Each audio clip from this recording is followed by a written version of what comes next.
and we periodically review the regulations and protection of the sanctuary, and we ask the public what they think we should be doing differently. Looks like it's in a good spot. So in 2006, we entered into a review of our management plan and activities, and did this very thing, asked the public what should we be doing differently.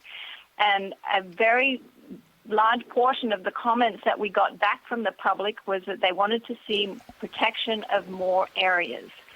So we began a review of our action plans for the next protection of other areas, and released a management plan review in 2012. Now, between 2006 and 2012, we worked with our Sanctuary Advisory Council and the public to determine what a boundary expansion might look like.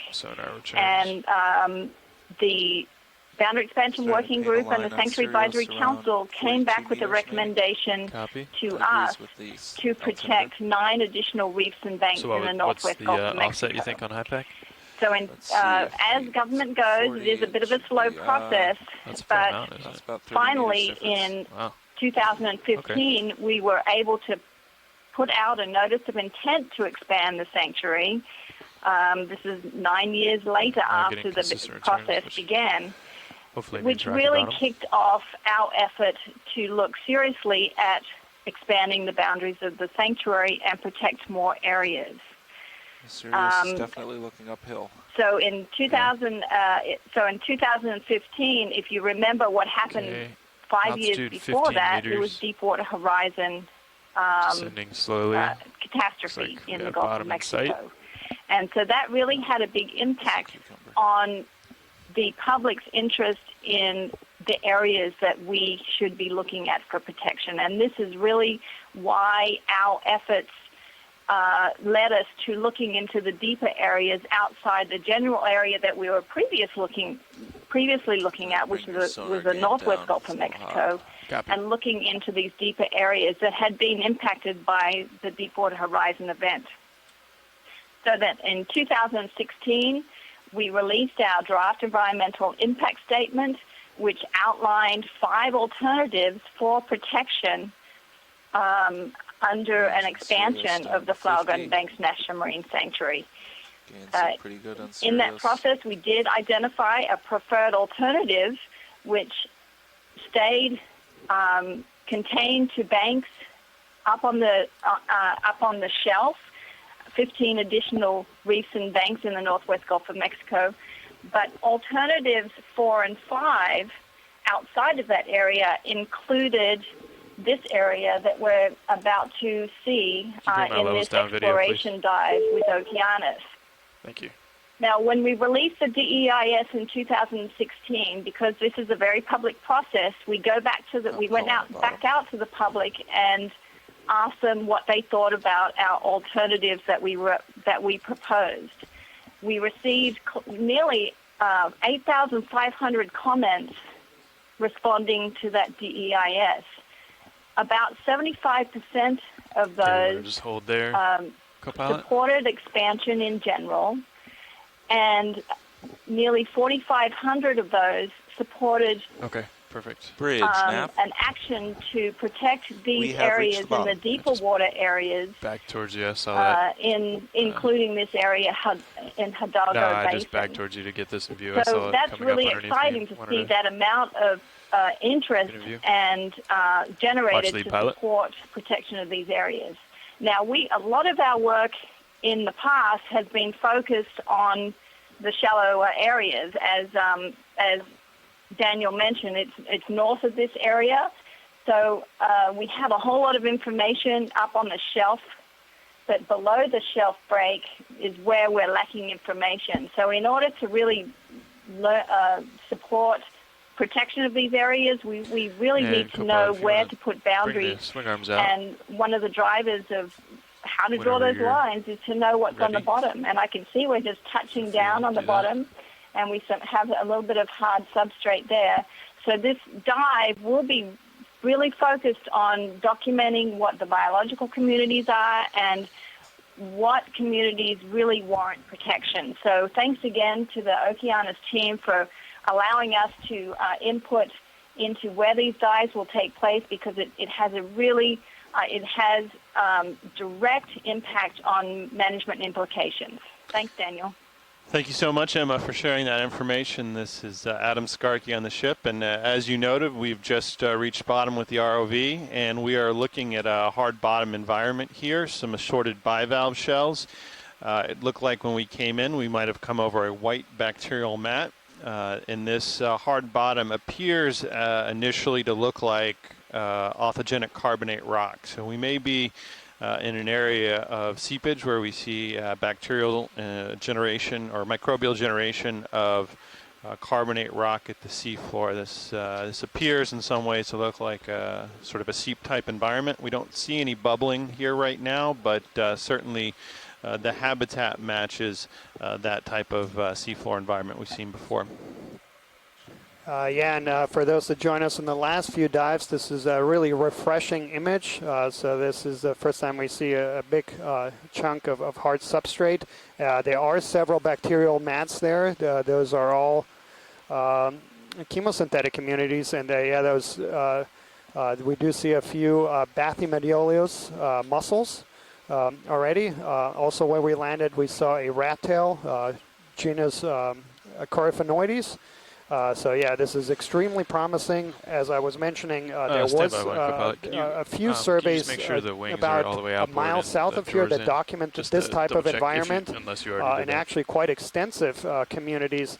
And this is already very promising. We're starting to see the same.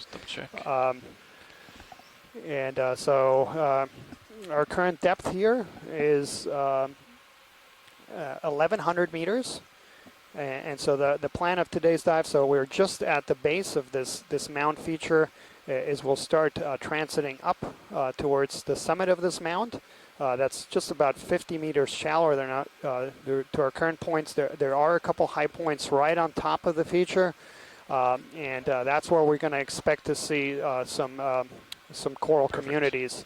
But yeah, this is extremely promising and very refreshing indeed. Snap zoom here, video on these bivalves. Just fill frame with that whole cluster there.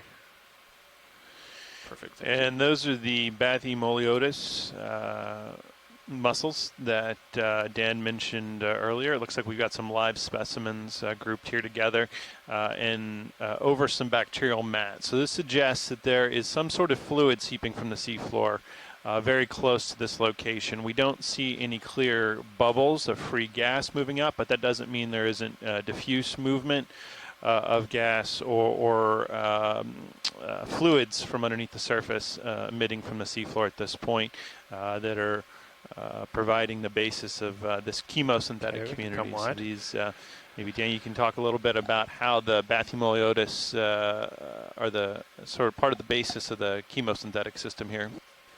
Yeah, so these are really important foundation species for these chemosynthetic environments. So those mussels actually have symbionts, so they have bacteria that live within those mussels, and those bacteria can harvest the power from methanes and other gases and provide nutrition to the mussel host. These mussels can also feed, but they usually get the vast majority of their energy requirements from those chemosynthetic bacteria that live within. So, it's a similar kind of association, if you will, that what we have in shallow water corals, where we have algae living within the corals and providing nutrition to the host.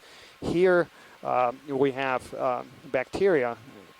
And these are really important species in these chemosynthetic environments. Watch the pilot. Hey, we are all set up here in the front row. Got good lighting, good Z-bias, and we're ready to proceed. Would you like any closer zooms on anything here, specifically on this feature?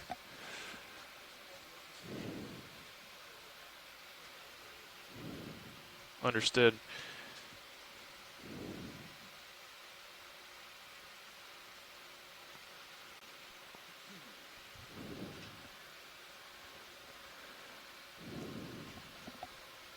So yeah, already we have some evidence here for past seepage in the area. So yeah, we do see the bacterial mats there at the left of screen, that kind of lighter color. We do see both dead and alive Bathymediolus mussels. Now this is all important because this kind of seepage, in the long term, can produce hard substrate, so it can produce carbonates. Just go uphill because they like to and come that up on then this side of provides it, areas where other organisms can take hold, to the waypoint, including non-chemosynthetic organisms, and that's what we hope to see as we move up. As I mentioned earlier, the few dives south of us did document both these types of organisms, these mussels and mats, but also extensive coral growth. Yeah, sure. Pilot, watch lead 2. I saw something there, but are we on the move now? If we could pan to the right, there's a little bit of a gully there that runs across the bottom. Yeah, right there, just coming to the lower left. If we could just quickly zoom on that to make sure there isn't anything flowing through the bottom of it.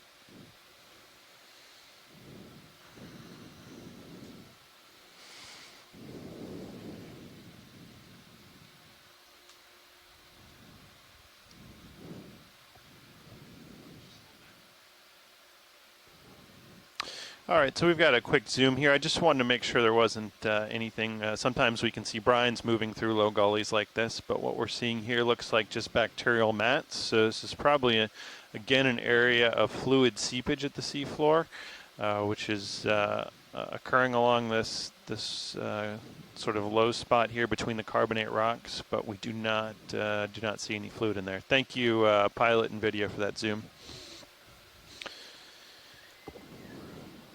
Yeah, that's definitely a worthwhile thing to keep an eye out for on this dive. Some of the earlier explorations of the area to the south reported extensive brine seepage, and they even described them as brine waterfalls in one instance. So certainly something to look for. Absolutely. With as we've been talking about over the last few dives, the topography of this area is controlled in large part by the Luan salt, the Jurassic Age Luan salt underneath all these sediments, which is actively deforming and causing uplifts, such as the mounds we're on today, as well as collapsed basins surrounding them in this Gulf Interslope Basin. And all that salt, when those diapirs come up towards the surface and approach the surface, seawater can seep in through fissures and faults in the seafloor and start to dissolve that salt, creating these very dense brines that will run out along the seafloor into pools and low-lying spots. And as noted, we have seen rivers of brine before, and even small waterfalls of brine have been reported. So that would be a very remarkable thing if we were able to find one of those today. And certainly this environment seems to be well suited to that type of activity. Can we get a ship move, please? 30 meters, bearing 225 degrees, speed .2 knots. And it looks like we've got a fish hiding underneath a ledge of carbonate rock here. Good copy.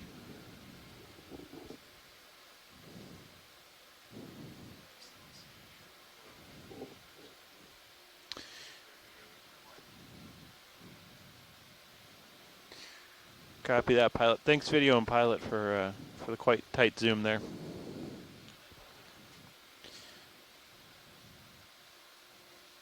Yeah, and that's difficult from that view. It looks slightly like a cuspio we mentioned earlier, Catadix laticeps, but yeah, really difficult to ID from that view. And so yeah, earlier we heard both from Emma Hickerson, research coordinator for the Flower Garden Banks National Marine Sanctuary, as well as Chris Benson there is a line from on the bottom, NOAA's just above the Office fish. of Habitat Conservation. Both talked about the management relevance of this area. So this is an area that has been proposed under one of the alternatives for the expansion of the Flower Garden Banks National Marine Sanctuary.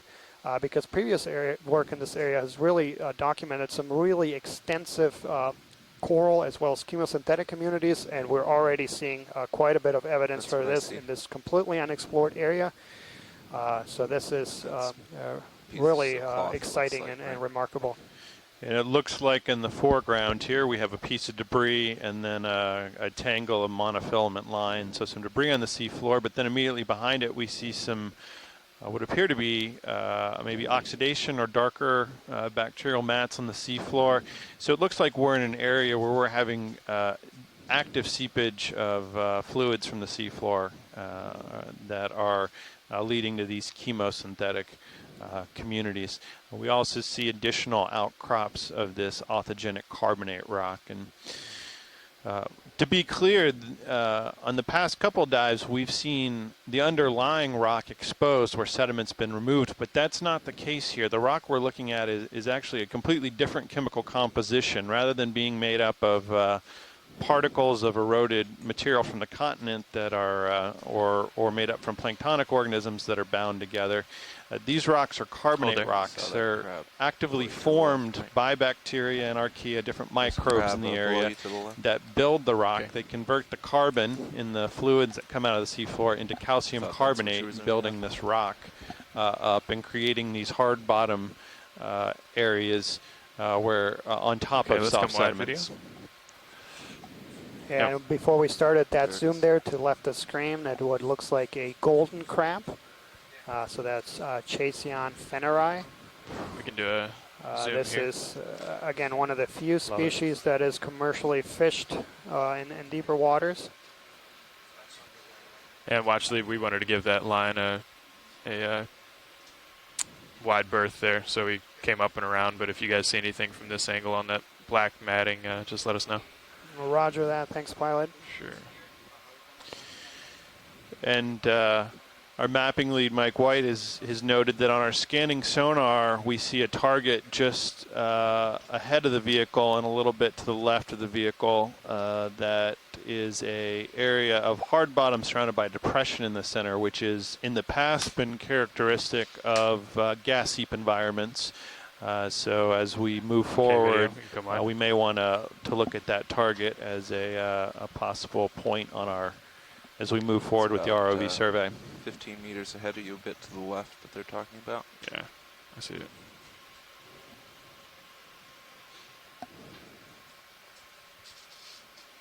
It's also uphill. Yep.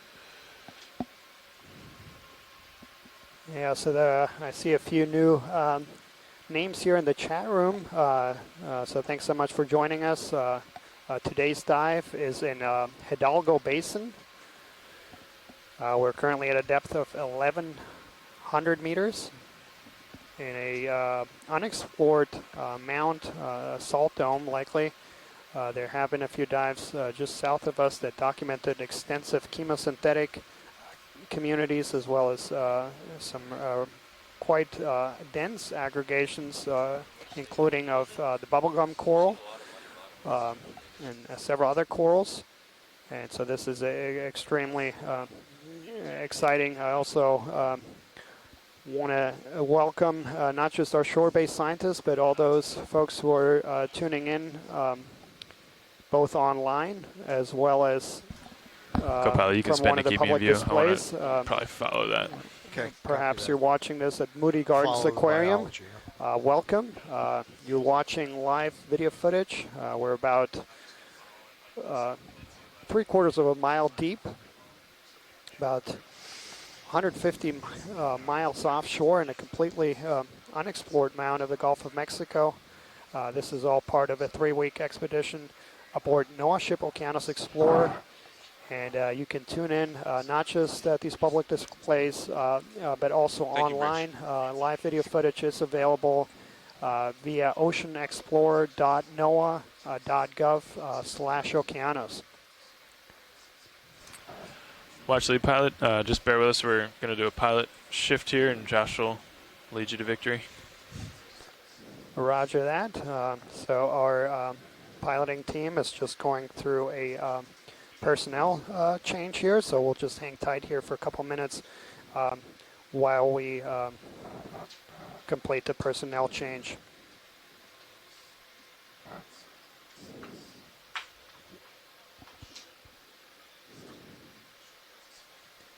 And a few more notes about these chemosynthetic communities. So right now in view, we do see a few bacterial mats, and we see mussels, and we see carbonates there that are produced by both the seeps as well as the bacterial activity and other organisms.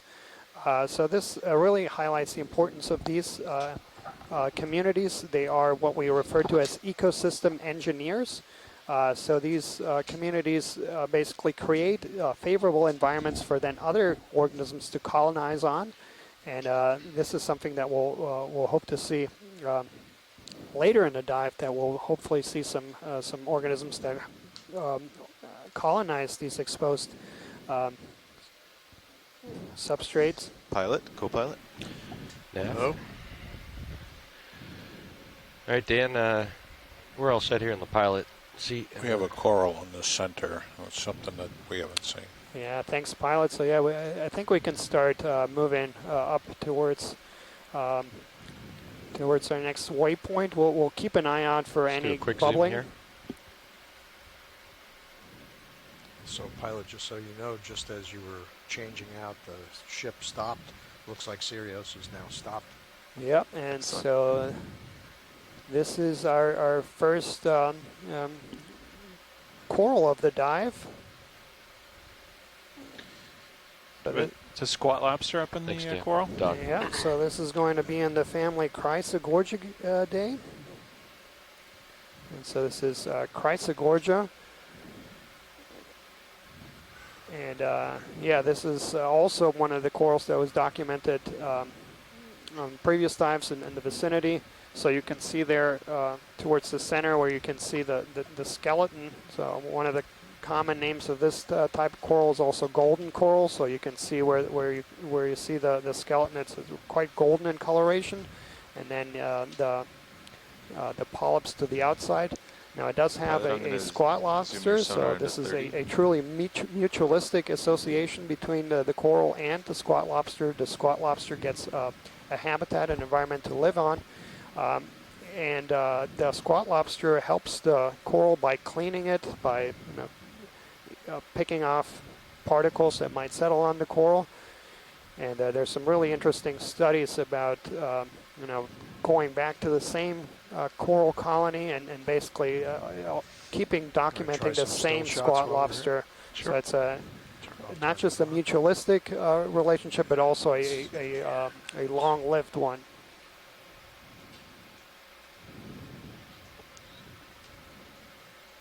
Nice shot.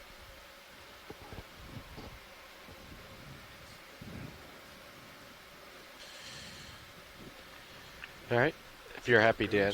Daniel, I'll throw in that the genus Chryso Gorgia is the most speciose in that family of the golden corals, and so it's pretty hard to identify, but the characteristics that you would use to identify the species are based on all right, copy that. Come out wide video. Between branching and then some of the elements within the tissue itself.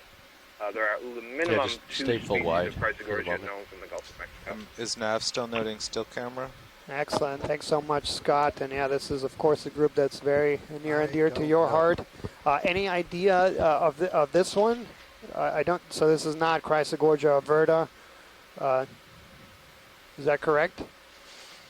Yeah, I'm not willing, based on that view, to try to come up with a species. Can we come full wide? Thanks. You get the skids. Yeah, I know, but I'm setting up for a sample. Very comfortable with the genus, though, as I know you are. Yeah, very, very distinctive. Daniel, I'm wondering if the audience might be interested in discussion about how these corals are aged.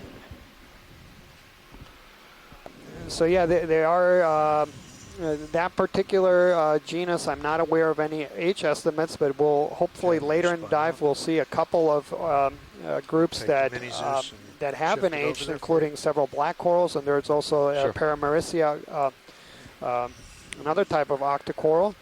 And from the few studies that we know of, so basically these corals, if you were to look at a cross section of the base, you would see under a microscope that they have growth rings. So very similar to terrestrial trees, you do have growth rings in these organisms. And there's a couple of techniques you can use. You can count the growth rings, and if you know or make some assumptions about the periodicity of the growth rings, you can estimate it that way. What's also used in these is what we call bomb carbon. In the 60s when there was a lot of inboard, a lot of activity with nuclear explosions, basically, that created radioisotopes, a very different signature of radioisotopes, and that then dropped to the bottom, and then organisms picked that up and incorporated that into their tissues. And so you can actually see that signal in the skeleton of some organisms. And then if you look at that in cross-section and know where you start seeing that signal, you know that's about somewhere in the 60s. And then you can measure it to the perimeter of the axis, and that will give you kind of a timeline, and you can estimate an average growth rate. And then from there, interpolate to the center of the axis and get an estimate. And so for some of these organisms that we hope to see later, including Paramaricia, Nancy Prouty, colleagues have dated that to about 660 years, some of the oldest specimens. And then there's a few black corals that we'll see later. Specimens of that have been dated to over 2,000 years.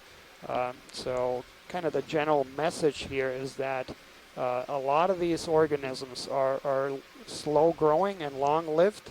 They include some of the longest living organisms in the marine environment. And that is why, of course, this is of interest to the conservation and management community, is that we have in here organisms that not just provide habitat for a lot of other organisms, but also provide habitat for really long time periods. And so if we destroy these communities, it will take a very, very long time for them to recover. All right, just leave it there. No, just leave it there. Good. All right. Okay. All right, going outboard then. And for those of you unsure, you're probably watching our sampling operation right now. We have just sampled a piece of the authigenic carbonate rock that we're going to bring up and put in the repository. That's going to go to the Oregon State University Marine Geological Repository. And we have some partner scientists who've been joining us throughout these dives who are very interested in this rock. One of the things that we do with these authigenic carbonates is date them. We can use radiometric dating using uranium and thorium decay rates to understand how old these carbonates are, and that gives us a sense of how long gas emissions have been occurring at these specific locations in some cases. So that's one of the values of taking a sample of this carbonate rock here. Thanks, Don.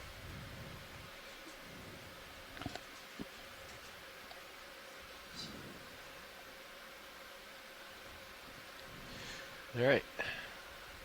Nav, do you know what we had on that monitor right in front of you where we're using the digital still? What was that displaying? That was the aft cam. Yeah, aft it's usually ROV aft. Tether. Full wide? Not sure why it's always aft There cam. it is. Okay. So we also have that up there. Yeah. And that's in and out that camera too. Let's come in on this guy. So yeah, we just collected here specimen 1, so dive 06 specimen 1, a geological sample.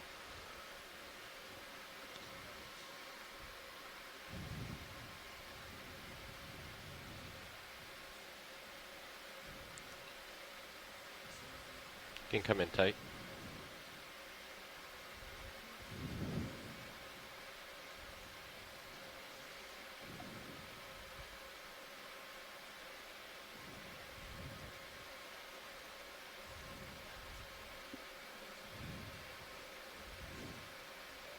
nice view here of an isopod crustacean.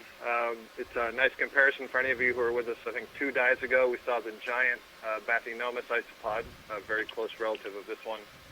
And this, you see the body is quite small, but the legs are extremely long and very setose, have hair-like bristles extending out the legs that basically increase the surface area, allowing general it to plan today paddle is through the water. to make tracks uphill until we find hopefully more rocks and coral communities. If you look at southwest, 220 roughly. I think we might have to go a little more south first. But if you look at High Pack, there's actually 2, and then there's a 3rd mound down here. No, so we want to get moving then. Yeah. So we're looking backwards at you too. All right, when you're ready, Nav, we can start hustling. Okay. Yeah, I'll start working on a move. If you get out in front, which way are you facing uphill? 190. It looks like it, yeah. Yeah. Well, to him anyway. Let's see. Sirius is 240 yeah, though. 240. So Adam, you were talking about the importance of these samples. So yeah, that was a geological sample. We also, later in the dive, hope to sample our biological sample. Now these samples are extremely valuable. I mentioned in the introduction portion of the dive that a couple dives just south of here actually documented the first in situ record of bubblegum corals. So these are, and I actually document some extensive communities of that, and so these samples are extremely valuable in documenting new species, range expansions. To our left there is a halosaurid. Due south first. That looks like that species, Aldrovandia. 30 meters. Sounds good. And so again, there's the 3 genera in that in that family of the Halosauridae, and they can be distinguished. Well, 2 of them that are very similar, Aldrovandia and Halosaurus, by the presence of scales on the head, and you can see there the lack Could I get a ship move? scales on the head. 30 meters, bearing 180 degrees, that, speed Aldrovandia. 0.2 knots. And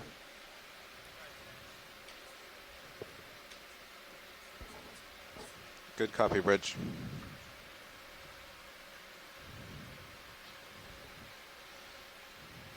So again, this family, Halosauridae, coming from Halo and Saurus, right, so ship will be moving that's this way.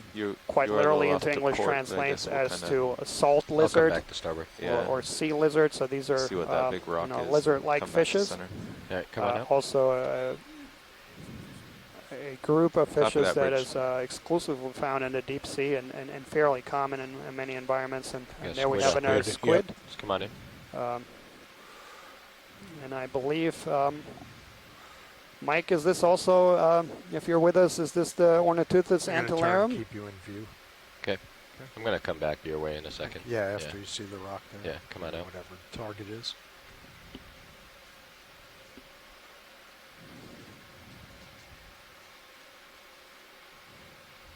It's like a depression with some hard structure in it. Let's get this floater right here real quick. I think it's just mucus. Go ahead, watch lead.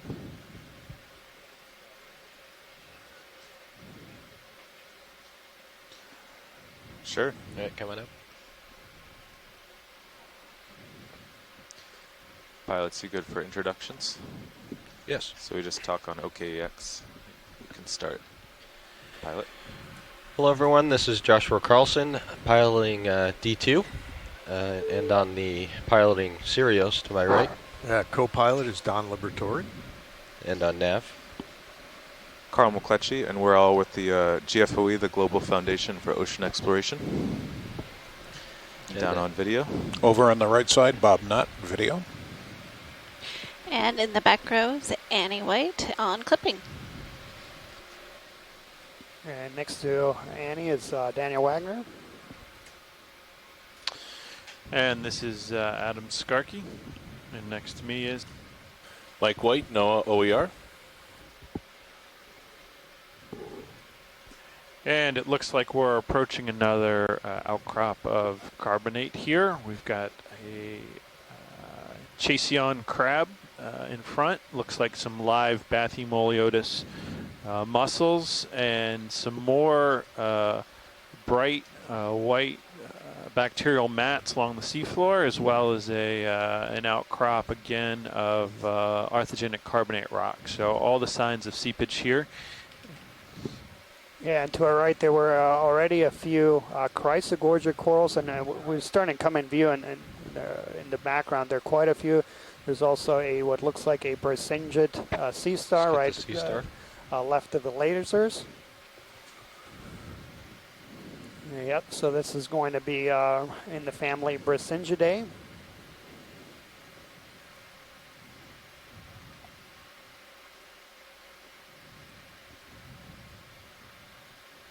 While there's a pause in the discussion, this is Mike Vecchione here, just calling to answer your question. Hey, Mike. Come on out. Sorry, I'm juggling conference calls and other things as well. But yeah, that was an Ornithoteuthis antillarum, which is the muscular squid in the family Omostrophidae, the flying squids, which includes several commercial species. But Ornithoteuthis is quite common in deep water in the Gulf of Mexico. We've seen a bunch of them on this cruise already.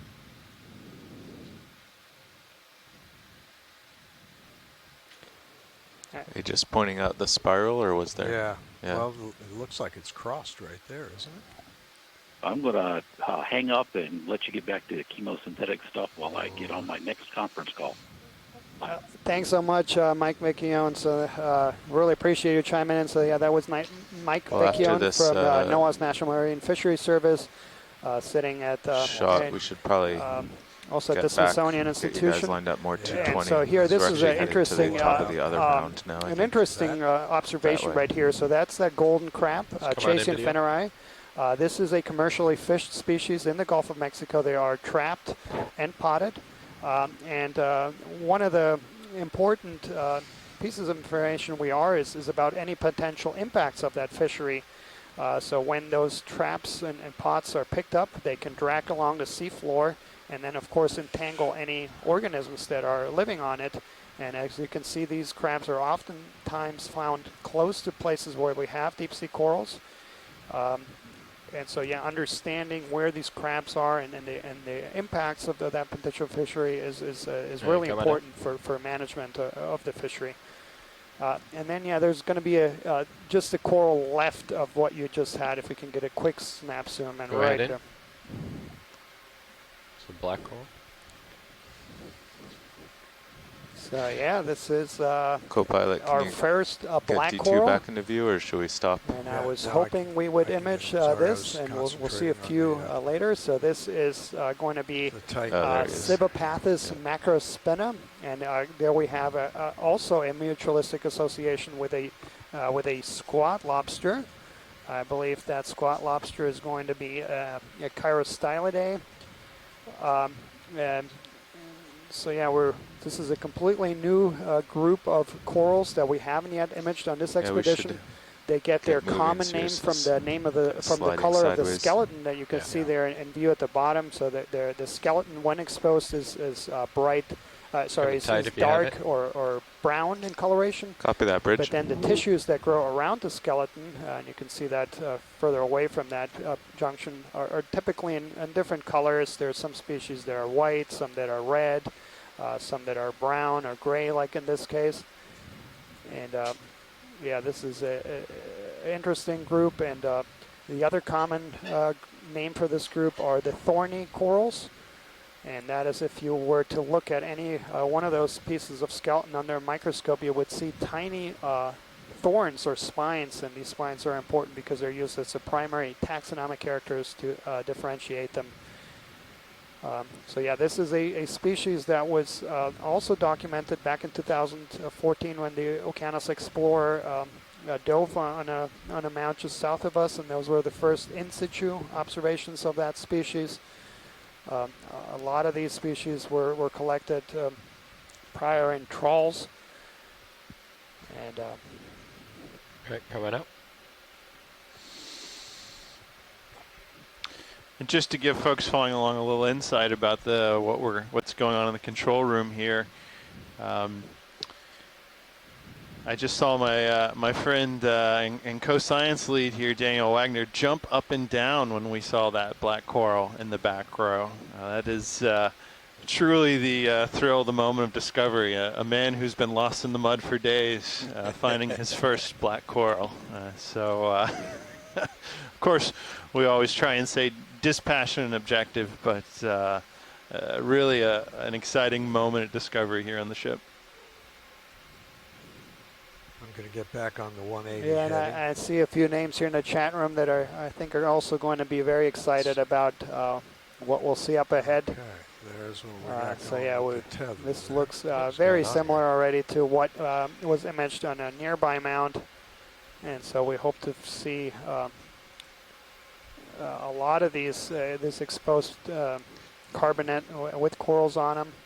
Doesn't look like it's No, crossed. no, it isn't. Well, yeah, it is, but he's underneath it, so if he pulls out, Oh, it yeah, should straighten out. Yeah. You're looking backwards. And Yeah. Yeah. Yeah, we gotta get. If we get D2 Stretched out out, at yeah. 45 degrees ahead, maybe it'll.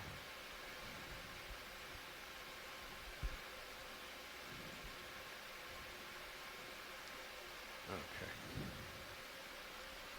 I'm just going to keep an eye on that there. Let you go out of frame. Yeah, according to high back, uphill from here should be 200. I think that's accurate. Looks pretty good with Sirius. I'll push out and see if we can pull that out. Yeah. Pull that out. Yeah.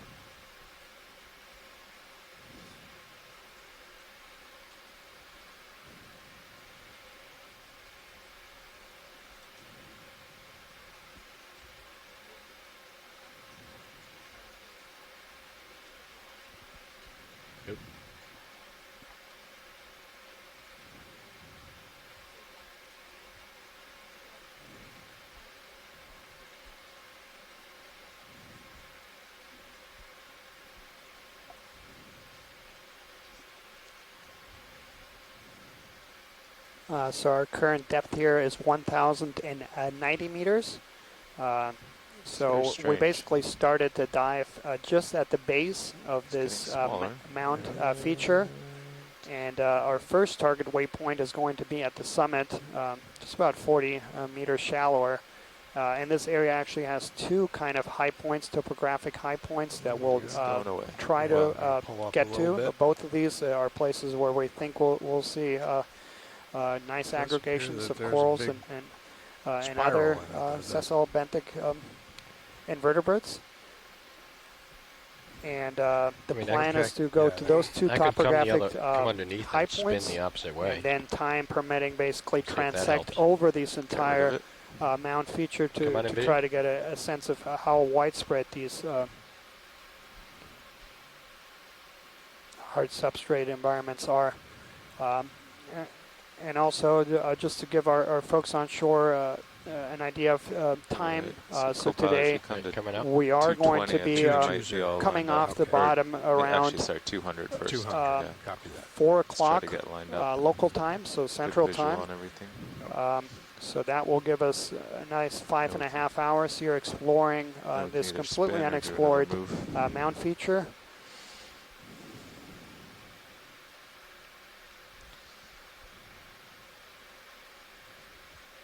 Okay, I'm on 200. Okay.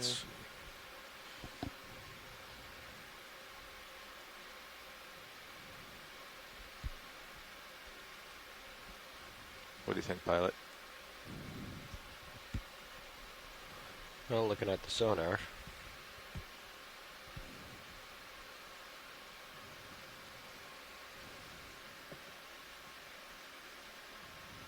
Okay, I just followed the tether with the Titan. Everything looks good there. It does look like there's a little bit of a spiral in it, but the loop is out. 200, 210. Yeah, let's try maybe 210. We want to go more like 220. I was just trying to follow. 220 is good too. All right, so you guys line up. 220, copy that.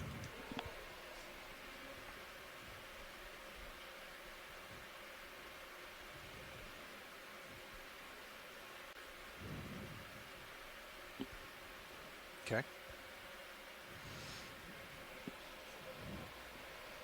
Bridge nav.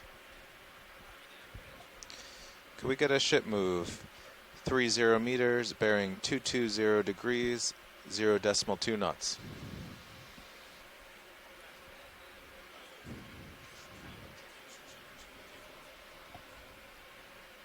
Good copy, Bridge.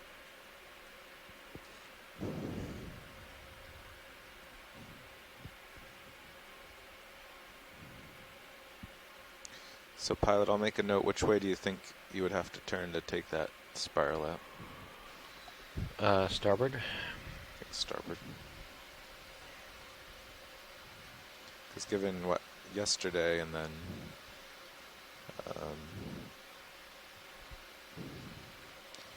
seeing that loop or that spiral, maybe we do have a real turn in the tether we have to take I don't think we have an actual turn in there. I just think there's memory or something. I don't know. Copy that, Bridge. We can follow the line and that's true. And determine that.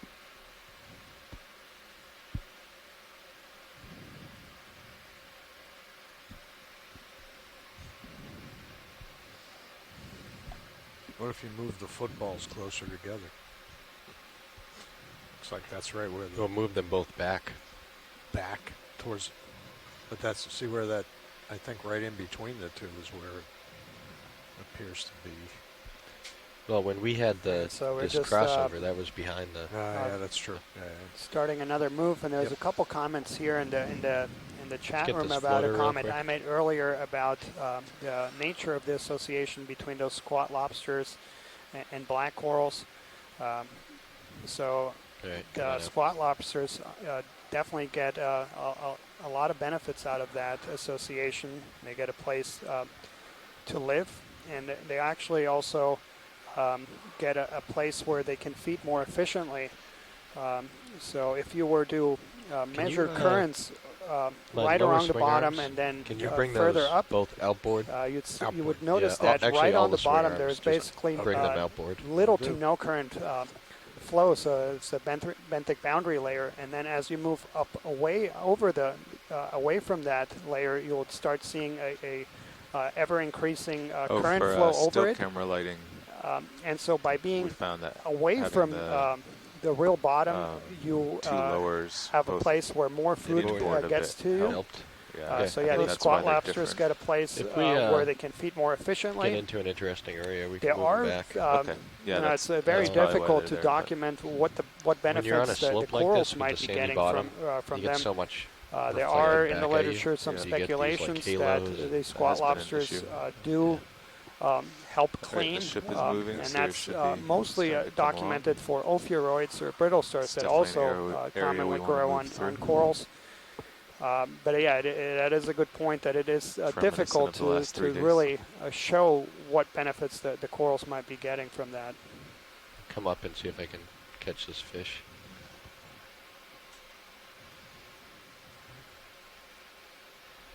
I don't think it's going to cooperate. Yeah.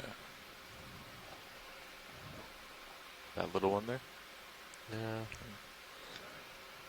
I think it's a bit too high. Okay. Oh, I see. Yeah, that.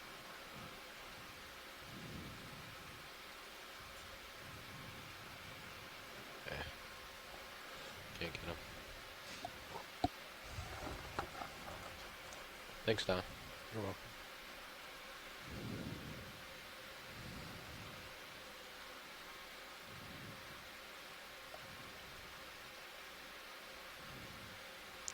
Yeah, and keep an eye on your compass to the. Did you hear the fins had stopped? Fins stopped? Just before we took over, it stopped and they had to restart it. Oh. So we're still on compass right now? No, it's back on. No, it's back. I guess it must have been about 10 minutes before. Yeah, about 40 minutes ago. It says fine alignment on heading stable.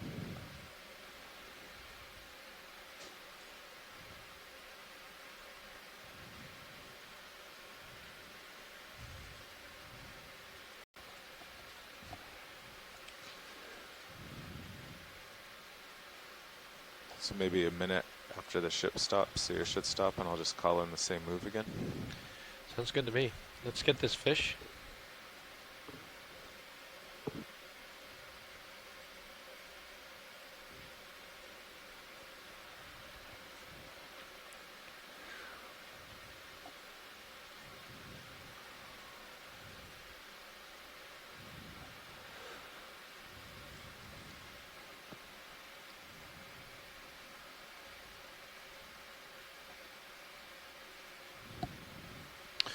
As we continue along our track line for this dive, we continue to scan with the scanning sonar on the ROV and on Sirius, looking for indications of hard bottom on the seafloor, as well as indications of bubble plumes in the water column that may indicate additional chemosynthetic habitat. We're pretty far out right now. Yeah. Okay.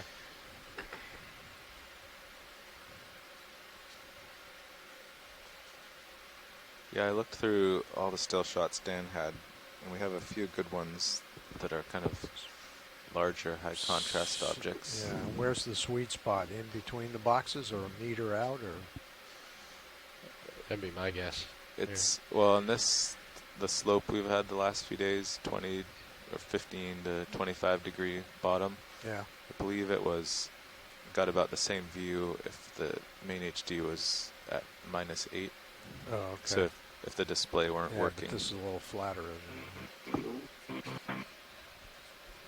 Is the display not been working here? No, it's working again, but it wasn't.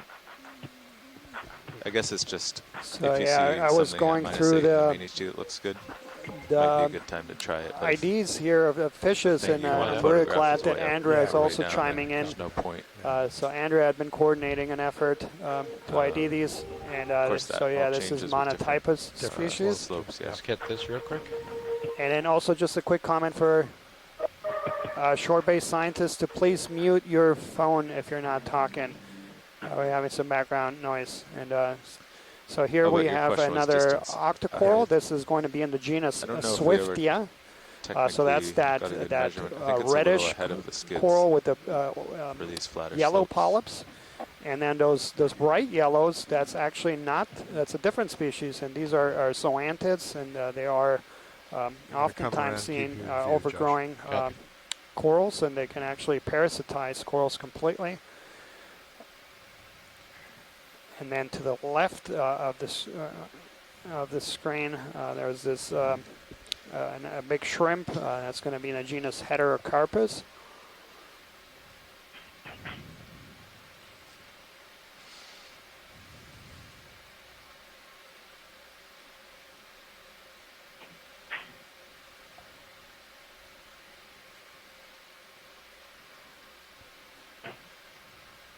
So again, this just shows the point I was making earlier about the importance of these corals, and you heard us talking a lot about this in those last few dives that we were searching for corals and sponges, is that these are, again, ecosystems engineers.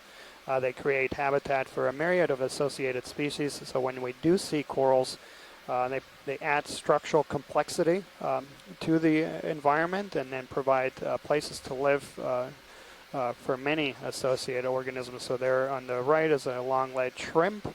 That's going to be a Nematocarcinus.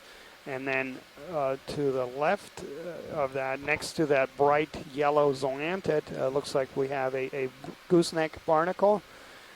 So again, we see a nice little community here. So the coral is really a foundational species that is creating habitat for a whole suite of associated fauna. And does it look like, Daniel, that coral has maybe tilted over from its original position in the seafloor? I was going to ask that, Adam, as well. It looks like the coral's growing on something else. That thick base there, I don't believe it's the Swiftia. Ah, okay. Interesting. Yeah, so based on the view I'm getting here, it looks like that it toppled over, that was an exposed piece of carbonate. And my best guess is that this was once kind of tilted 90 degrees to the right, and that the current has toppled this over, so that might have broken off from somewhere else and then toppled down. It's a really neat paper by Verena Come in, Tinnequist from back in the 90s on or the the base. 80s on phenomena like this in fjords up in British Columbia where I think they were black corals and they'd be settling on cobbles that were on the sill of a fjord, and they would grow upward such that when the planar branches intercepted the current enough, they would tip over just like this. But then the colony would continue to grow, so the branches would curl upwards, kind of like the fingers of a hand, and then they would catch the current again and be literally dragged down the sill until they would get deeper and deeper and no longer be in the strong current. And someone mentioned on the chat room, is that possibly a Bathymoliotis mussel that coral's attached to? It's somewhat that coloration. Yeah, it does. And Steve Faskowicz had noted this, and yeah, it does look like that. Come in tight. Yeah, it looks too smooth. I think we to be are, but carbonate. Is that Max? Yes. Okay.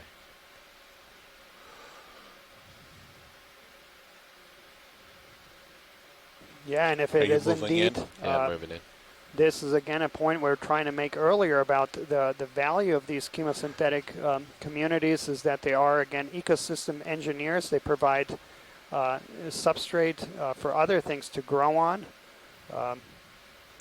And so, yeah, it's a really interesting observation. Co-pilots come around 60 degrees. I was not aware of corals directly growing Yeah. on Bathymediolus mussels.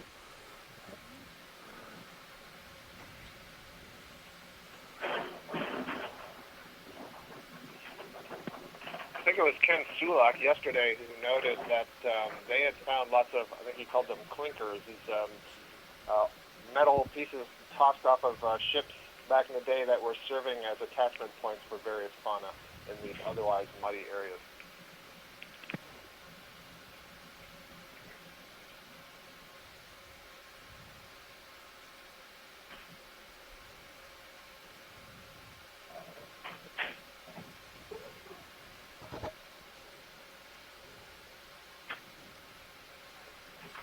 Go ahead.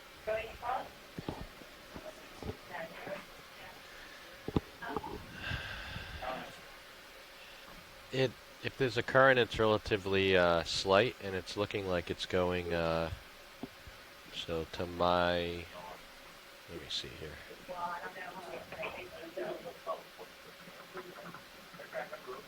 It's going to my port. What do you think, Don? So to the southeast. Roger that. From the ship, it sounds like we've got someone on shore with an open phone line. We're getting some background music and possibly talking. So if everyone who's hearing me can just check and make sure that they're properly muted, that will make sure we can hopefully keep the line clear.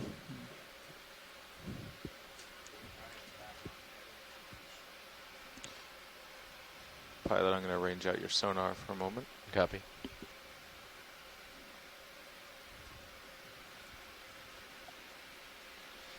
We need GFOE mouse pads with rubber bottoms. So This yeah, one slips. Andrea had This one's on paper. chimed in here about those Bathymediolus mussels providing points of attachment for a lot of octocorals, particularly the genus Gorgia, primnoid. Okay, nothing on sonar. So thanks, Does it still look Andrea. uphill? 220. Yeah. Okay, you're nicely out in front. Ready for another move? I am ready. Yep.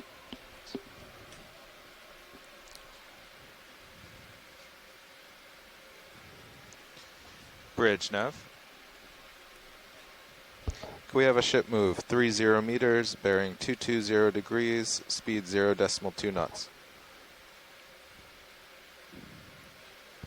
And to the point, what Scott was mentioning here about this paper copy, showing different corals snap zoom here. moving as the substrate moves with them. Interesting observation is that some of the genetic studies, phylogenetic studies looking at connectivity, do find both evidence for both sexual and asexual reproduction in a lot of corals and in different groups. And so we typically think of corals being sessile, attached to the substrate, and then the only time they can move is when they larvae, so when they release their eggs and sperm, and then the larvae. But it does appear that a lot of these deep water species also can disperse and reproduce asexually, so fragments either breaking off and reattaching.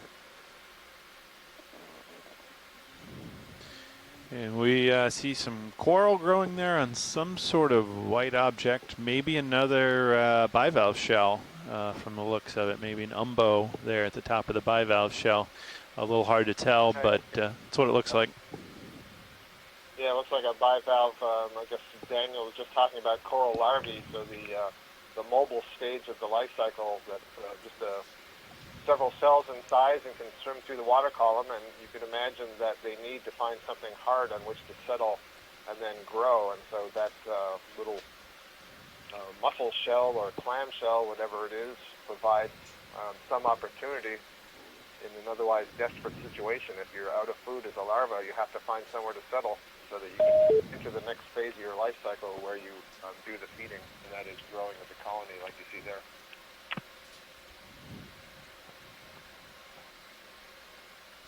Yeah, I've always found that truly amazing. Many of these organisms reproduce through a larval stage, which is free floating. And sometimes when we see all this mud on the bottom, it just seems amazing. You know, we know that they produce many, many thousands of larvae, maybe tens of thousands or even more. But the fact that even one ends up landing on a hard substrate where it can then grow in the deep sea, and that phylogenetics shows us that, in fact, these species have migrated over thousands of kilometers is really quite remarkable. The USBL's good today. I guess it probably was the oil platform yesterday. Never know. They could have had vehicles in the water over there too. Using TrackLink. Could be. What were the symptoms? Jumping around? Yeah, just kind of like a ship-sized scatter for each vehicle. So our current depth here is 1,075 meters, so we're just about 25 meters deeper than our target waypoint. That's going to be on a topographic high of this mount feature, but already we've seen some really promising, a lot of evidence for chemosynthetic communities, a lot of bacterial mats, a lot of Bathymediolus mussels, and then quite a few corals too. So far we have imaged several octocorals, including Swiftia, Chryso Gorgia, and then several black corals. And hopefully this will continue. So time dependent, we do want to survey at least the 2 topographic high points. If we make it to both of them, that it's about a 450 meter run from where we landed. And then spent the last time, if we have any time permitting, basically going across this entire feature. Okay, we've gone 100 meters and we have 200 left. And again, this is from a management point.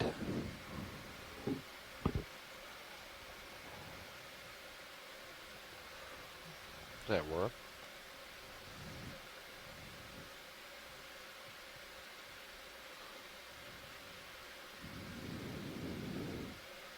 Black coral. Can't quite tell if that is an old black coral skeleton that's overgrown with something, I think that's or a worm if it is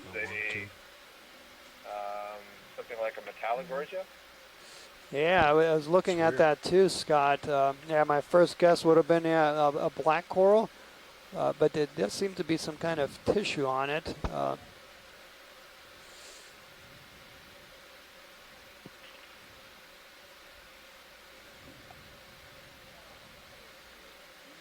Whatever it is, it's not in its healthy, natural state. Yep. Yeah, I agree. That kind of looks like a black coral skeleton. I wonder if it's just been overgrown with, I don't know if that's a sponge or just mucus or if it's some egg layer. But it looks like it's too thick to be, for example, That's Max. Cirropapes or Sticopapes.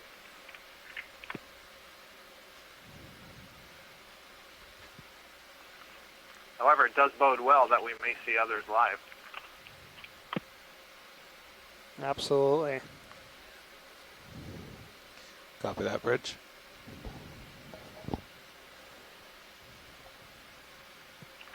That observation there of the base also suggests that just below that sediment there's something hard that it's attached to. Because at least that species doesn't typically grow rooted in the mud.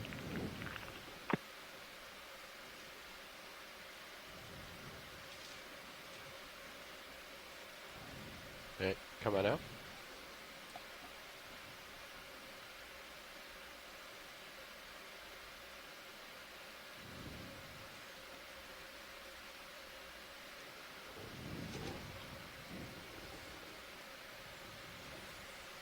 Yeah, so before we started imaging that perhaps black coral, I was talking about the management significance of this area.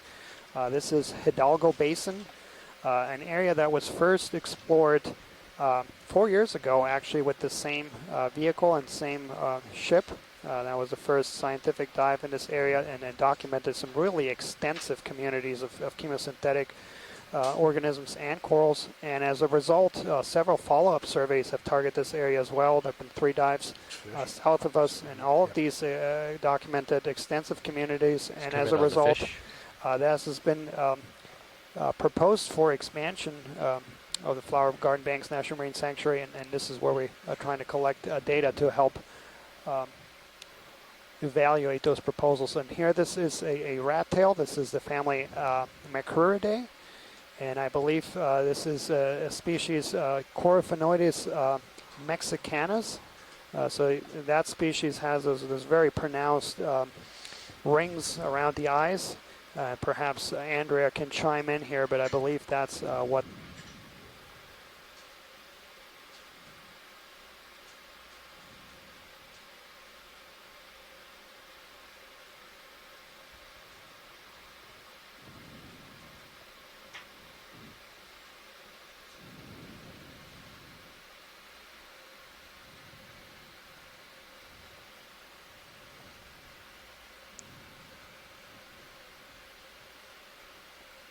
Yeah, I'm looking at several photos here of this rat tail that was, looks like the same species that was photographed in the last expeditions. Tomo Iwamoto had identified that as Coryphaenoides mexicanus, similar depths, about 1,050. Yeah, but that very pronounced ring around the eye. And yeah, Andrea is confirming that. So thanks so much, Andrea, and also thank you so much, Andrea. It's been helping coordinate a major effort to try to get some IDs of some fish species that were imaged on the last expedition. We got a couple hundred or so images ID'd, and yeah, thank you so much, Andrea, for all your help with that. And I'm sure there'll be many more photos from this expedition to help ID.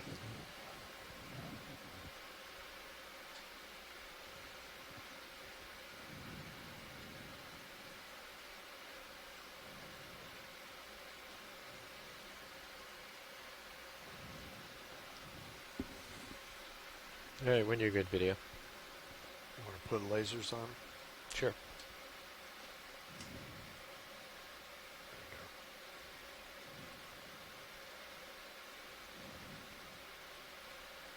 Okay, just come on up.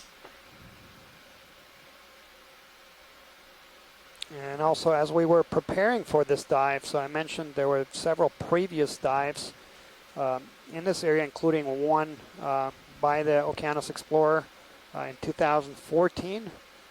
And it was very interesting when reviewing the dive summary among the shore-based scientists that participated. There's a lot of familiar names and a lot of people who are also on today's call. Yeah, this is really wonderful to see how the Okeanos Explorer and the greater family has grown along the years, but there's some familiar faces, a lot of people helping and participating shoreside and really helping in different parts of the world And so, yeah, thank you so much for everyone from our extensive shore-based science team that has been chiming in. There's been a lot of emails after dives too, helping with IDs, helping with refining the dive site targets. So we do really appreciate that. And right here.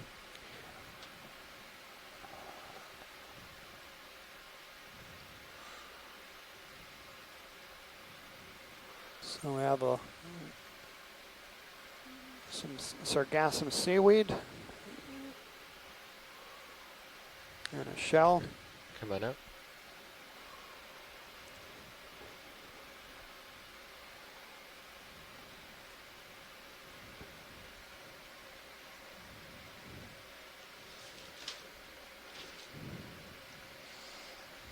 Get this fish right in the center real quick. Or that's a shrimp. So yeah, another shrimp. This is this genus Heterocarpus.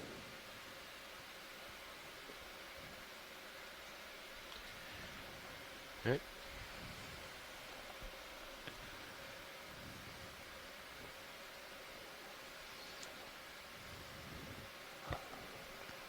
Okay, how do you feel about a ship move 30 meters at bearing 225? Cheat a little more towards the target. Sounds good to me.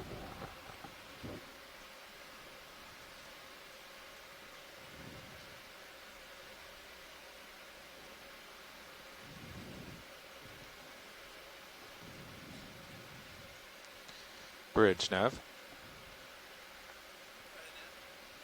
Could we have a ship move 30 meters, bearing 225 degrees, speed 0.2 knots? Let's try to get the fish before Good he gets copy, too bridge. far up. Or he's coming up.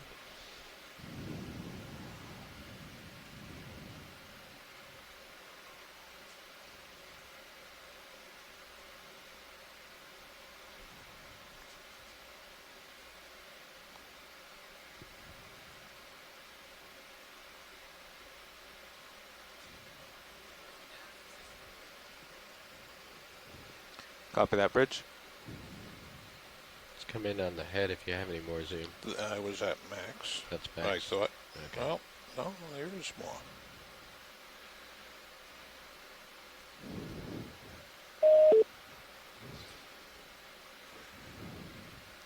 Watch lead nav. Yeah, we have traveled 120 meters since the ROV landed on the seafloor, and we have 180 meters to the top, the first waypoint we're trying to reach.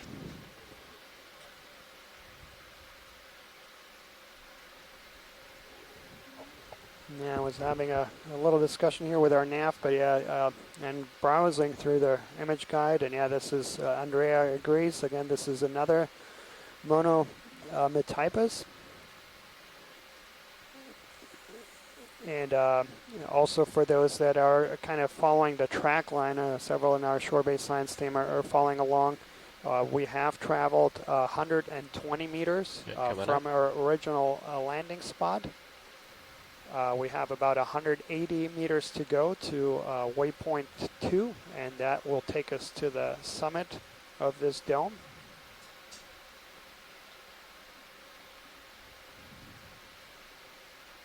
Snap on this guy real quick. This floater. Yeah, sure.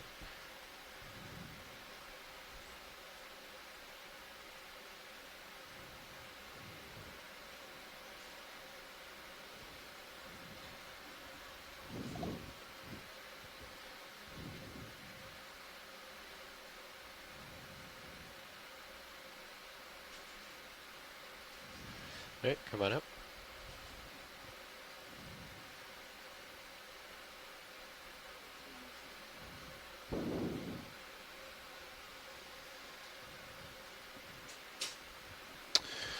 As we move up towards the peak of this dome feature, I can provide a little geological context. We're in the interslope basins region of the Gulf of Mexico, and as I've noted on previous calls, this entire area is underlain by a huge thick layer of salt that then was covered by many, many thousands of meters of sediment. And that salt has deformed plastically under that load of the overlying sediment. It has started to move as a fluid and cut upwards as diapirs towards the sea surface. Diapirs are these tall columns of rising salt. These domes we're on today are likely salt domes. That means they're cored with salt, and they're uplifted sediment above a rising pillar of salt, a rising diapir of salt that's moving towards the sea floor. And that underlying geology gives a little bit of context to the biology we're going to see here today.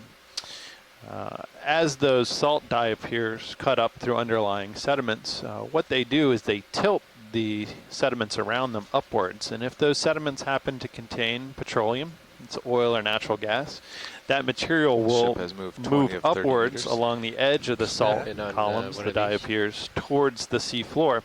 And that can be one pathway for the movement of natural gas and oil up towards the sea floor. Same like the other. I'll break here for this black coral. Yeah, I assume that's what it is. It's the same thing we imaged earlier. Whatever it is, it's not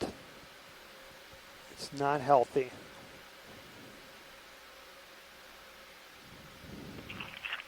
Well, now seeing two of them, I'm starting to wonder if they look just the same. I was wondering if these could be come in tight on the end. Polychaete or amphipod whips. There are some that build these whips that they live on the tip, but these are so big that I wouldn't expect them to be so. Sure looks like that's sponge overgrowing that Hey, skeleton. it's coming out. Let's get the closer one. Well, I guess there's a question for our shore-based scientists. If we continue to see them, and there's two, and not knowing what they are, if there's any interest to perhaps take a sample. Should I just have the ship come to an easy stop here? Sure. Yep, roger that. You can always have it back up if needed. So if we can get a zoom on that bottom left one next to, yep. Come on in video.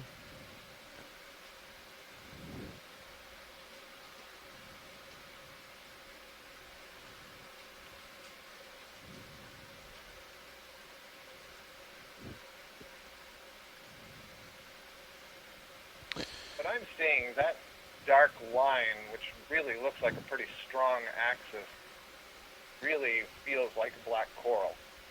But everything else about it feels like it's a sponge overgrowing it.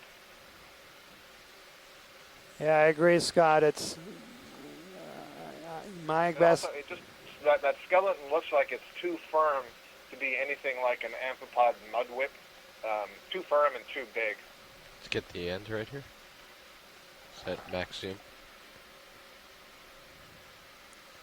So I guess just question for our shore-based scientists, if there is an interest to perhaps collect a sample, please let us know before we get on the move.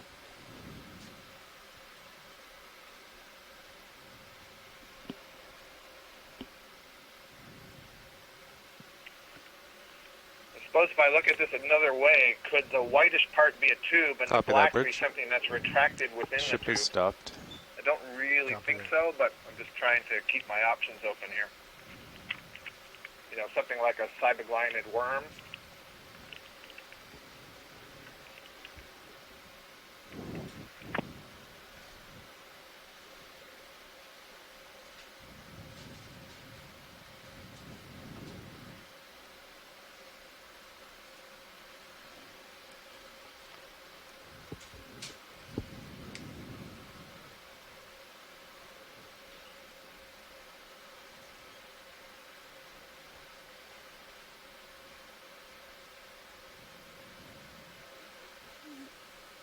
Yeah. So Andrea also thinks this is not a black coral. I agree. If it is, it's definitely not a healthy one.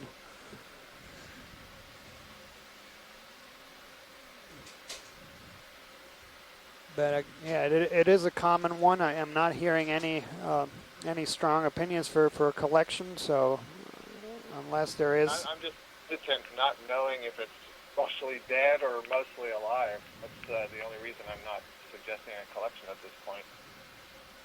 I suppose if we want to know what it is, that's a solution.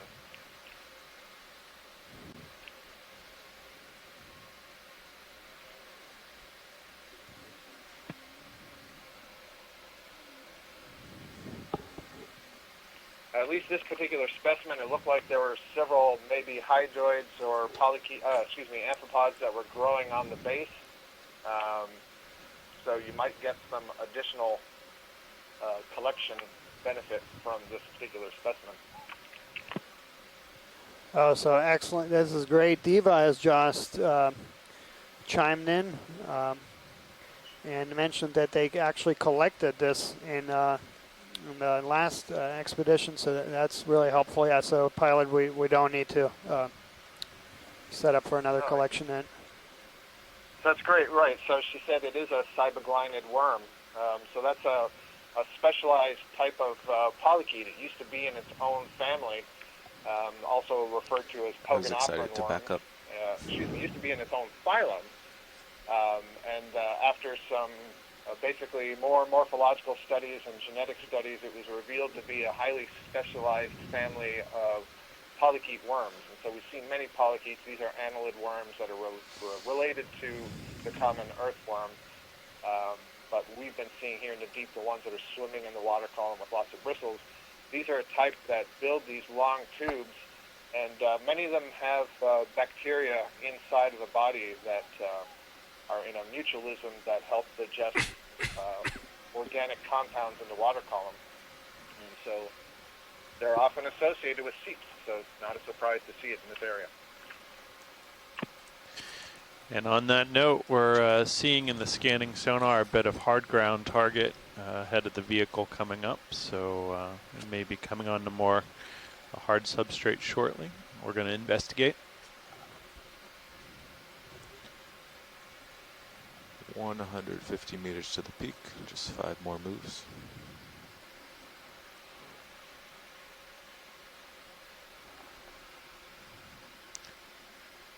Looks like you're, actually, might be a rock in your sonar. So yeah, indeed, thanks so much, Diva, for chiming in. Today we have folks joining us from very different parts of the world. Looks like you're out ahead though. Ready for another move? I believe. Yeah, that's an example of telepresence right there. So if you don't have the appropriate expert with you at the time you're doing your research 20 cruise, meters out then for you. You may miss out on what's important or what's still known. do 30 though. And so with this telepresence and these videos being beamed around the world, we can have scientists who are offering 225. their knowledge to help us out and understand what Looks we're like seeing. we're getting to the top of something here. Local ridge. Oh no. Let's do a snap zoom here.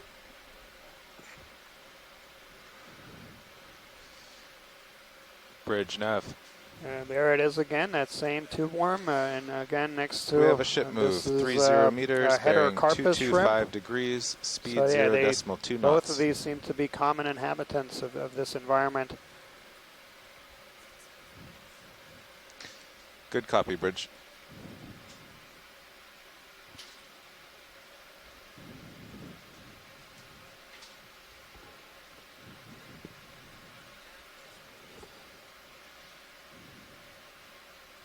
Thank you, Bridge.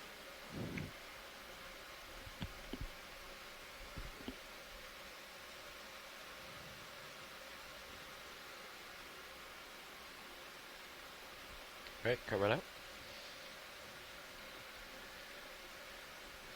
Let's get the fish.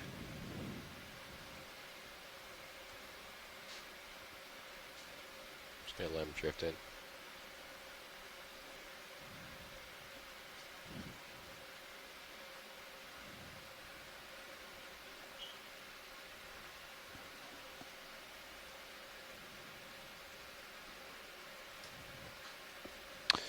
Nav, watch lead 2.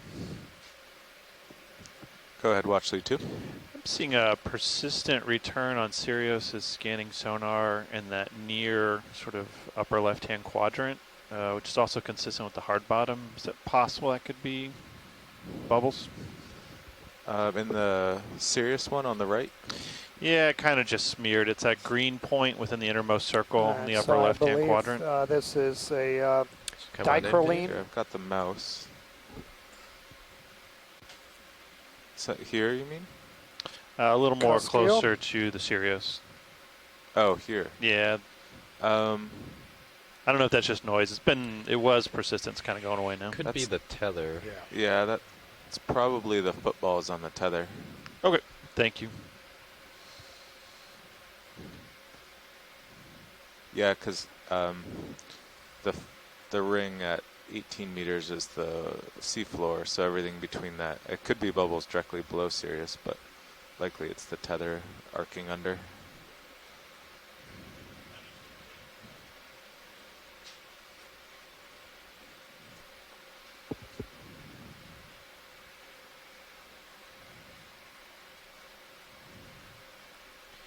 All right, come on out.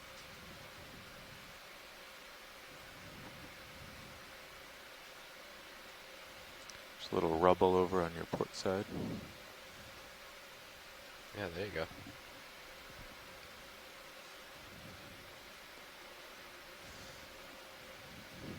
So we are, if you look in high pack, we are coming to the top of whatever this contour, and now it has to flatten out and split into the two peaks. So it looks like another couple of colonies of Chryso Gorgia, both 3 actually, or 4. Each one of them appears to have a squat lobster in them. Yeah, let's start on the right and we'll move left. Let's do a partial here video.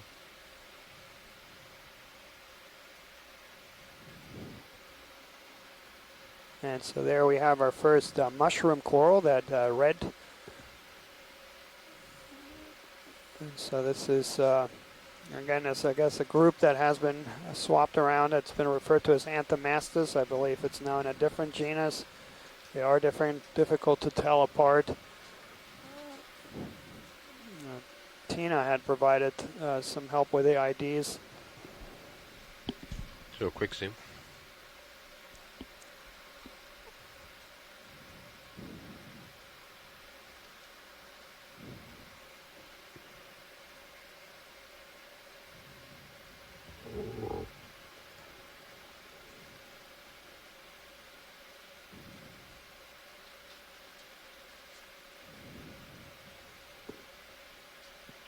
I think there may also be a stoloniferous octocoral just to the right of that shrimp on the rock. It's very whitish, transparent. Bridge nav. And maybe a tiny cup coral at the bottom of the screen. Could we come to an easy stop here?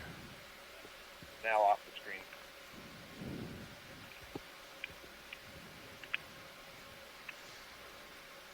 Co-pilot's already See looking the white button 75 degrees, on and the lower there's a lot left of corals. of the rock on the black face.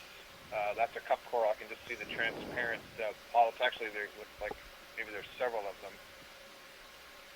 And then what I was saying was stoloniferous octocoral is not. I can actually now see the branches look slightly beige in color. Can't identify the species from this size. But nice little patch of diversity here. Yeah, again, and another prime example for what we've been talking about several times is the importance of hard ground for providing substrate for corals and sponges. Both of those are in view now, and then those organisms then providing habitat for other species like shrimp, squat lobsters, Come out a little bit. hydroids, other things growing on it. So really, for those folks who tuned in maybe the last few days and heard us talking a lot about looking for hard grounds, this is why we were doing it.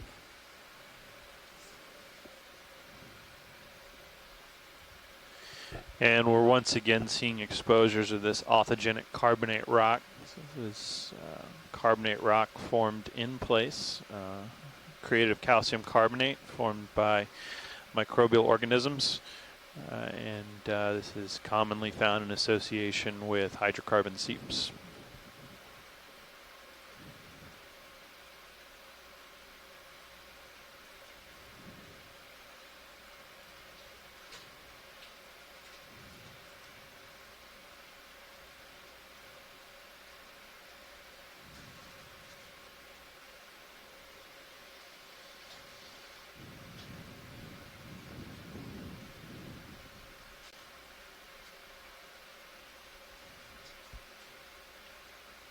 Another squat lobster there and a golden coral.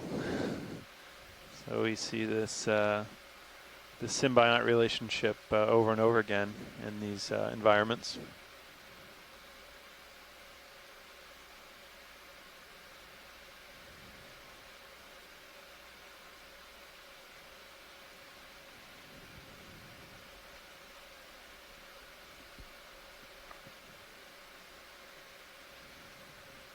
One of the things that's interesting when you see these squat lobsters and these corals is typically there's only one.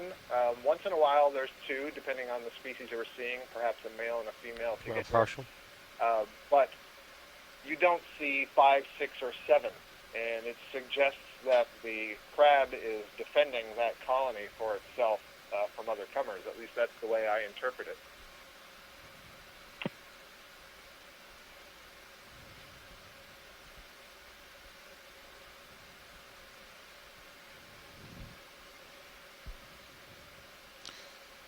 Should we try a still cam of here? Yeah, that's that same heterocarpus shrimp. Camera on. And I just noticed his camera's -7, so it should look pretty similar. Yeah.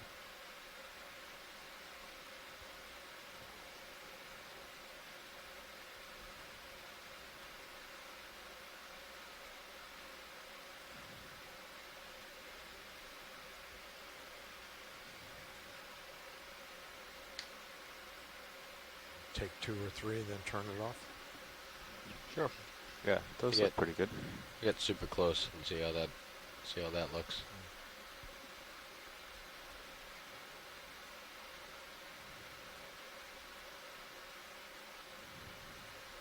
All right, last one. Okay. All right. Looks good. I bet that squat lobster will come out. Okay. Let's come wide video.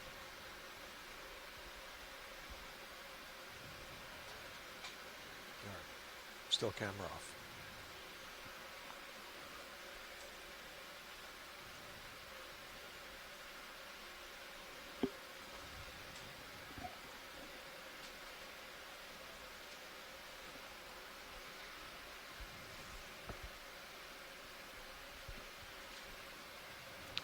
So to continue on a little bit about the geology here, as I mentioned, this area is cored with salt, and that salt has uplifted the underlying sediment here, creating faults and fractures, which are pathways for gas to move up through, and that can lead the gas to the surface, where it can create carbonate hard grounds like this. And the quick snap zoom we had there, we saw a dead piece. Let me talk. Hang on. So this Paramaricia. Come out just a little bit. So again, a nice community there. Yeah, right there. Now lose the lasers. Yeah.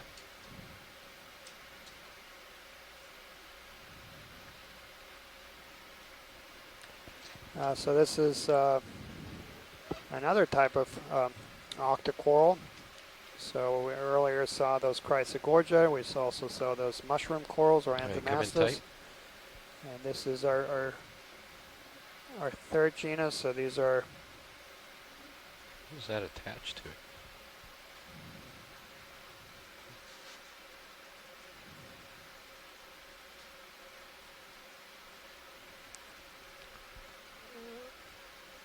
Is it 2 ctenophores? I don't know what that is. I've never seen it. Do you have any more zoom video, or is that it? That's it. And Ren is suggesting a Gorgia.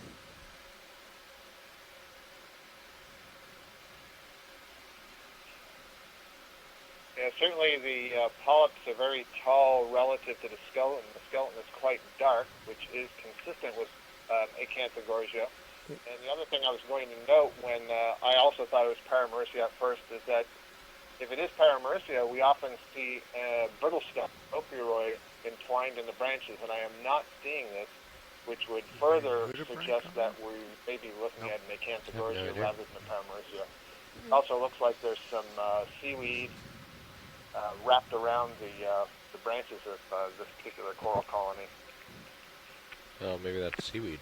Yeah, and I agree now. And then we got this nice close-up. Yeah, also those downward-facing polyps, also characteristic.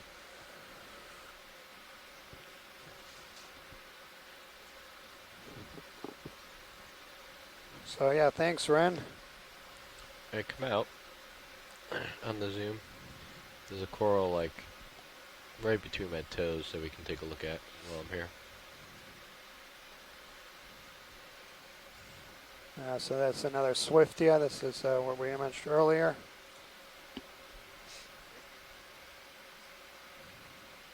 Come in super tight if you want.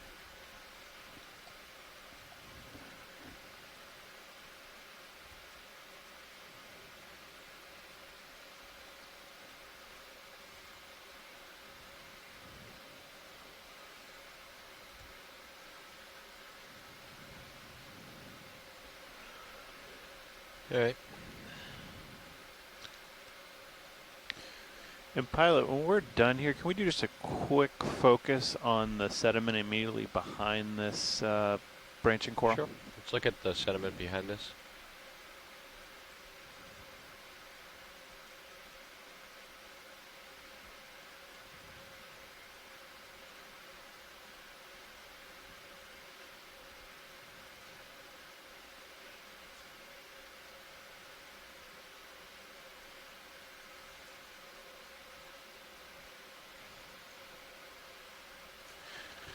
Thought I saw some sort of scintillation around that bacterial mat there that would indicate fluid flow, but now that we've zoomed in, I don't notice it, so we're okay to zoom out.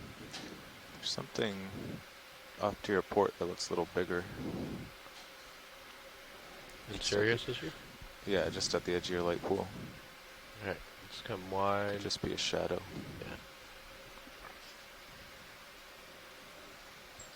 All right, video's changing out. Copy that. Thanks, Bob. Oh, it's just a bigger piece of rock. Just a rock, Carl? Just a bigger one.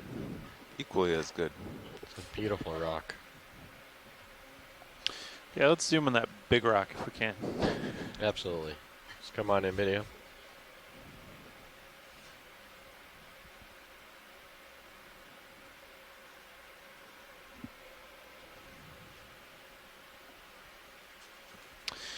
So we're seeing a large piece of carbonate rock here.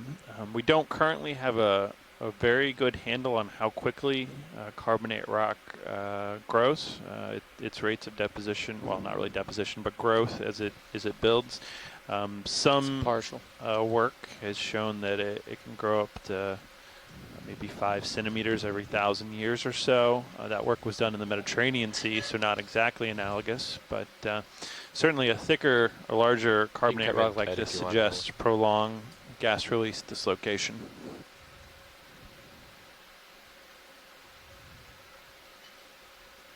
Yeah, and I think there's another coral just left of this. I gotta take it out of auto iris. It's going to change quickly. Okay. On this view, we're looking at Chryso Gorgia right now as you're panning over to the other one. But this view, it's easier than the last one. The way the tentacles are retracted, you can clearly see the little spines at the tip of each polyp. Those are actually the calcareous sclerites that in the genus Chryso Gorgia form this little crown the yellow of guy thorns. first, and then we'll There's come a to beautiful the port. stoloniferous octocoral, the white one to the left. And stoloniferous means that it grows like a ribbon or a mat over the substrate rather than growing upright like the colony. The yellow colony you see on the right side there has an internal skeleton, whereas the one on the left, the white one, just has tissue that grows like a ribbon, like a mat. Red thing in the background as well. Two-dimensional mat or carpet, and then arising from that are these polyps. But in both cases, they're colonial, so all of the polyps in both cases are connected to one another and are effectively sharing their food. And we see in behind there, the pink one, that looks like a very recent recruit, so a larva that has settled and started to grow, and it looks like maybe just 2, maybe 3 polyps are starting to appear. And I would guess that that's another very something more there to the left. See the white still? Genus it's in now. And I guess also I'm seeing on the far left there something very feathery. That's a hydrozoan. So yesterday, Daniel, I think we were comparing all the different kinds of corals, and we said there were also hydrocorals. So that's effectively a hydrocoral, a colonial cnidarian belonging to the class Hydrozoa, where these other octocorals that you're seeing all belong to the pulling out for a medium shot. Yeah, Scott, and as we were zooming in on that stoloniferan, just a note about, the high quality of this imagery. You could actually see the calcite spicules inside that stoloniferan. And just truly remarkable, this high quality imagery we get. Really beautiful. Yeah. Another thing we can see there is how much larger the stoloniferan polyps are compared to those Acanthogorgia polyps. And so, a lot of these different species, there's all kinds of different morphologies and ability for variation. I'm not sure if there's a snail there or if that's a little hermit crab. Hermit crab, I guess. There's a gastropod right there. And a snail beside it. You got the twofer.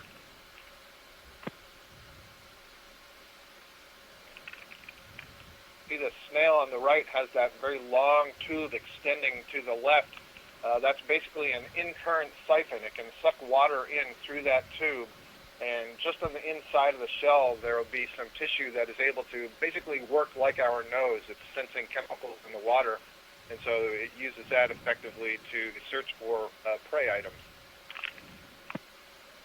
Pulling out. Go ahead. Is that a tube worm in the bottom?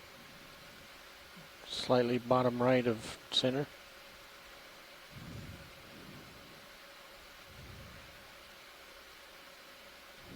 Yeah, right there. Yep. Yeah.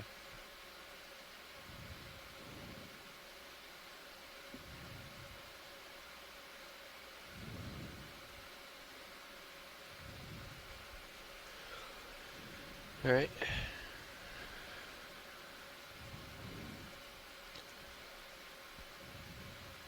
Looking at all the cameras, that looks like the end of this rubble line. Maybe we could jump ahead. Still got full 136 Anything else you want to see here, Daniel, before I pull away? Yeah, I think we're okay. Okay. Go ahead.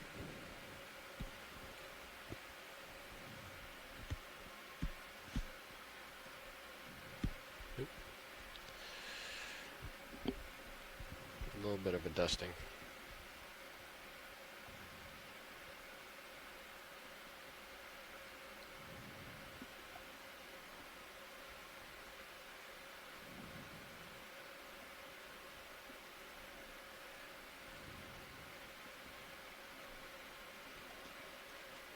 So our current depth here is 1,065 meters. We have about 15 meters in elevation to climb before we get to the summit of this mound. We do want to make it to the next two waypoints and then spend a little bit of time at the top of this feature.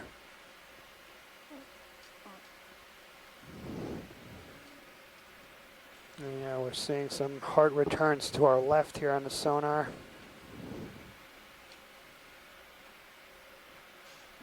That's back.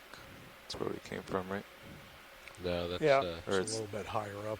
Continuation of the line, yeah. Continuation of the line.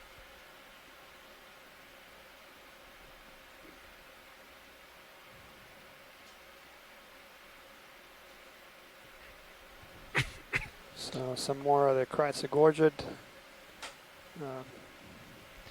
Anywhere where there's a hard spot.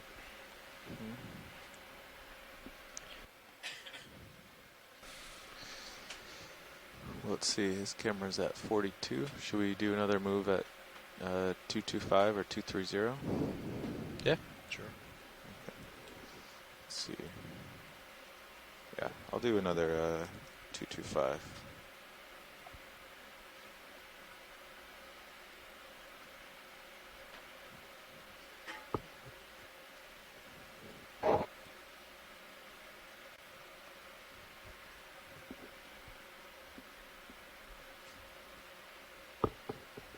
Let's do a snap right here, Roland.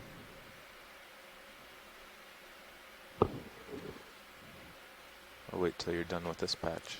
So we see another mushroom coral there, that red, and we see a Chryso Gorgia to the right, and an Acanthid Gorgia. Yeah, you can come down a bit. Snap right here, see what this guy is. Something dead. So yeah, this is a dead piece of that Chryso Gorgia. So yeah, the common name for that is golden coral, and yeah, you can see there the exposed skeleton. So it has that nice golden coloration. Yeah, you can put a ship moving, Carl. And next to that mushroom coral looks like another stoloniferan. Or maybe another. Yeah, hard to say. Bridge, Nev. Saw a round disc on the soil in front of that squat lobster Might at the be worth bottom. pointing out I have a that, ship move, 30 meters, A, bearing very hard to 225 degrees, identify speed in video, 0.2 knots. but B, just hard to get to identify because they're attached to the substrate, and so we don't often get to collect the substrate that they're on. So those opportunities where we do get something like a loose rock, or we get perhaps an old coral skeleton where a stoloniferan's overgrowing it, those are the situations where we, get samples of those things and study them. Otherwise, they're a tough group to get in the deep sea. Yeah, copy that, Scott. So, yeah, perhaps something we should also keep an eye out for. There are several of the geologists have pointed out that they would like a rock sample, so we'll keep an eye out for one that perhaps has a stoloniferan on it. Yeah, I wasn't really trying to lobby for a collection of one. I was just, making the general comment that some species are more difficult to collect than others. Absolutely.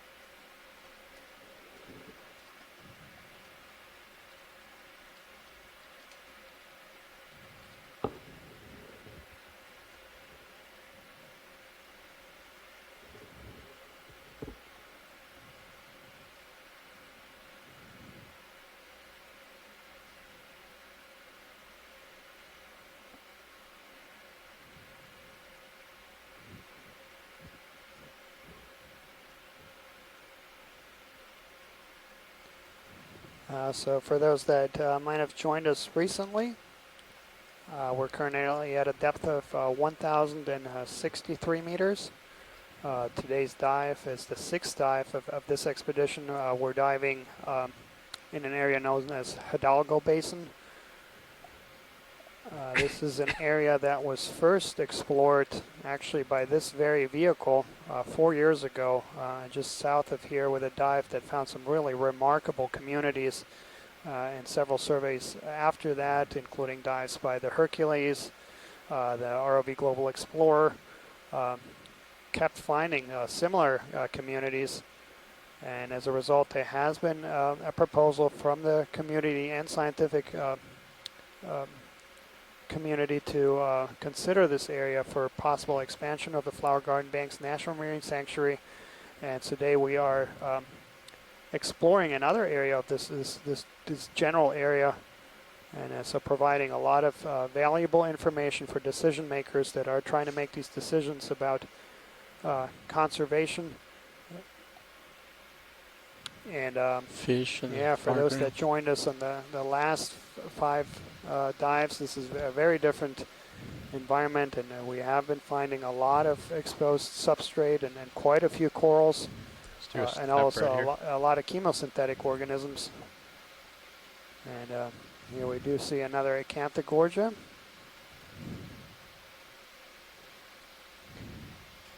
And so today's dive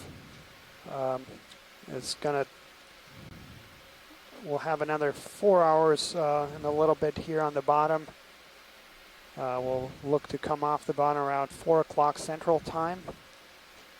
And what we hope to accomplish is to get to 2 kind of summit features along this mount, and then spend, if we have time permitting, basically transiting across this entire dorm to try to get an idea of how abundant some of these organisms are. And then we have another... I didn't want to interrupt you there, but when we were looking at that Chryso Gorgia on the shell, I thought it was a really nice analogy to thinking about seamounts or ridges or canyons in an otherwise muddy deep sea. And it showed you that you have to have these little islands of hard substrate for the cephal communities to grow. It was a perfect picture on a small scale. Absolutely.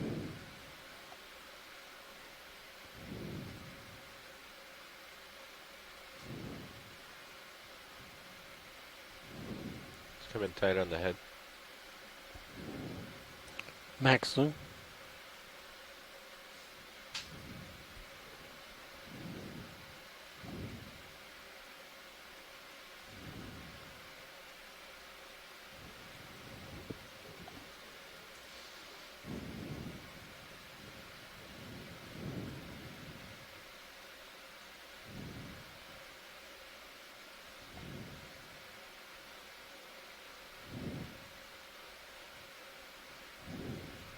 It's coming up.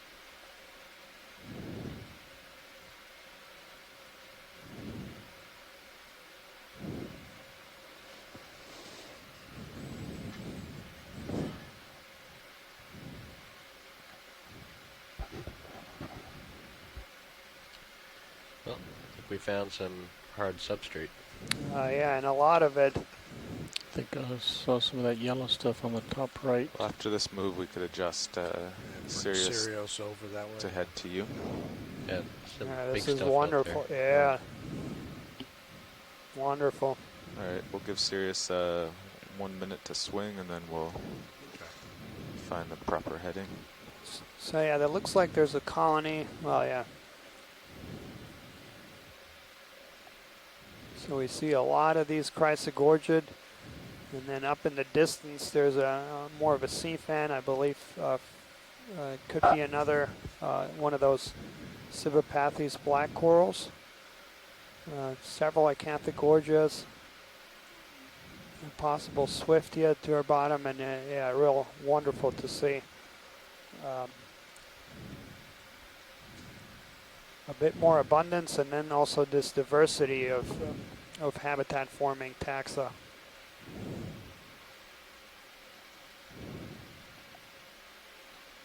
Yeah, every carbonate target we found has been in a line. I guess we should follow that line up. Yeah. Some kind of fault underneath it, maybe.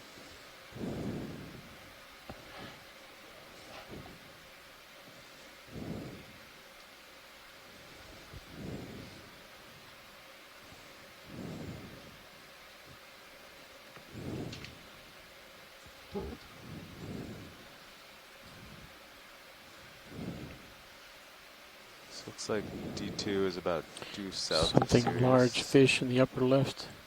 195 or 190. Let's get the fish. Something like that. Got lasers on? Lasers are off, I believe. Let me get them Now on. they're on. They are on? Yep. They were on. They're on.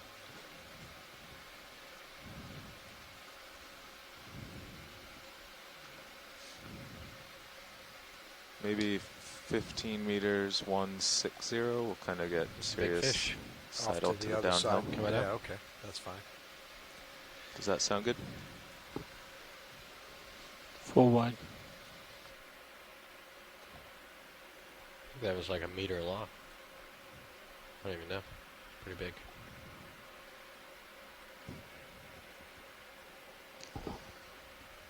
Bridge nav. Anything you want to look at in particular here, Daniel? We have a ship move 15 meters, bearing 160 degrees. Yeah, I think speed we can 0.2 knots. cover a little ground here. Okay. Yes, see a lot of the things we've imaged so far already.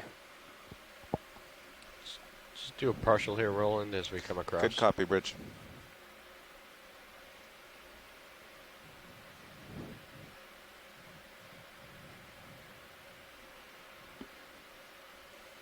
So yeah, several of these Acanthid gorges.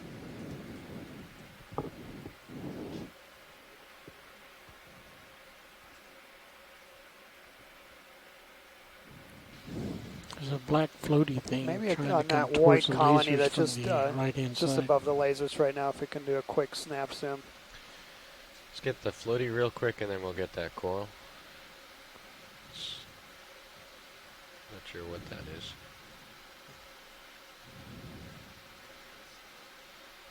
Looks like a salp. All right, come on up.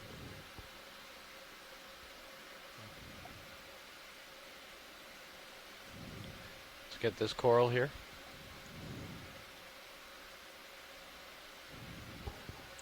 Bridge, open mic.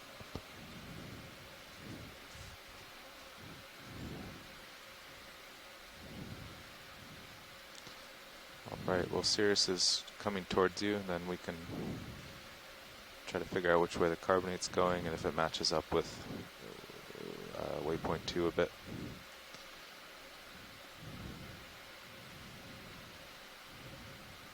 Okay, come in tight. And a little tether pull here.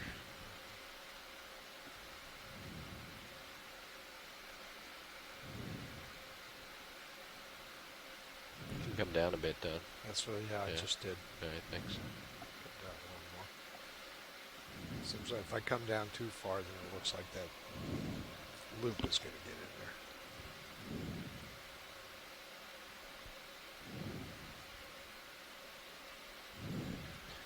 Let's come out partial.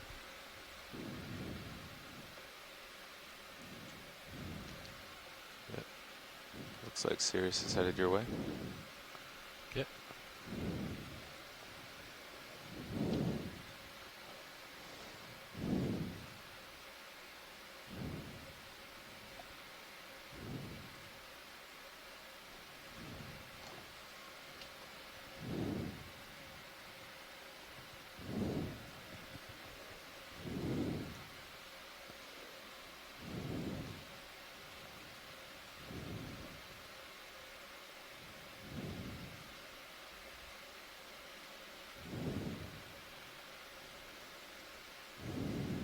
Also, just want to take a moment to welcome all our viewers that are watching this at Moody Gardens Aquarium in Galveston, Texas. Welcome. You're watching live video footage about 200 miles offshore to the southeast of where you are, and this is about 3/4 of a mile deep. This is part of a 3-week expedition aboard NOAA ship Okeanos Explorer. So yeah, we see a lot of another Brazingid sea star.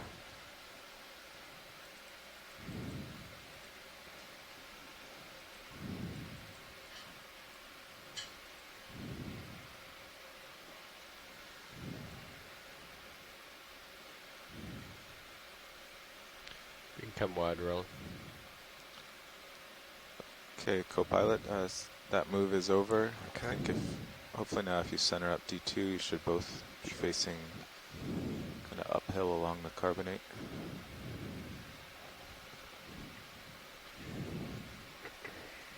Let's get this coral as I come by.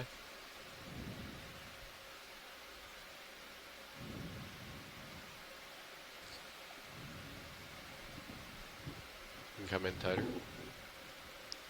Watch lead nav. Yeah. Copy, Bridge. Yeah, watch lead. If you look at high pack, I've marked all the carbonate rubble we found, and it seems to be heading on a This strike looks more like a of about plexaurid, 200. Daniel, or like the Paramaricia. See, the tissue is somewhat thicker. The polyps, most of which appear to have their tentacles retracted right now, look like these little warts. little swellings on the tissues, so kind of different from the previous colonies we were seeing of the Acanthogorgia, where the polyps are really tall and distinct from the thin skeleton. And I had noted earlier an indication it might be Acanthogorgia and not Paramaricia was the absence of a brittle star. You see that there is one large brittle star clinging to the branches of the center. And then in the foreground are squat lobster, possibly Chryso, which are also, as you noted earlier, quite common on various corals. And there's a lot of diversity, species diversity in the squat lobsters, and at least some of that diversity is associated with the particular coral that they are living on.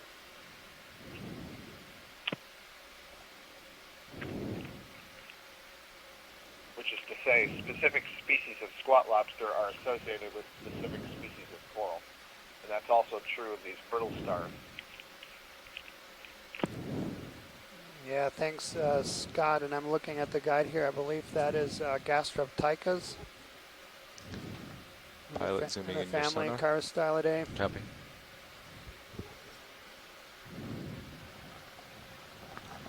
All right, let's frame it up.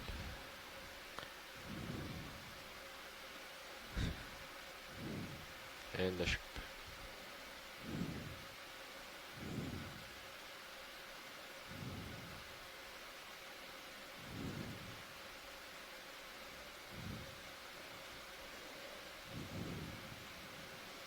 Does that shrimp think it's a mysid shrimp or something? I don't know.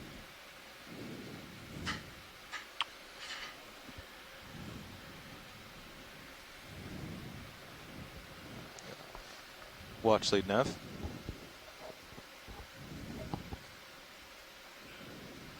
Okay, coming up. Ah, Daniel went to lunch. I see. Well, we have been following this carbonate down covered in coral. Do you have high pack? Yeah. So if we follow that, we're going to end up kind of in the middle of the two You can see in this peaks. little scene that compared to earlier, Or we can where head there's a straight lot more for sediment and the very waypoint, few, but that might be across hard sediment. substrates. Here we Just have for, more it's only exposed 90 hard meters substrates, away. so we have a lot So more just coral, 3 short moves. growing Just together. wondering what you would Seeing prefer. at least 3 or 4 different species mixed in here. The very plainer yellow colonies, Paramaricia. Okay. We have the slightly more fuzzy, bushy yellow ones that are Acanthogorgia. And then those bushy, kind of pinkish ones are the Chryso Gorgia.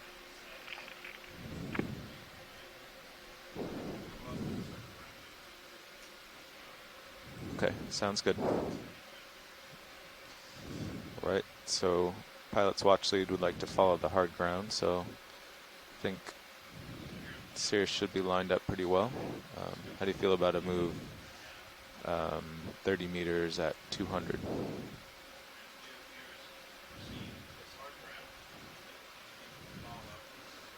Your mic's not open.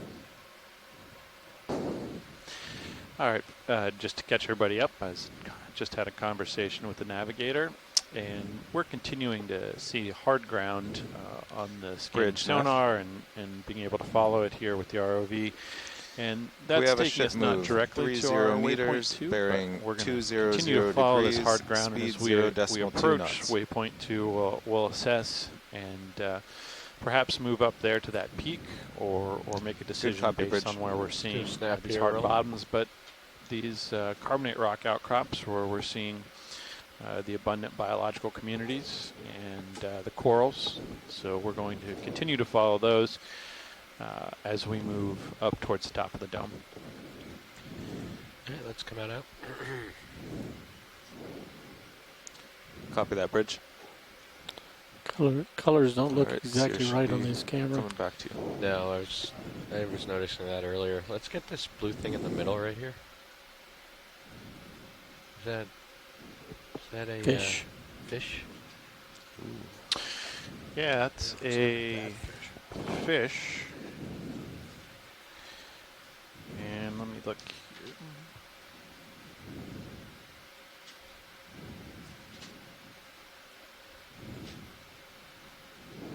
Test your biology skills, Adam.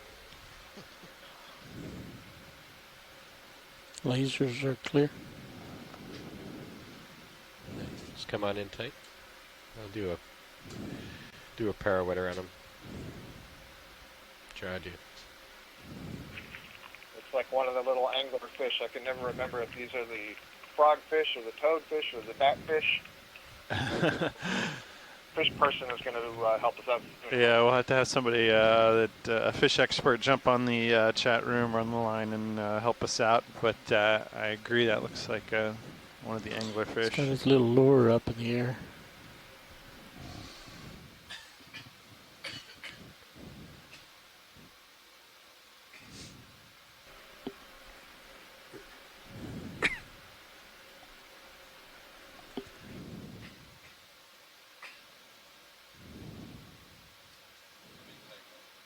That is back soon. Okay. And Andrew Quattrini is letting us know this is a type of goosefish, the Sledenia schaeffersi. Sledenia schaeffersi, apologize. And that is a type of goosefish.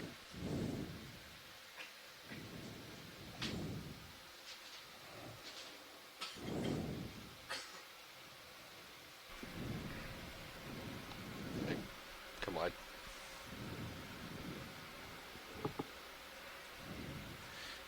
Yeah, Scott, you named just about every kind of animal except goose for the goosefish. So unfortunately, we both guessed Can we our. go back and rewind and erase the tape, please? Yeah, we'll edit the tape for you.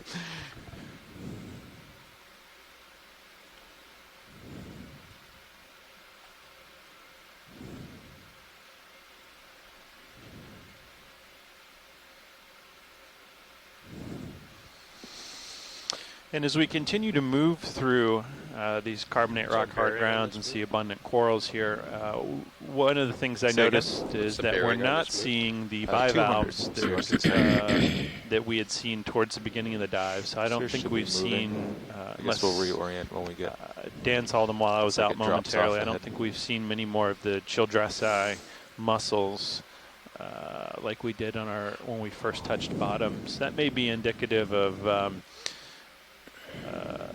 in less bacterial mats as well, which may suggest that we haven't had active seeping here as recently as those seeps we saw when we first came to the bottom, but we'll keep our eyes open for those.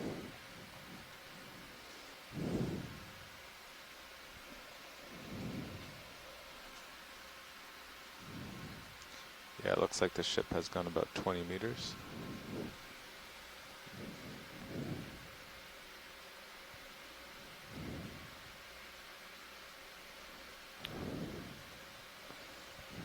Is that a different kind of fish that just went off bottom? Or is it a large shrimp? I think it's a large shrimp. Yep. Two of them. We could do a snap on those. Yeah, quick zoom on that shrimp. Probably should do lasers on again. Might be blocked by the drawer. Oh, there. They're on. And I think this is the shrimp we've been seeing today, in association with a number of different corals. All right, come on out.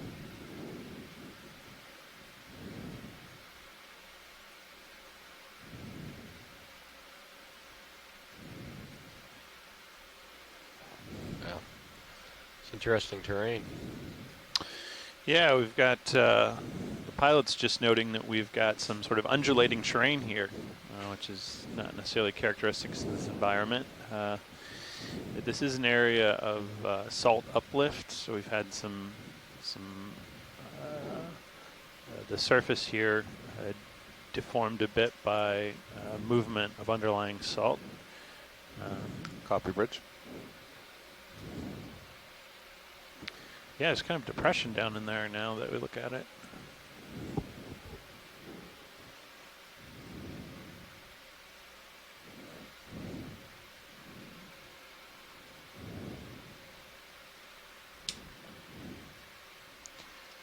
Well, the move is complete. Sirius will probably move for another few seconds. Let's choose our next direction of motion. Waypoint 2 is more west of us.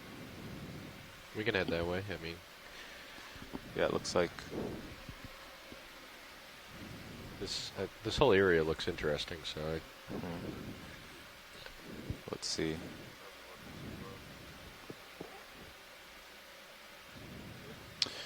Yeah, as we're approaching the top of this dome feature, we're again seeing some very interesting undulating topography. We're seeing abundant carbonate rock, corals.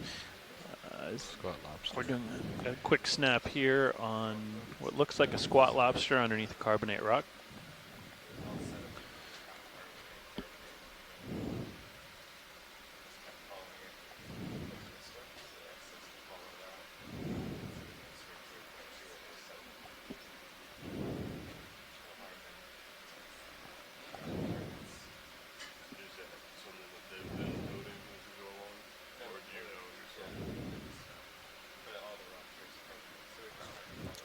sea cucumber right here.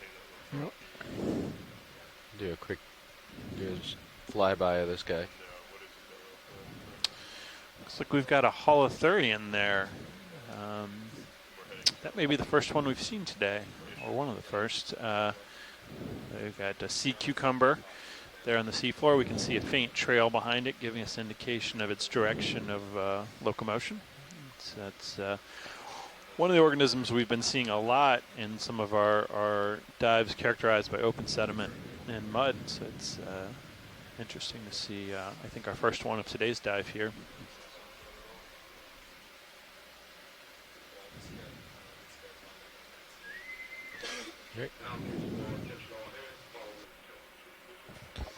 Okay, pilots. So which direction do you think is uphill? Well, still 200 or? This is the local high right here, at least. Yeah, it's hard to tell. Okay. If I push ahead a little bit, we'll see some depressions up ahead. And yeah, we could keep going on this, or 200. Seems to like drop off right there. Yeah, I guess though. Video, can you lighten up the I guess we do want to head that way eventually, towards the drop off. It's kind of a little ridge feature. Yeah. Can't so really you're on tell. a ridge. Okay, thank you. Sorry, go pilot. back. That's all we can get. Yep. Will you? We don't want to get too far because we're actually. I think we're getting closer to the other mound now. If you look at High Pack. Mm-hmm. So if there's any way, if you guys face more. West? Yeah, west. We can go west. Okay. See what it looks like. Yeah, I mean, that's interesting that way. Yeah. Okay. So it'd be, I mean, if we go directly there, it would be 260. Yeah. We don't have to go quite that extreme if it's... See another big goosefish or something down there? Yeah.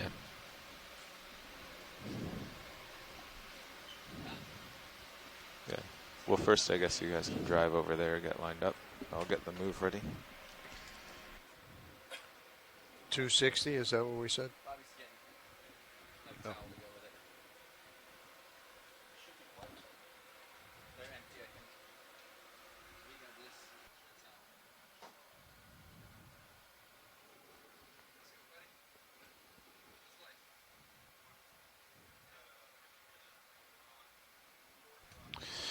We're getting ready for a changeover here with our pilots, so it will be a momentarily hold here. But if we look down in front of us down the slope, it looks like we've got another, possibly a goosefish on the large goosefish on the seafloor there.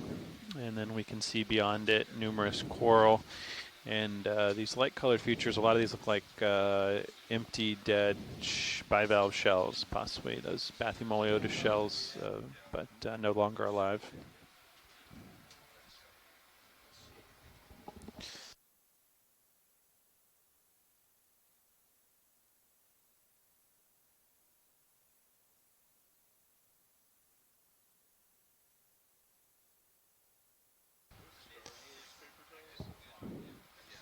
Watch lead nav. Yeah, we're just doing a pilot change. Uphill now is more towards waypoint 3, so we're just going to head west over this undulating terrain to get to waypoint 2.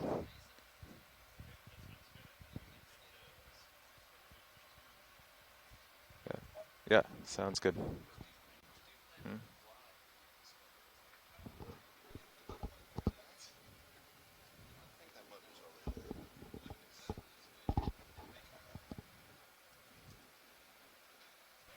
Pilot, looking at you. 41 degrees.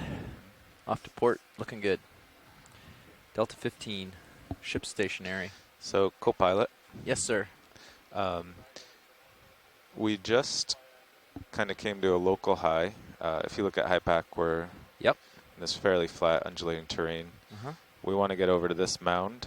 Sounds good. Uphill's more towards this mound. So we were thinking we'd just head right at 260. Actually, at this point, it's 270. We'll just head due west. West. Okay. But first, I guess So I wanted you. I need to come south a little for that. Yeah, first I wanted you to get lined up that way and explore in that direction. Okay. Roger. Bobby, you're Delta 9 and rising. That's what happens when you clean the vertical paddle in one direction. No, that's what happened when Z-Bias comes disabled instead of just locked. Yep. So you need a little clean anyways. Do a shake on your way down. I think we'll want you to get lined up about 250. It should be over undulating sediment. So there might be a few downhills. Once you're lined up in that direction, I'll pass over to Lars and he'll get a ship move going that way. What's our direction? 250. You're going to have to come up to the starboard on my screen. Yep. So once you're there, pilot, I'll show you high pack. You familiar? Go ahead, Watchley.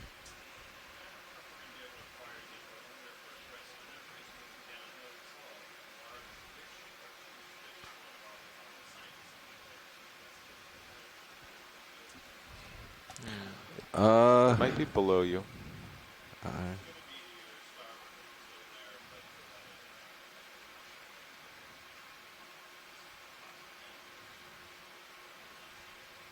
Tilting down. Maybe. Carl, do you recognize any of this? The fish was at the bottom of a depression. It's off to your right, I believe. No, I think it's too far now. So we saw Andrea Quattrini asking for a quick zoom on that goosefish. Unfortunately, in the when we did the pilot changeover, I think the fish has moved on, so we're not going to get a chance to zoom on him. But hopefully, we'll see some more here coming up that we can get a close look at.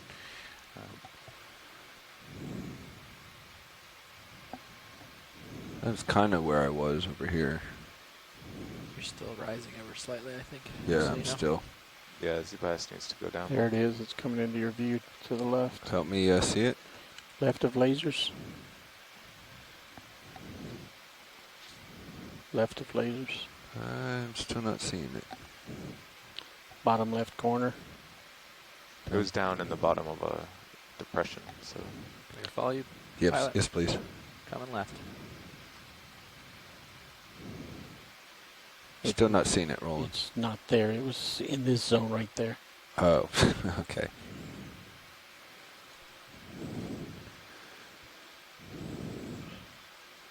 Go ahead, Watchley.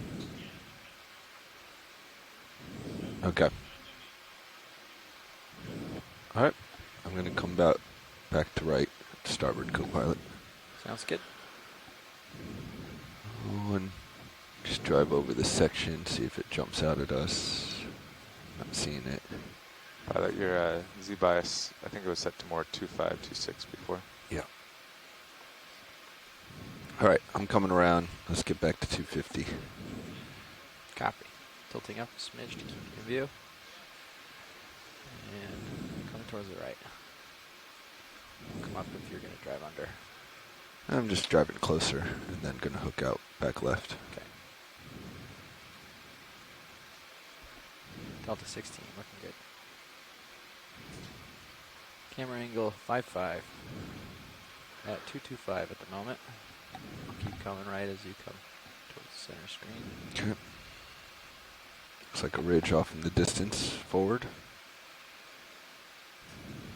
Or at least to the right there. All right, so we're continuing to move towards waypoint 2. I see a giant crab on the right. Bobby. And we just spotted a crab. Possible Let's crab. pause a second. I'll just give you Large guys the crab overview. dar, right? And then There go. he is. In the distance. So we're following. Actually, okay, We're go ahead. following carbonate up.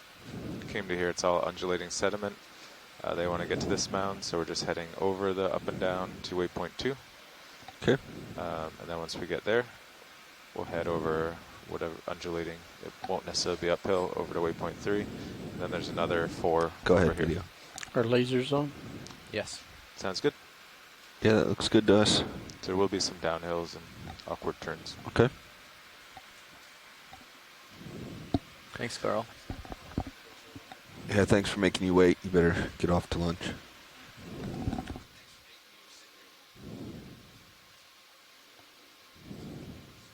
Looks like a pretty big spider crab. All right, video, I'm with you now. Let's dress this up a little. Probably, I wonder. Probably at least half a meter in diameter.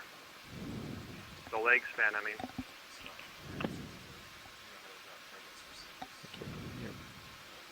Go ahead. Ears touching there? Lasers Yeah. clear? I went down really quickly. I'm not quite sure why I went. Lasers are good. Lasers out. Copy.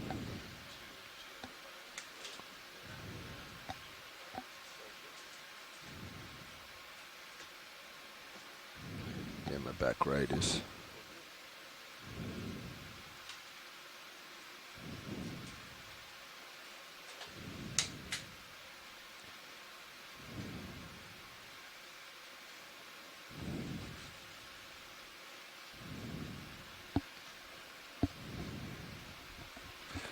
Video, when you're content, I think we're ready to move on. So let him walk into the center here. Okay.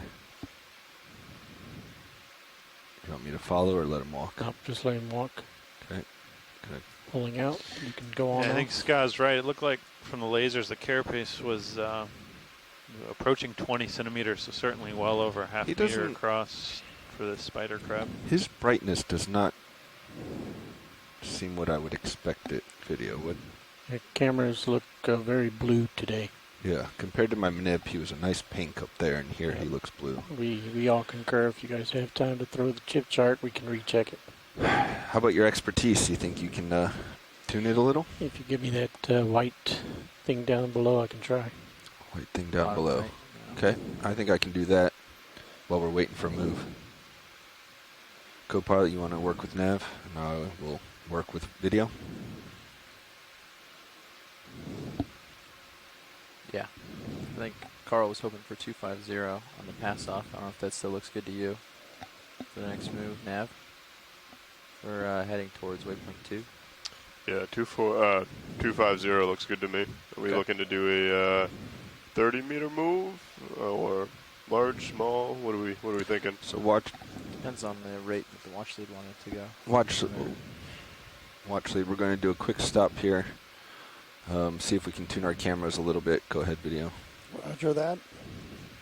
I kicked up some dirt, so we might not have that much time.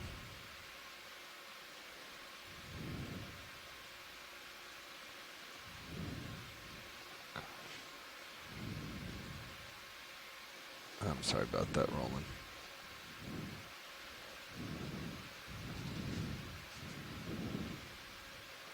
Want to cap the camera real quick? So it looks like the past moves is And this dust should be mainly leaving pretty 30 soon. meters, and then one that was 15 in there. Just checking Yeah, I blacks. think 30 is going to be just fine. Folks on shore, just want to let you know we're doing a little bit of a tuning on the camera You can go ahead and right start it. now. Okay. So our video is working on the just adjusting the color levels a bit for the camera, and we're going to do that momentarily, and then we'll move on. Yeah, watch lead. The ship is getting a move on, so we'll be moving on momentarily. Roger that. Thanks, pilot.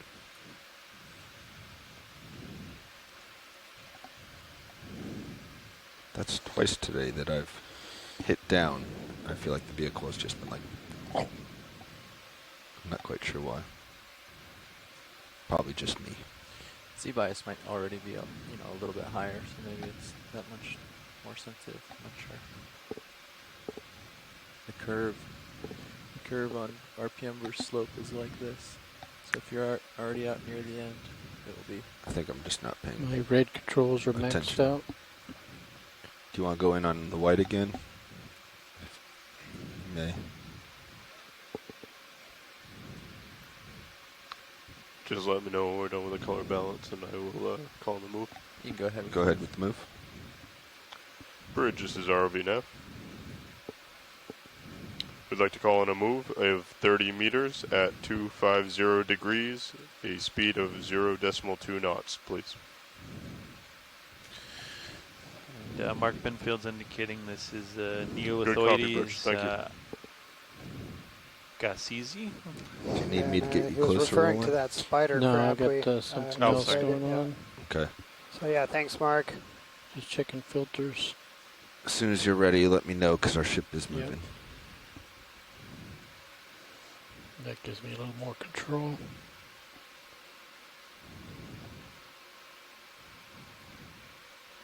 At least the current's moving enough to get my clouds out of here pretty quickly. Copy that, Bridge. Thank you.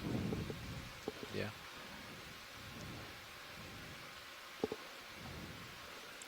Current depth here is 1,057 meters. And So that is co-pilot, starboard. the move was initiated at This dome feature 17:16. You let me flattens know out when at you stop around, moving, or when you feel the move. this depth. We There can are a that's couple much wider. topographic All right. highs. Okay. They're just Do my best. Let's come on then. 1,050 meters. Thank you, video. That's great. My reds So are still we'll try to maxed out, but target at both least of it's those on today's closer. dive. And then time right. permitting, we'll spend see if I the can remainder settle of the now. dive basically transiting across this dome. Watch leads pilot. Yeah, we're done tuning the camera, and the ship is already underway. Front row's yours. Let us know what you'd like to see. Yeah, I think we can just keep moving towards waypoint 2, and we'll let you know if we see something. You got it.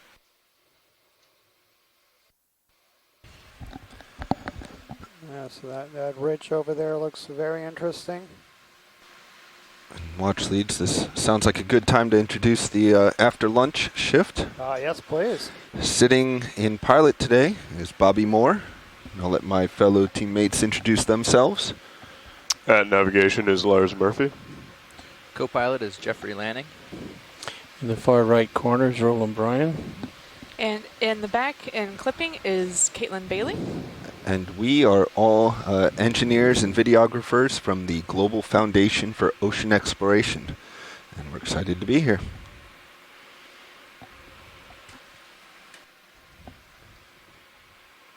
Yeah, thanks, Bobby. And yeah, we're really fortunate to have this wonderful team, and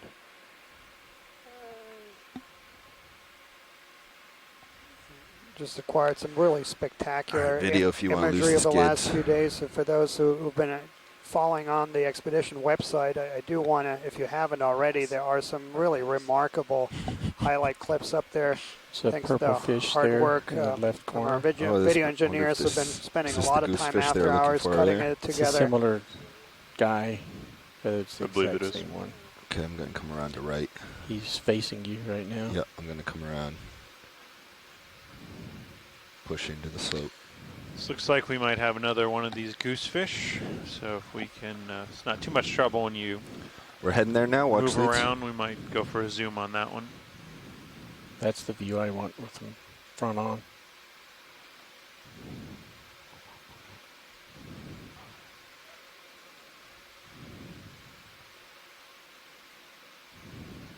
Beautiful view here. Just the entire compose it for you, coloration Roland. here, Yep. though. These bright red and yellow and gold colors in that fish. And this is actually, okay. So we talked about the importance of this area to the flower garden Just square banks, that for a second. National Marine Sanctuary, and that name of the flower garden banks that is, quite a bit north Beautiful of us. scene. Was All right, actually when you're ready, let me know, proposed and we'll because come of the right to the bright fish. You can go corals ahead. and sponges Okay. that were discovered there by Easy. fishermen actually in the early 1900s. Go for you. You got to fix that slider for you. Mm-hmm.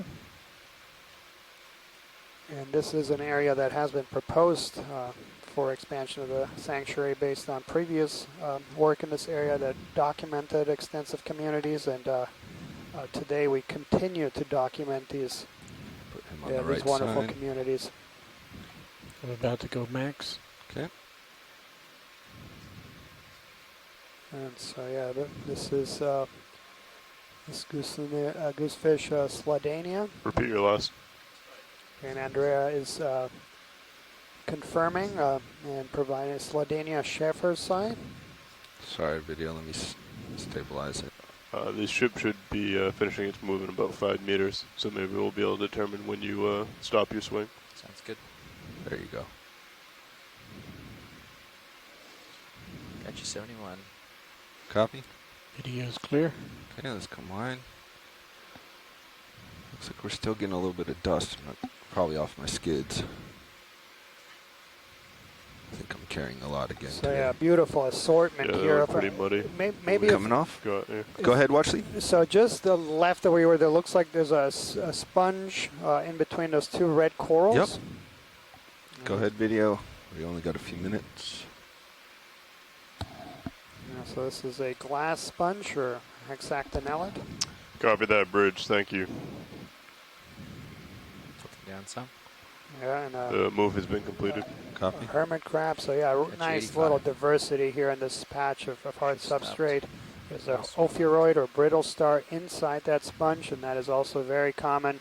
A lot of sponges provide habitat for ophiuroids and a lot of polychaetes. You can also see towards the periphery of that sponge, there's a piece of the sponge that is now dead. And you could see the lattice type structure there. All right, moving on. So yeah, beautiful here, community, a lot of color. About how far he was? A couple munidopsis, squat lobsters. So you're aiming for that. Do we have that today? That we have it. That frame sync. We do have the view. Okay. Yeah. Because I'd like to see that in one, so I can try to line up a few. I'll steal your tail cam for it when it's cool. When you want it. I think that's 12 or something. And rolling. Did you happen to take steals of that image? Good. That'd be a good one to. You can. Yeah, you can do just what you did in Lose the Skids whenever you need. Our Zeus must be much more forward, I feel like. I don't remember seeing that much of the skids before. Or sorry, that more back, not forward. So let me see it again. Yeah, we're seeing more of the right than the left. I agree with Roland. The right is. So again, to give our folks I a little bit of a time check. To lose them. So we have about 3.5 hours more of bottom time remaining. Like we'll be coming off the bottom around 4 o'clock. Cradle. And tomorrow's dive, we're going to be shifting focus again and explore a different environment. Tomorrow we'll be diving on a mud volcano in quite a bit of deeper waters. That's about 2,500 meters. Yeah. Well, and then the day after that, we'll have our first dedicated dive to midwater. Cabling was hitting the and again, this is just part of a good catch. 3-week expedition where we're exploring different ecosystems and habitats in the Gulf of Mexico. Along, but I'm going to come up right here again, it looks like, so. Yeah. I don't know. Seeing a lot of shells on the backside. Yeah, let's keep moving. To 24 since you're going down. This hole, I'll come down with you. Altitude 20. Yeah, Nav, let's keep it moving. I need to swing out a little bit. Are we looking to do the same move? Yeah, or same and direction on that at least? slope, we're starting to see a lot of bivalves. Good for getting the waypoint. Yeah, we're looking to get me to waypoint 2. A lot of evidence so I need here to come for to the right some. Chemosynthetic communities. And yes, that'd be more like 260. And Adam is pointing out here on the sonar, there's a lot of What I like to do is kind of aim to put Sirius right on the waypoint. Because then I can come right under him plus a 30 or 20 meter radius. All right, then we should just stick with 245 then. Let's do it. Excuse me, 250. Let's do it. 250. It's a 60 meter hop. You want to do it? Sure. Let's just do it. The whole 60 meters? Let's do it. Okay. No bubbles on the bubble sonar yet? This is awkward enough that get through it. Bridge, this is ROV Nav.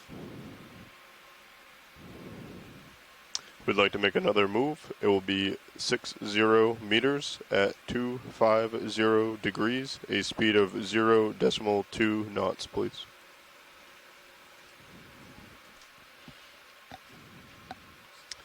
Sounds good. Thank you very much. Looks like a sea spider in the water there.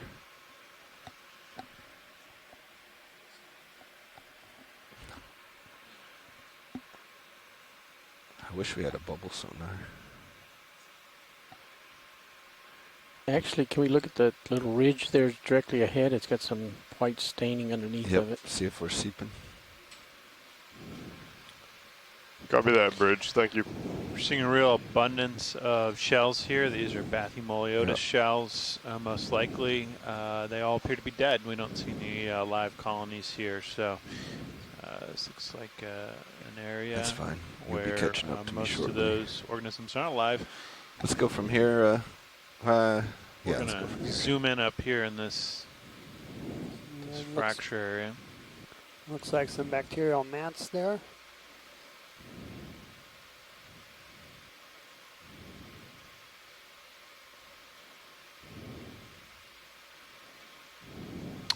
Yeah, we see It a lot looks of like bacterial some bigger patches mats up ahead rolling. right around that rock. If you look at my manip cams.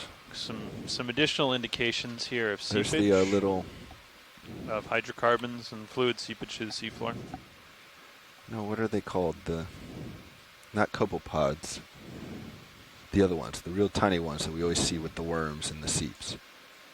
Are they anthropods? If you go back in, Roland, because we got to wait here for my tether anyway. Right there next to the shell. Yep, I see them in the dark spot. Yep. I'm pretty far away, but yeah. I've typically seen them associated with seeps, or I have. Yeah, so Bobby is noting here an arthropod that they commonly see. Yeah, it's commonly seen. I believe he's referring to the Albinocaris shrimp. Hard to see here in this view. There's also some anemone things on the left. Let's go ahead and come wide rolling. There's, I think, some nicer patches uphill. And I got a little more tether. Just go to this immediate one.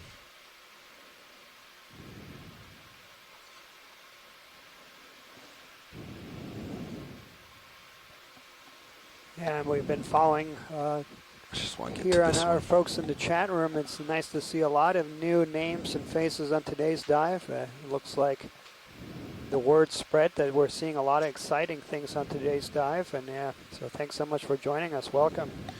Can we zoom on this white patch when you get a chance, pilot? Of course. Thank you. All right, let's go ahead, video. Yeah, they keep getting bigger and bigger patches.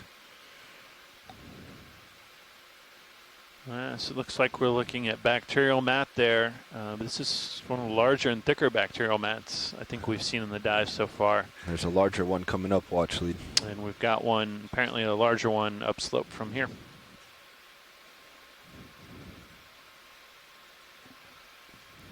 Thanks, pilot and video. We can come out when you're ready. Video's clear. Yep, let's come on. Let's move on to the larger one. And so kind of to put a little bit more context, so this larger area, this Hidalgo Basin. That next one I think I'll set down I mentioned that there's a dome just south of us, pretty large dome. There's about a kilometer and give across. us a little tilt up higher to see what's out there in the There's a gap in distance. between that, and then there's the second dome that we're diving on today. So on the dome south of us, they saw very similar, and based on the descriptions and photos we reviewed last night, to what we're seeing today. And then there factors a few other topographic highs to our north. So it appears to be that these types of environments and habitats are somewhat widespread throughout this area. And this, of course, has a lot of relevance to management decisions. Not seeing any obvious seeps, so you can Seeing go partial. some blacker dots on the left patch.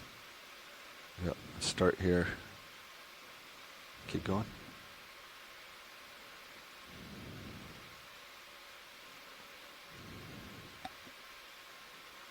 Yeah, just hold that.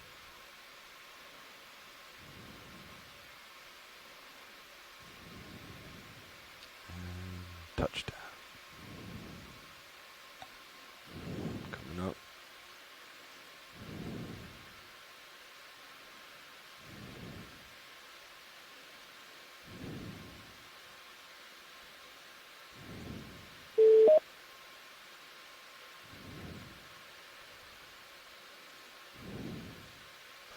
The ship is about halfway through its move for your reference.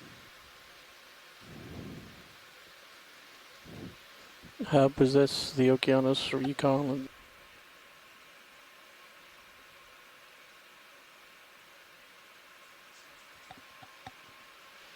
All right, let's come wide. Once you're ready, video. Gotta get back on track. Some really thick bacterial mats here, a large bacterial mat stretching over yep, I'm coming to quite an extent of the seafloor here. So again, more indication of fluid flow, hydrocarbon seepage from the seafloor. Yeah, and there's another very large colony of Chryso Gorgia with squat lobster. That appears to be the dominant coral that we've seen so far. Can we just do a snap zoom on the colony to our, yep. Go ahead, video. I think that is Swift, yeah. Yep. Excellent, yeah, it's the same we've imaged before. Thanks, pilot. Let's continue on. Yep. Video full wide, please.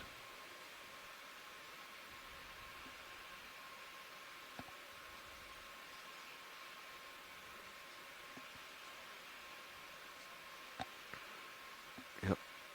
It looks like it's uphill. That's the way we want to go.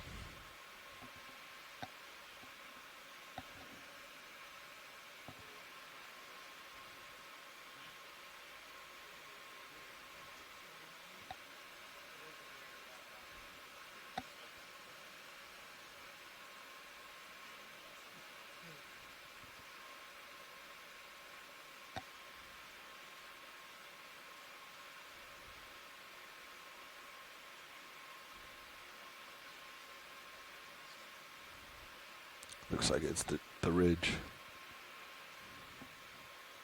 Ridge line.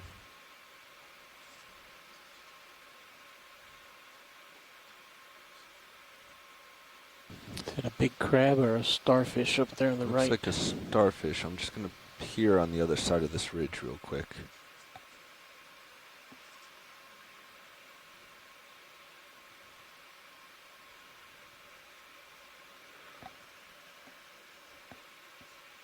Yeah.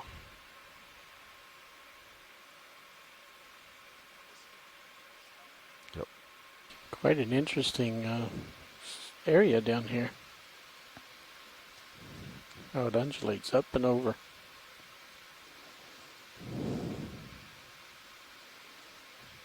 Chris Ma, if you're listening, this is the time to dial in.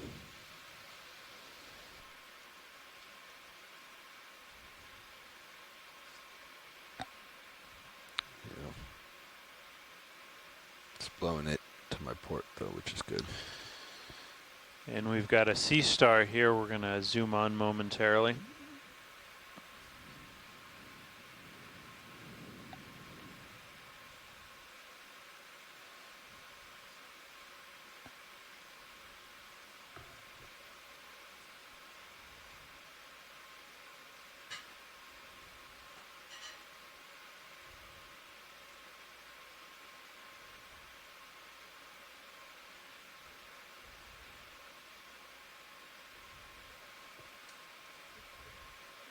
And Chris, if you're watching or can hear us. Go ahead, video.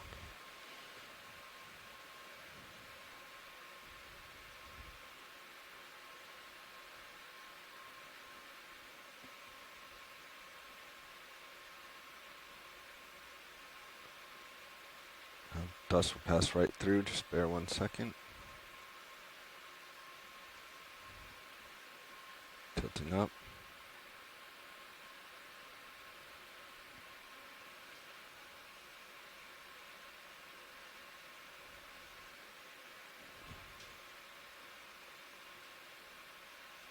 Pulling for full species. Hello. Hey, Chris. How are you guys today? Excellent. We're ready to learn about the starfish. So am I. Still closing in. It looks like a mix. Oh, and thank you, Roland. I appreciate. Was it you or Dan who called me out on the screen? I was Roland and then Dan. Yeah, you can just oh my! This is a sexy beast.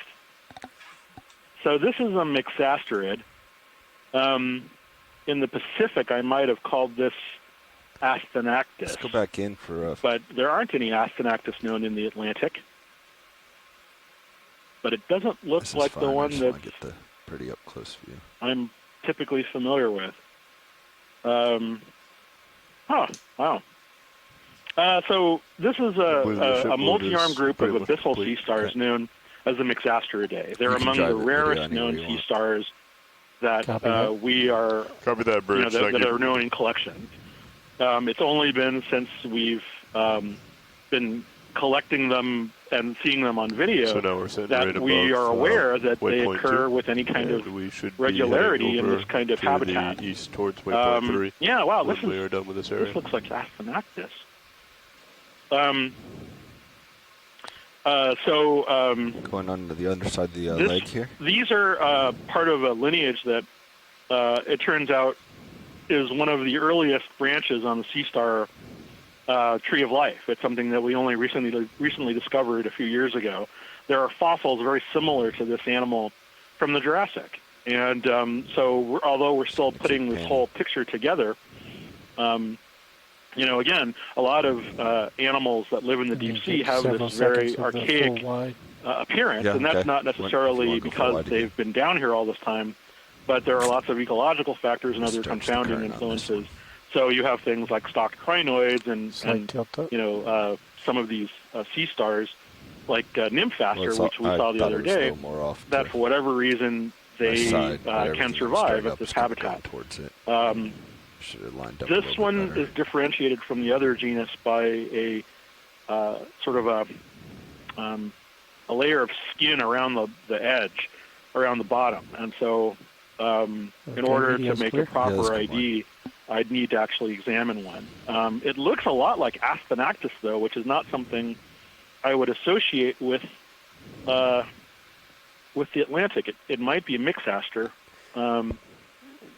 Now, Chris, yes, I got that photo too. Is there any real need for a sample here? Just well, yes, it would be great to sample it because, like I said, if it's Asthenactus and not Mixaster, which is what I'm used to seeing, I'm pulling up images of Mixaster from my Atlantic Canyon. Okay, just a quick question here for the rest of the science team. Just want to make sure that is okay. We'll have to set up here for this collection event. It appears to fit one of the criteria we have for collection of samples, and that is of rare, possible new species or range expansions.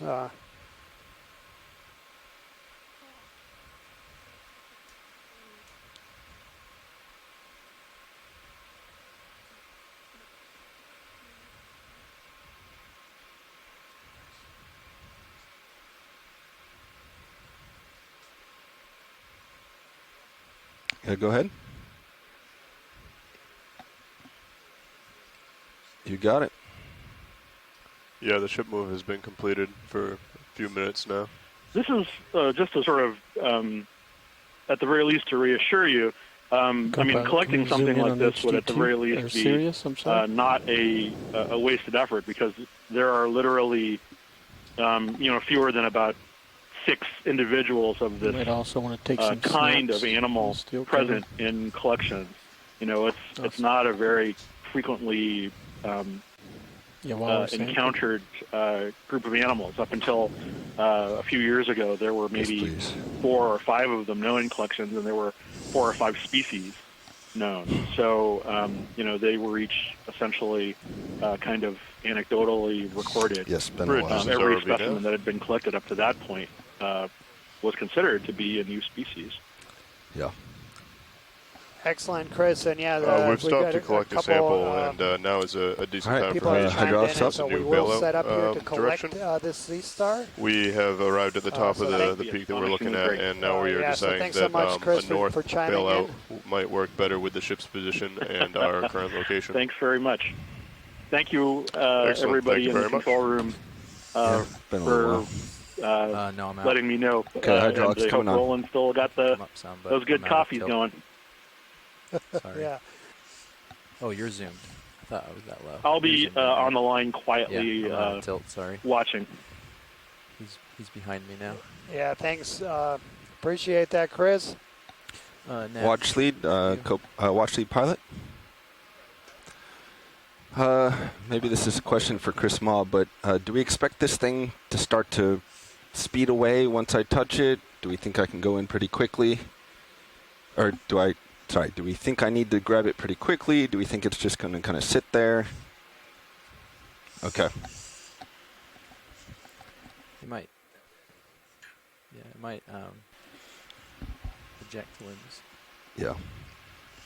But it sounds like I can go a little slower than usual. Have you been briefed on on the collecting scheme, like dropping the target and writing in the book and how to name it and everything? Okay, good.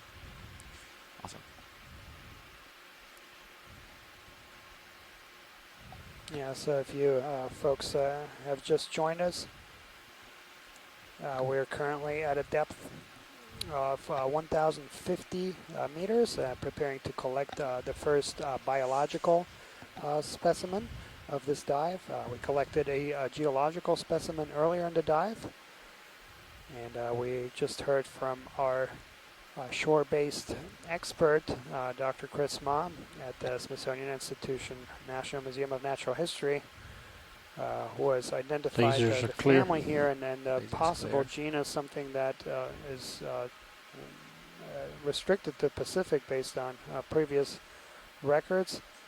And so we are going to collect a sample, which is going to be very valuable information. Nice work. Let me know when you're ready with the drawer. Yeah, I think we'll be able to get the drawer out here. Yep. Ready? Yep. Extending.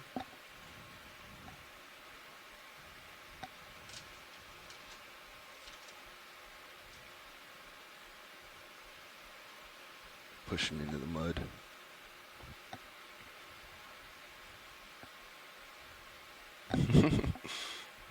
We'll just do a cleaning before we leave.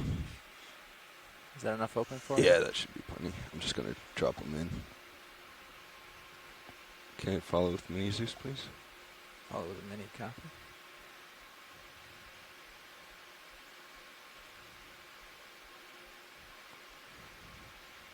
It's big. That's a big boy.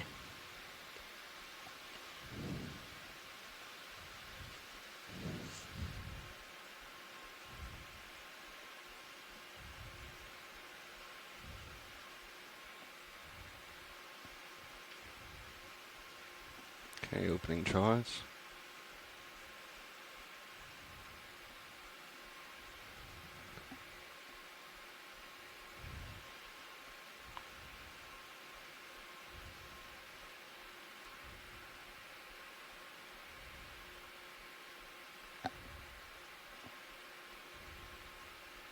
Nice work.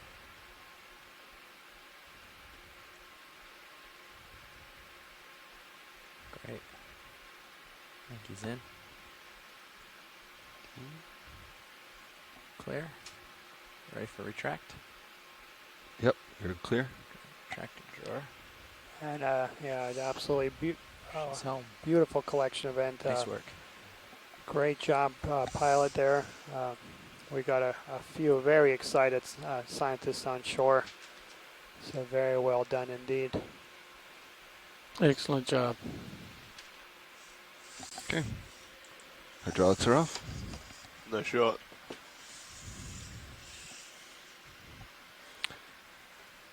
I don't know when we got the piece of foam over here. But that's such a great idea. I don't know why we didn't have it earlier. Yeah, I pulled it out of the little box there. Great. Okay, let me bring up. Watch lead the... That's zoomed, by the way. Yeah. The one trade-off there was wide on. when we opened our drawers, we kind of pushed ourselves into the mud. So when we come off bottom here, we're going to have to clean ourselves off for a little bit. So we'll lose the clean screen for just a minute or two. All right, so now we are going to be pushing towards the southeast. So we're going to want to spin around towards our ports for the lineup for that. Okay, let me go venture in this divot. Yeah, sounds good. Since you're set up, let's go see what's over here in the crater. I'll swing around towards south to keep you in view. Yep. Or are you going to waggle before you get there? Nah, it's not looking like there's much over here, actually.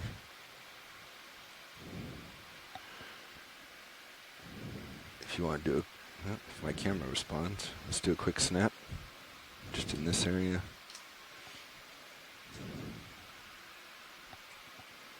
Yeah, I'm not seeing anything. Alright, I think if Watch Lead is happy, we should make our way to the next sport, next waypoint. So, Dan? Yes, go ahead, Chris. I can't wait to get sorry. a new rotator I was on just this. doing some research quickly, and I just thought I would point out that even if this turns out to be Go ahead. to be the Atlantic species, none of the Atlantic Wonderful, we'll do so. mixasterids are known from the Gulf of Mexico. So, Did you hear Watch Lead?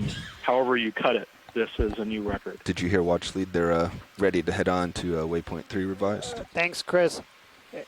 So let's get lined up for that move. All right, we got 150 meters until we get to waypoint 3.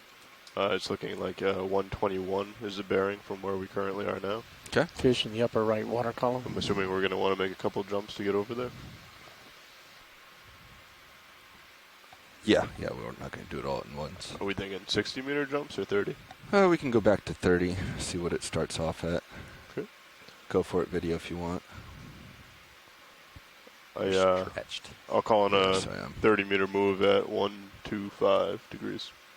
Thanks for that, Should co-pilot. put I didn't really notice. Sirius slightly above. Let me give you a little tail. No. Excuse me, no, 120. Leave it. I'm going to take this time to kind of shake off. Yeah, work with co-pilot for that, Nav. Going 30 meters at 120. Yeah, let's. That sounds like a good move. I just want to make sure we're better lined up for it. Yep. I'll be stretched out. Yeah, so very exciting dive for the biology team, but also for the geology team today. So yeah, first time we've really documented some dense communities on this expedition, and also been able to secure a couple samples are going to be Where do very you want valuable. Me, co-pilot? We're going to line up at 120.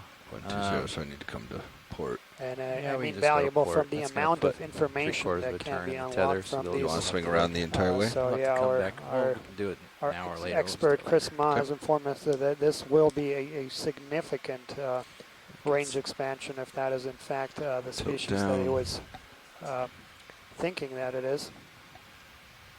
But of course, with a lot of these things, you can't identify it to the species until you have a specimen in hand. And at that time, it might even provide to be not just a range expansion, but a new species.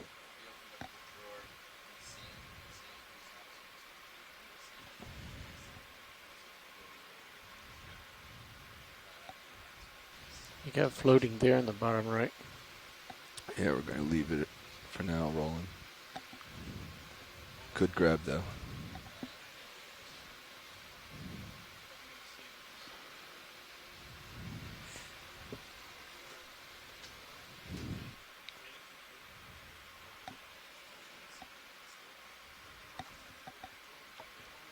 All right.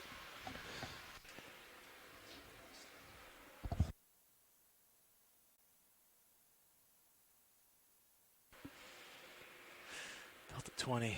I can come down a little for you. I'm almost lined up at, or actually, yeah, I'm lined up at 120. Yeah. So you're there. I am way up here. So both of you are lined up. Yeah, 120 is directly to waypoint 3. It's slightly above, okay. towards the north of waypoint 3. All right.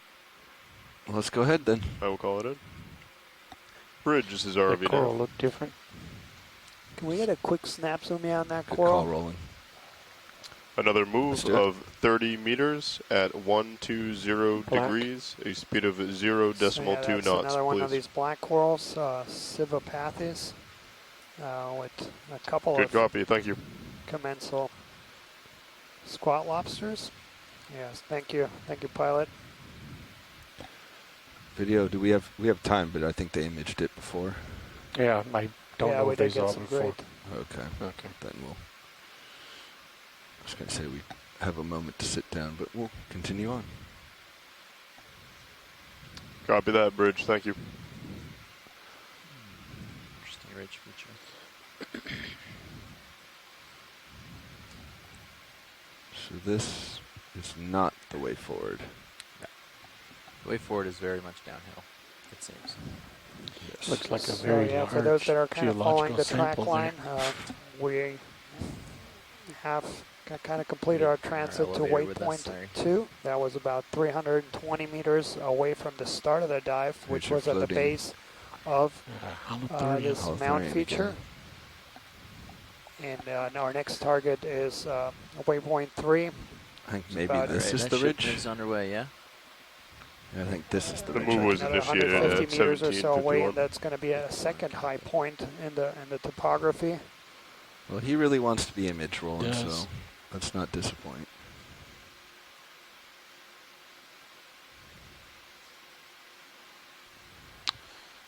And a nice example of a swimming holothurian. This is a sea cucumber up off the bed. We've seen a number of these over the last few cruises.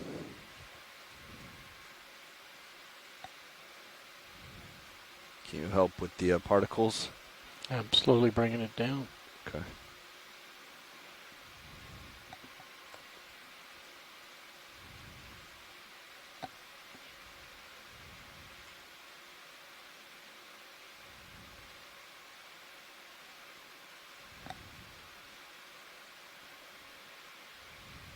Moving in.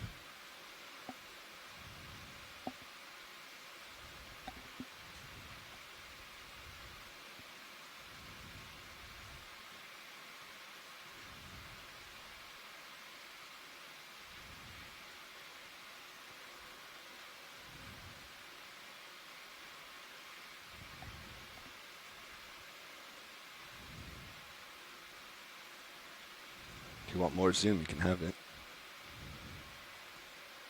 I'm sure what's going on, but you may feel a tug and stuff like that. I don't know if you're driving away at all. Oh, current might be taking me that way. No, I don't know this group Not a tug, well, but I you might feel it start believe feeling the bounce. it looks like something it's been referred to as Enipneastis. Can you come out just a hair? Make it a little easy. Right there. Yeah. Make it a little easier to square them, keep them in.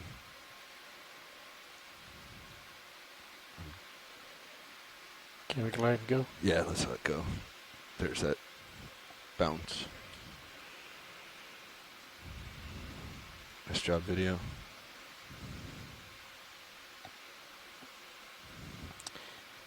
Getting some flares from the arm where we weren't getting it before. I may have tucked it in more than it was.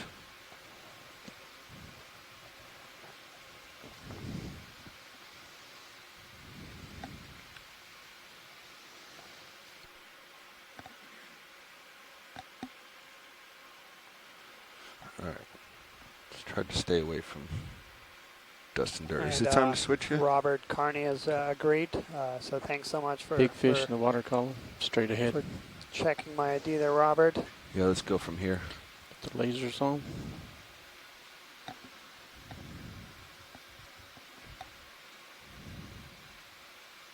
It's not the path forward, so I can't really help you much, Roland. He's coming to you. So we have a See it in synaptobranchiate eel HD2. there. This is going to be in the genus Synapobranchus. Long dude. Or dudette.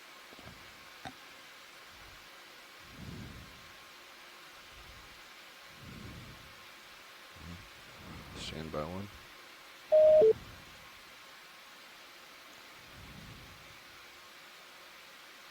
Video's clear. Okay.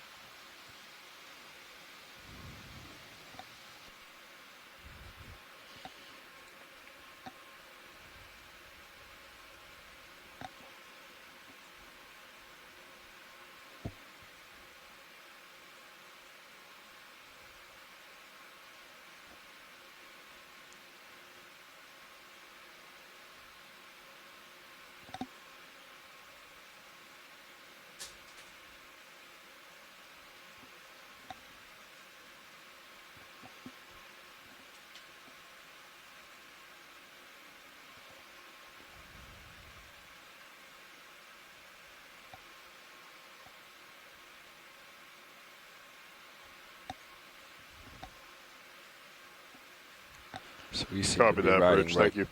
between these two ribs. That move has just been completed. If you guys are fine, we'll call in another and just keep trucking along. Yeah, I think the undulations are pretty random, so we'll have to just sort through. You're good. Yeah. Okay. Go ahead. Another 30 at 120. Yeah. Sounds good. So you just have Bridge, to this is RV Nav. Certainly. We'd like to call in another Kevin move had, of 30 made a note meters here at about that 120 Synapobranchus eel. degrees, a speed of 0.2 knots, please. Possibly Synapobranchus oregoni. Good copy. Thank you. And so yeah, Kevin, we had also sent some of these images to Ken Sulak from the 2017 expedition, and he had tentatively identified one that was identified from these very, or image from these very depths at 1,050 meters. As possibly belonging to that species, but yeah, species level IDs are tricky in that group. Copy that, Bridge. Thank you. We're seeing a very large bacterial mat now coming into view in the center of camera 1. That's along our direction. We'll want to get a snap zoom to the center of that mat when we get a chance.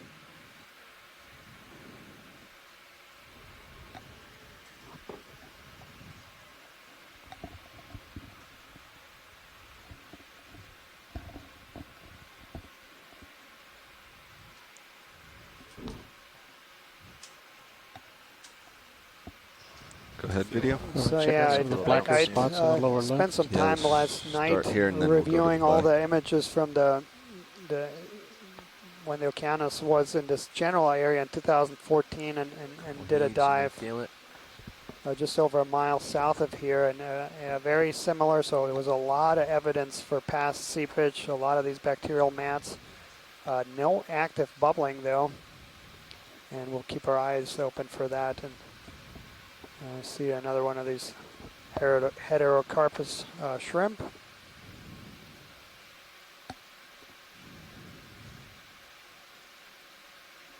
Kill lasers for now. You're only getting one anyways.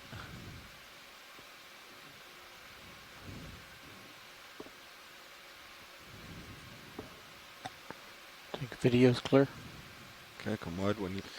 As we look at these zooms, we'll be looking for shimmering in the water. Sometimes you don't see gas bubbles coming out of the seafloor, but you can catch some shimmering as you see denser fluid, look left. Liquid fluid escaping from the seafloor. And so we keep an eye out for that as well. Clearly this is an area where there's a lot of bacterial mats, and so potential for certainly a lot of seepage here. Looks like a collapsed tunnel down there. Yeah. Yeah, I think I was going to come around left, but I think coming right is actually my best way to look down it. And Bob Carney's indicating that we should check the darkest spots too, maybe for a little bit of fluid at the surface, possible small oil droplets. I guess I'm all the way down. as we mentioned, the geologic context here is we've got a emergent salt diapir underneath this dome, and that can create faults and fractures. Couldn't get anywhere. That underlying fluids can move through, and a lot of petroleum, oil, natural gas can move up the flanks of these salt diapirs and follow these fractures and faults to the sea floor, where we'll see them naturally emitted. That's interesting. Sort of a large depression feature there. Looks to be rimmed by carbonate rock and potentially filled with bacterial mat. Okay, I think we're clear here. So I need a 180 and look at what's below me. Yeah, let's just keep it here.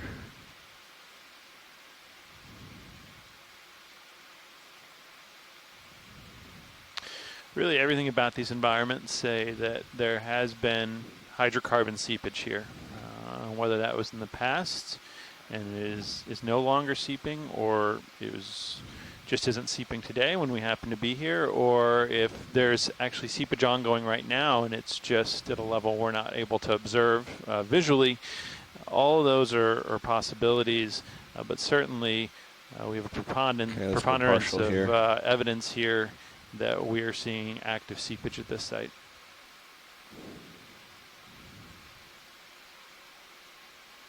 Taking place.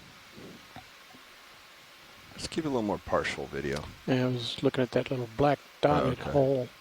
See if there's anything coming out of it. See which one I'm talking about? Yeah. If anything would be, that would be the kind of guy.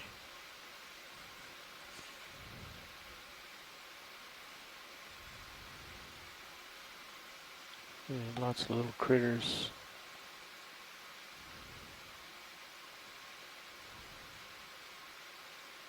So I see also Dr. Eric Cordes joining us from Temple University. Okay. Eric had been helping us look at the next one. also with proposing sites for this expedition, and he has done a few dives in this general area, and was among the first to document these large seep sites here in this area. So thanks so much for joining us, Eric, and also for all your emails.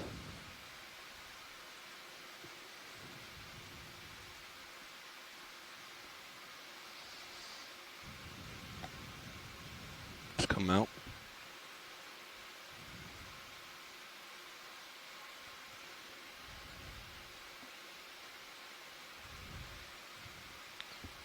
Copy that, Bridge. Thank you.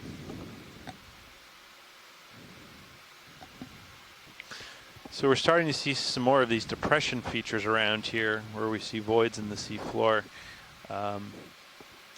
These are kind of interesting. These might have been focus points of past seepage. It's not immediately clear what's causing them. Maybe some collapse of the surrounding carbonate rock there. You looking to continue moving very along? Interesting. We happy with the route we're taking? Yeah, I think we're okay with it. Okay. The current track will bring Sirius to be slightly north of the waypoint 3, which will allow us to come down on it if we would like to. Sounds good. Stay that course? Yeah. All right, I will call in another 30 meters. For those that just joined us, and we have a couple new names. So yeah, we started. We're going to go ahead with another move, if it works, of 30 meters. 3 hours ago, 120 degrees, just the base at a of this speed of mound, 0.2 knots. From the get-go, we landed right next to some Good copy, Bridge. Thank you. Mussels, and have seen corals throughout the dive. And can we maybe get a quick zoom in on that that purple? I think that is a Clavularia rudis. This Copy is a that, new one Bridge. Thank you. for this dive.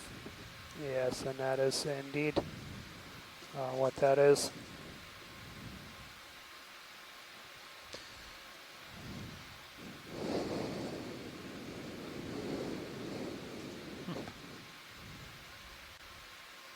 So this is another stoloniferan octocoral. And very distinct purple coloration. Okay, video, let's go in.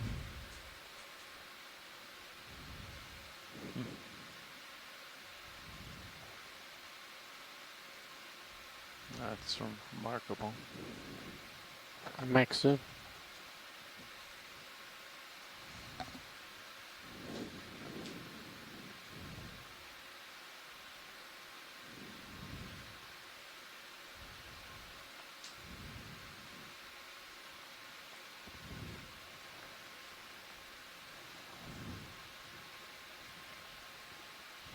Oh, thanks. And Andrea Quattrini is pointing out here that that there is a this species has now been assigned to a new genus,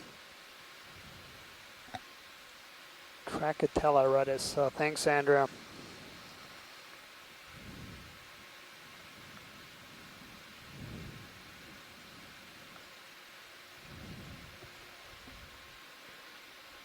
Video, let me know when you're clear. Video's clear. Okay. Do a little pirouette on this guy. Yeah, this one. Yeah, cool. Thanks.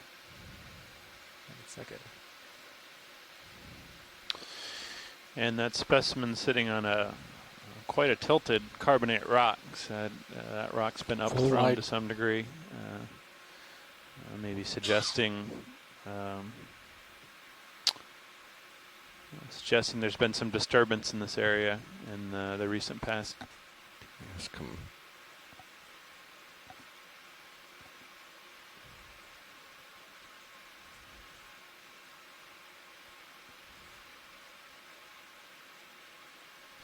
And Bill Shed's telling us that their geophysical data here indicates patchy distribution of high amplitude hard grounds. So that's what we'd expect based on what we're seeing on the seafloor here. These carbonates are showing up as patchy hard grounds in their seismic data sets. Or not cameras, but lights. All level pointing in. But yeah, let's turn on. I got a cloud coming here. Moving on. So you have your tail there, and I can leave that one there, unless you prefer. Oh, that's great. So our current depth here is 1,054 meters. Again, we have made our way and now are moving from waypoint 2 to waypoint 3, and that next waypoint is located on another topographic high. I thought it would stay on that last view. I did too.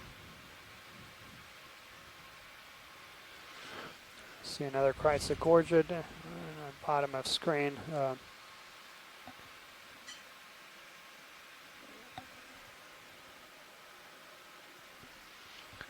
You dropped that point for that sample we took, right? Yeah, it's over here by. For the what? The sample, yeah. Yes, definitely. Is that an oversized shrimp on the right? Let's take a look. It's lasers. Lays. Hefe, let me know when it's time to swap. I don't know what, I've lost track of time. Go ahead, video.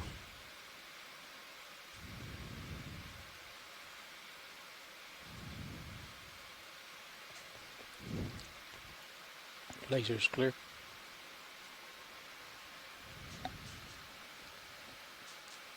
And this looks like something that Mary had identified for us, a shrimp in the genus Cerataspis. Looks very similar.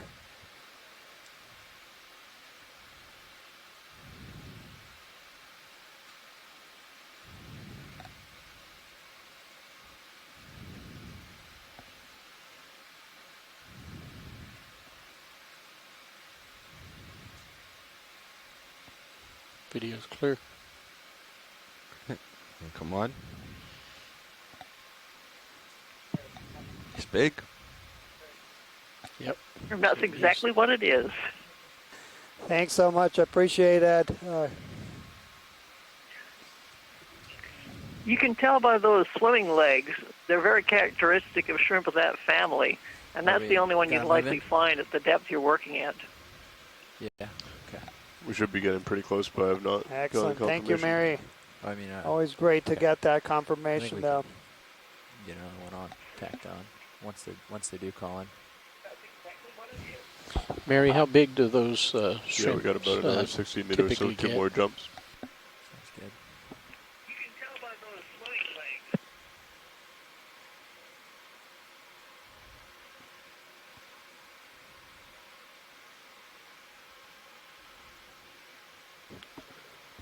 Copy that, Bridge. Thank you. Bridge is ROV nav. Look at that. Looking for another move of 30 meters at 120 degrees, a speed of 0.2 knots, please. So that all looks like a Good copy, Bridge. Thank you. Like another shy rat tail. It's going to be in the genus Coryphaenoides. You're off the right. Can I follow you?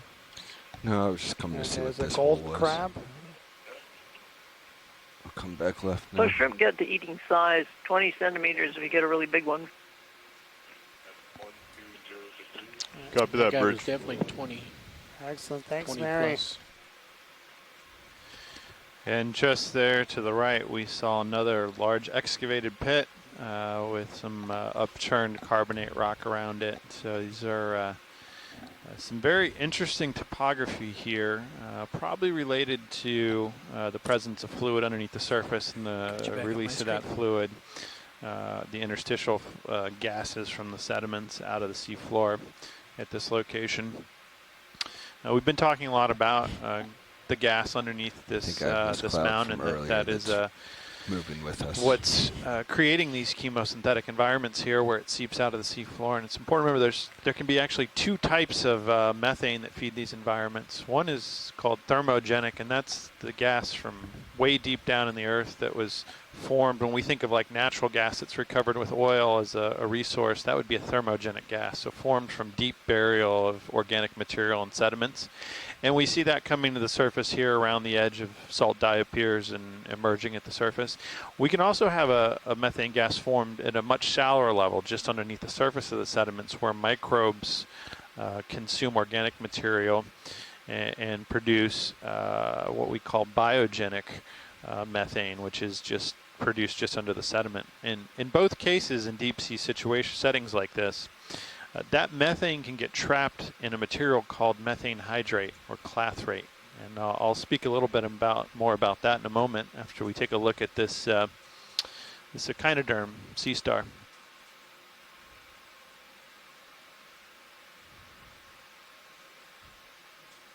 Okay, let's start to go in slow video.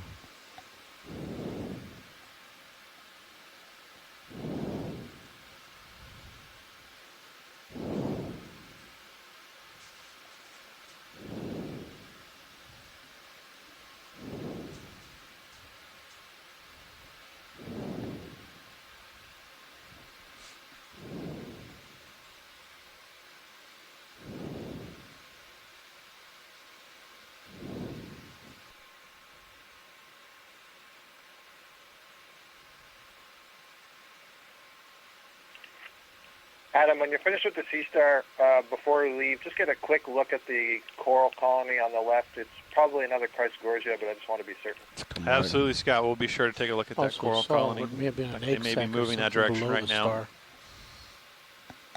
Snap that real quick.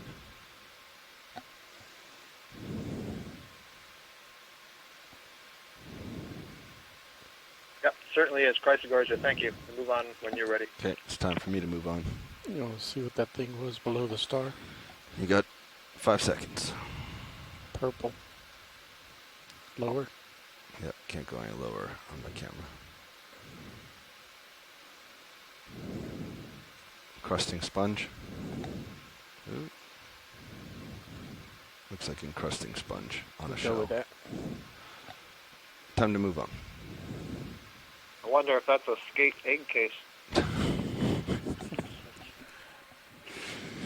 Unfortunately, still time to move on. That's what we were thinking, but looks like a sponge. That lobster belongs to a genus called Urotychus, but I'm not sure which species. There are about 6 of them, and you can only identify them by tubercles on the lower surface.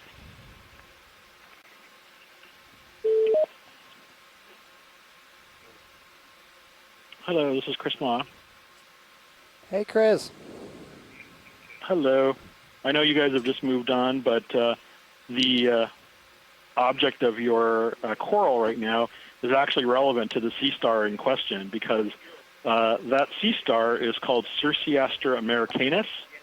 And if you recall from the Pacific Theater, a lot of the sea stars that we were seeing in the Goniastridae that were not the big spiny ones were these kind of smooth ones. And this is the same genus that is present in the Pacific. And so this sea star is probably on its way to munching on the Chryso Gorgia that you just looked at. They're handsome animals. The plates are much larger on the arms than they are on the disc. And we've seen them in the Hawaiian Islands feeding on corals. And the observation that Scott France made a few years ago about sea stars present on that big bubblegum coral that were eating it for, I think, a year, those were also Circeaster americanus. So this species is a fairly well-known coral predator. Chris, they are dastardly, and I believe it was 18 months those images were apart. Well, they eat slowly, and it's a good thing because they don't have teeth, so they can't chew anything. So, but they're one of the more understated predators that are known in this area. I don't know if there are any known from this exact region, but so this is probably a new record on top of everything else.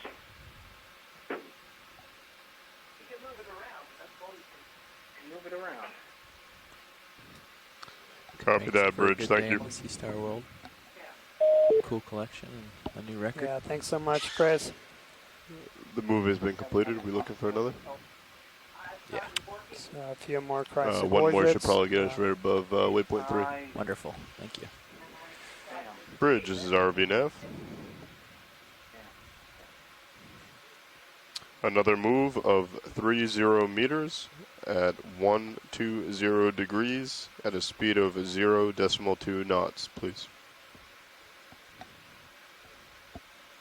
Good copy, Bridge. Thanks. It's like a large colony right up ahead. Here,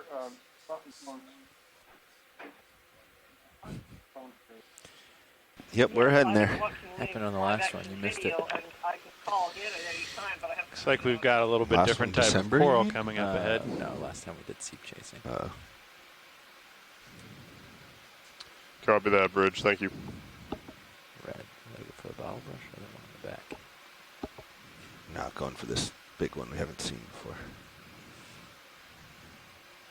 I know what that one's called. Well, we haven't seen on this dive before. No, I know. I'm trying to remember.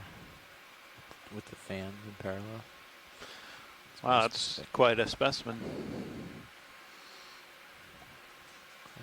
So yeah, this is going to be a primnoid. Go ahead, video. Start easy.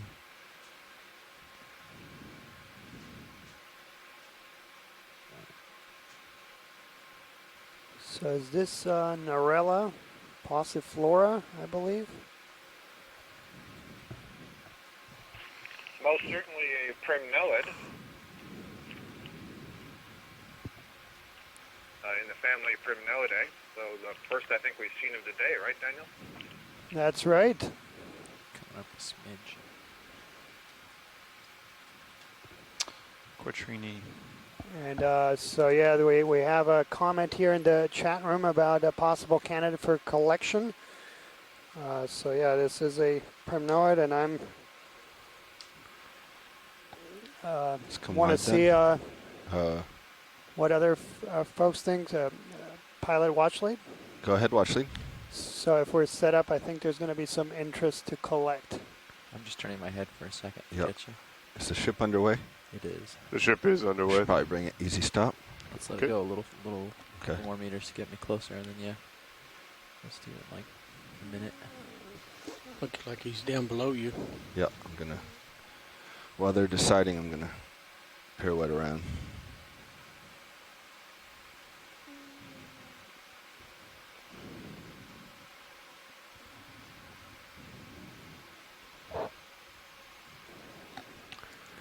Watch lead pilot, was that an official collection request, or are you still deciding?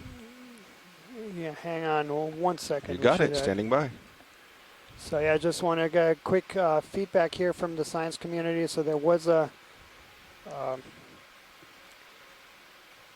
request to possibly collect this primnoid. So I'm looking at recorded from the, and I believe this is in the genus Narella. Co-pilot, you satisfied with Sirius is hitting? Yeah. I will call it an easy stop then. Thanks. Bridge, this is ROV nav.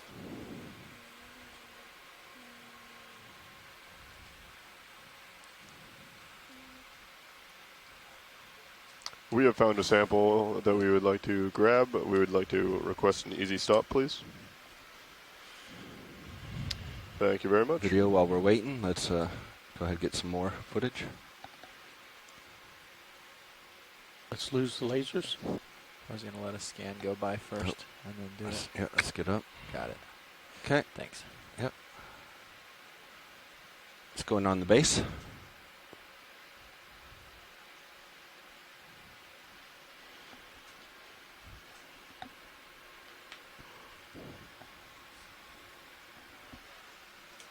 More tilt. You got it. All right, tilting up. Oops, sorry, video. So yeah, we just got confirmation here from shore that this is a, Where do you want me? A good candidate for collection. Looks Copy very that, unusual Bridge. Thank you. From a few folks that have done work in this region. This is the first primnoid coral, so in a different family, the family Primnoidae that we've seen today. And I was looking through the dive summary also of the previous dives of that have been done here, and I don't see any primnoids listed. Yeah, there are definitely primnoids here. There have been collections made. I don't know. Andrea has more familiarity, so that's great. There's been at least Narella passiflora from the area, but yeah, let's go forward on the collection. And I just wanted to say for the pilot's information, this is going to be a very strong skeleton. You should be able to break a piece or cut through it. Feel free to. It should snap once it's bent. Feel free to mess with lights. Yeah, should be pretty sturdy and should be able to snip pretty well. Correct. How about this branch off to the right side? Does that work? Hydraulics coming on. Hydraulics on. Yeah. Oh yes. Okay. Arm is live.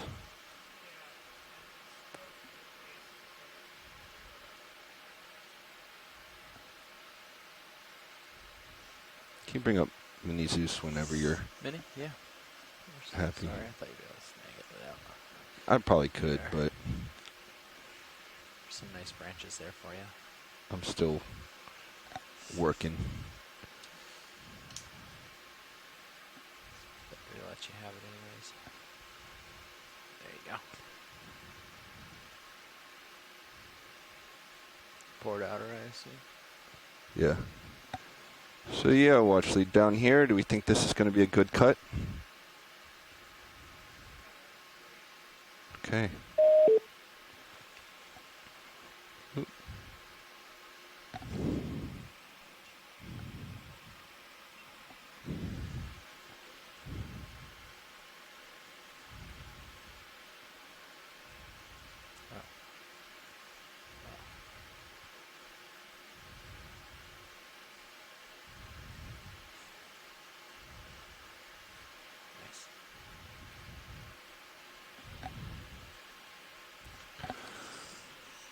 Yeah, we should be able to get the drawers out here, right? Or do you need me to move? This is good. Okay, let's come for drawer. Drawer extend. If it's gonna hit the sand, you got a firmer grip, so we can just pick up. Yeah, I'm okay to pick up if you want. No, let's see how it goes. Still above. Still above. You might be touching on the outside of the port. Not sure. Okay. I think you're all right. Keep extending slow. That looks better on the lights for the still. Okay. I think that's a nice shot. The base is still a little dark, but I'm not sure we can do much about that. It looks like you should pick up Unless you think you have Oh, enough room like I think that. I should pick up. No, let me just go ahead and pick up.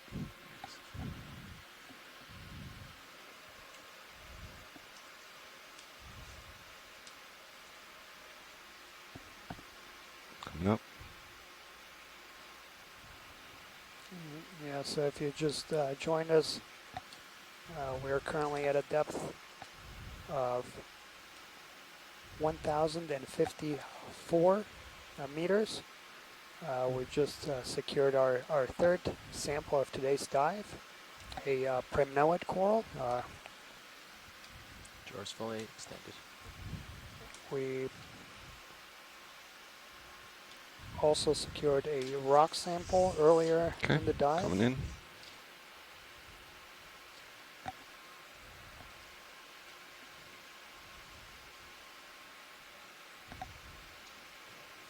Let me flip that off for you here. There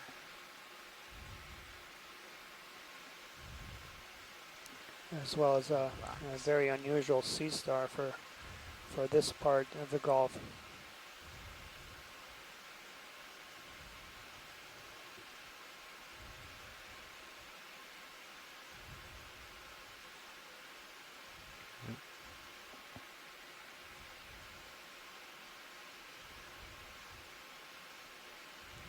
Tracting.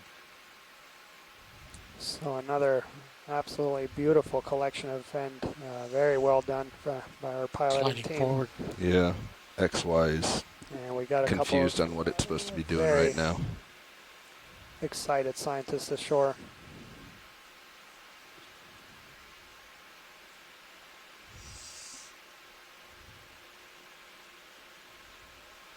So just as a time check, we How's have our about flare 2.5 look hours video? remaining. Do you want me to tilt up, down? From Okay, this angle, XY, you're looks We good. have covered. XY is not We're now happy. basically in transit between waypoint 2 and 3. This next waypoint is another high point on this dome. And then once we reach that, All right, video. Let me know we'll so I can transit stow it. From this angle, I don't see the. Okay, we'll leave it here then. Hydraulics coming off. Hydraulics off.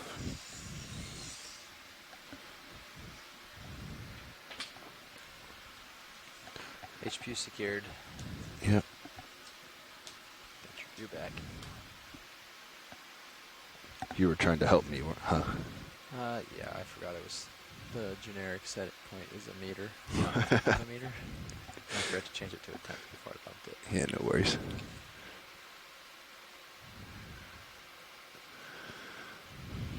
Appreciate the help. Well, you had the right idea. It's the thought that counts. You did. You had the right idea to help me kind of stabilize with that maneuver. Is it time to swap yet? I feel like I'm eating into your time. No, you're not. You're Okay. good. All right, where's the way forward, gentlemen? You're lined up to 5-0. We need to go to 1-2-0. 1-2-0. That's correct. We were about 10 meters into that last 30-meter move. So if we make another 20-meter move at 120 degrees, we should be landing right on top of waypoint 3. Slightly north, but here's due east. direct line.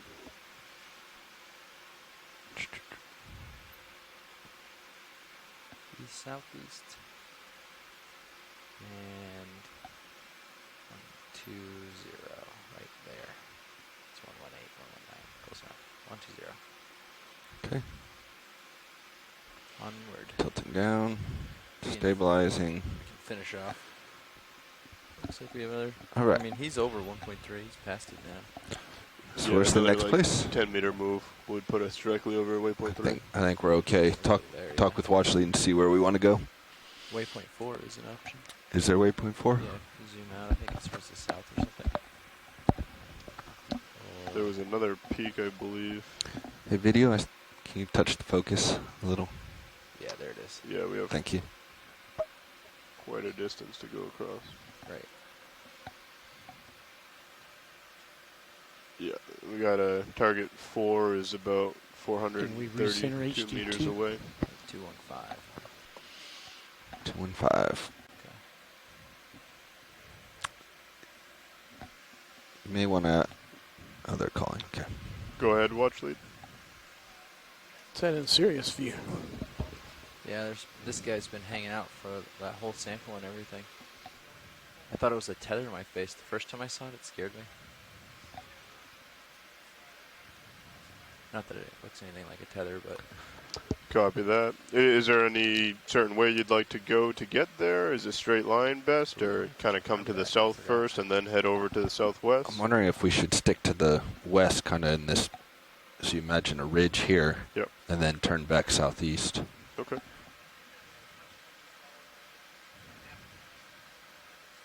Yeah. Yeah, maybe kind of along there, along that ridge, and then hook back. Yeah. So watch lead, we'll head out on a course of about 235, heading towards the southwest and towards the waypoint 4, and then we can turn back into it as we get closer. Yep. Yes, we are currently right above waypoint 3. I'll zoom in for you. Yeah, so we are pretty much right around the area. They're south. Yep, no problem. So yeah, our navigator has informed us that we have made it to waypoint 3 for those that are following on the dive plan. So that puts us, we've completed about close to 500 meters Something in a of couple 30-meter jumps at 230. what we were Yeah, we'll do hoping 30 to and we'll just accomplish. follow So whatever we is do have interesting. another final Sounds good. waypoint that's going to take us across Bridge, this this is map ROV now. feature. And we'll just continue to follow the habitat. We do have still about 2.5 hours of dive time. It's been a very successful dive so picking up far. that sample, we and have we're looking to make secured another already move. 3 samples, and we are looking we'll for continue 30 surveying and, meters in particular, at trying to image 230 organisms that we degrees haven't with a imaged speed of before. 0.2 knots. And we'll kind of follow along these high points. Good copy, Bridge. Thank you. Does he have something video? Yeah, let's try to get a snap zoom. Don't think so. I thought I saw. Oh, it's just his fin. The snap. Although he's not going to show me his front anymore. Yeah, it was the white of his fin. It's hard to see. It's not turning there, but I believe that is Gadoma's longphilus.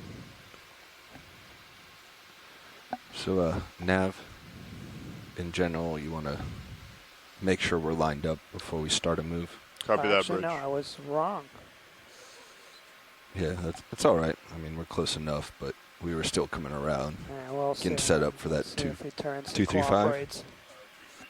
230. Yeah, we were still lining up for that move. 230, copy. Coming port for 230. 230, there it is, Bobby. Copy.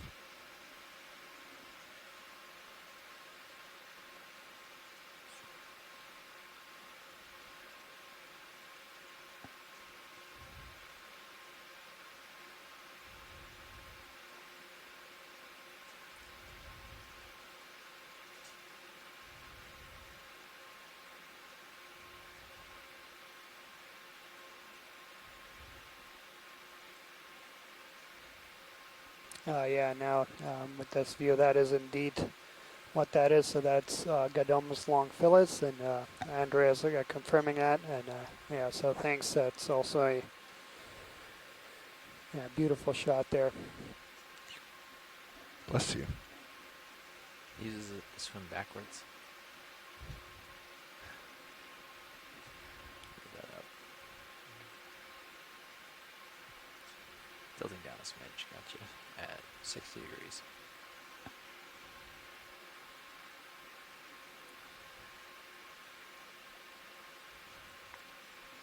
Yeah, and maybe pilot that stock. Maybe if we could take a look at that.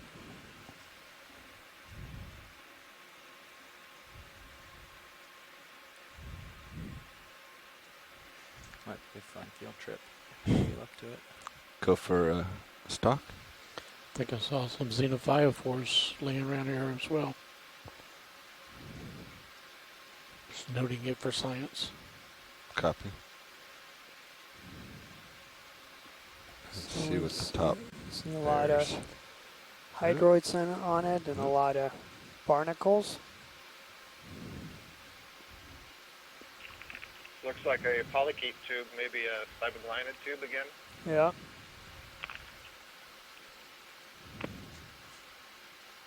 Anything at the base? No, not really.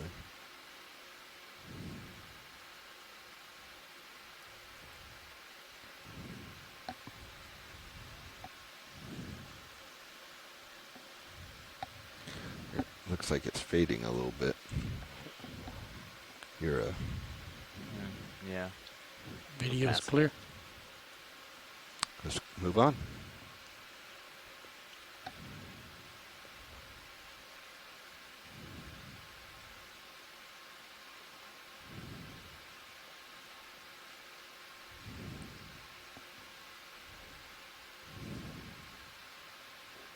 Yeah, we continue to see Chryso Gorgia corals.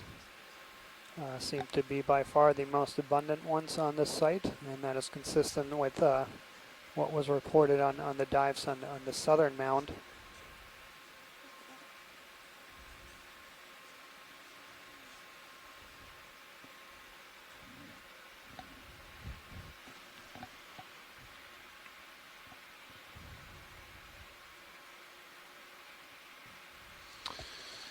So you've got a large depression there. It's filled with a lot of dead bivalve shells. And I was mentioning earlier that there's two sources of possible methane that can be feeding these chemosynthetic systems. One is a deep thermogenic methane from deep down in the sediments, and one is a biogenic that's produced in shallower sediments by microbial degradation of organic material. And what I was noting was that methane gas can be transformed into a material called methane hydrate or clathrate, and that only occurs in the deep sea, where we have relatively cold temperatures and very high pressures, and or relatively high pressures. And what methane hydrate is it's a white ice-like material. It actually is a lattice or a cage of water ice, H2O ice, around a molecule of gaseous methane. So the methane gas in its gaseous form is trapped inside these cages of frozen solid water ice, and this exists within the pore space or the open space between the sediments underneath the seafloor. So it is likely that although we don't know for sure, we certainly haven't seen any evidence, but it is possible, maybe even likely, that this area here has some hydrate underneath the surface. And it is also possible that some of these large depressions we're seeing are areas where gas was previously within the seafloor and has escaped and come up out of the seafloor. And that process has disturbed some of the carbonate rock that you see here. And that process of the methane hydrate turning to gas and escaping can possibly explain some of the topography we're seeing here. In terms of how the methane hydrate releases gas, that's kind of an interesting question. It's a pressure-temperature relationship, so it has to be high pressure and cold for that gas to be trapped.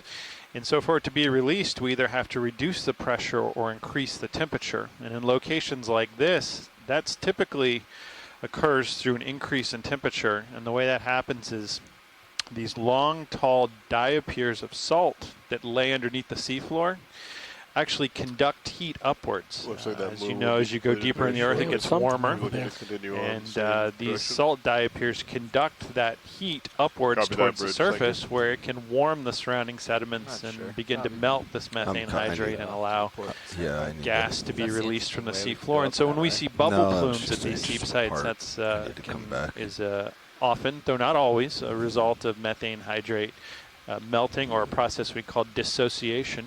And that is something that would be common in a salt dome environment in the Gulf like this. We can do it. Let's do it. I will call it in. Adam, this is Carolyn Ruppel.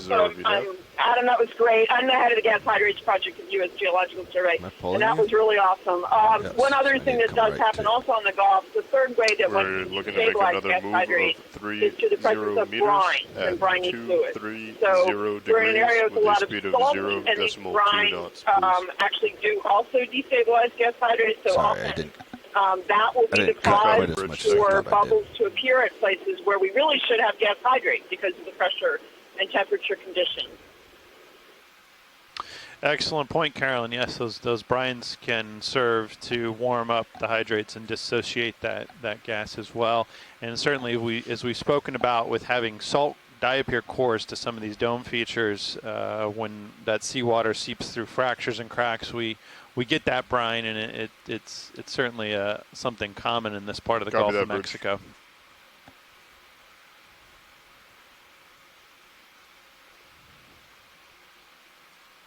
Yeah, and since you were mentioning this, Adam, about temperature, a lot of times people refer to these as cold seeps. A lot of times we do have slightly elevated temperatures here, so the term of cold seeps refers to a relative term comparing these communities to the other chemosynthetic communities which we have in the deep sea, the hydrothermal vents, where we have really elevated temperatures. So while they are slightly warmer, typically these hydrates, they are not as warm as hydrothermal vents. That's right, Daniel. That sort of distinction came about because the hydrothermal vents were discovered first, and in some of those locations, seawater temperatures coming out of the seafloor related to volcanism can approach hundreds of degrees Celsius, so incredibly hot water coming out of the seafloor. And relative to that, these seeps are very close to ambient temperature, or may vary from it by just a few degrees. So, yes, certainly that term cold seeps represents that distinction from those hydrothermal seeps. And what I point out, and I'm sure is something well understood by our scientific community tuning in, but maybe for the more general public watching, it's something that's quite remarkable is chemosynthetic communities, and this concept of chemosynthesis is relatively new. It was only in the 1970s that we discovered at hydrothermal vents in the deep sea the first organisms that were chemosynthetic. So before that, it was presumed all life was photosynthetic. That was plants using chlorophyll to transfer sunlight into energy, and that being the basis of all food chains. And so it's only been within the past 50 years or so that we've understood that there are organisms, particularly bacteria, that can synthesize these chemicals in the deep sea in the complete absence of any sunlight, and that can serve as the basis of a food chain for an entire communities like we see here. And what I think is even more remarkable is those initial discoveries were what we would maybe think of as fairly remote at mid-ocean ridges in the center of oceans, or at I believe the original one was at the Galapagos Rift. And now we're starting to realize we can have chemosynthetic communities tens or hundreds of miles just offshore of the United States here, really in our own backyard. So some remarkable discoveries really indicating how much we still have to learn about the biology and of the deep sea, and also the connected geology that allows for these chemosynthetic communities to exist.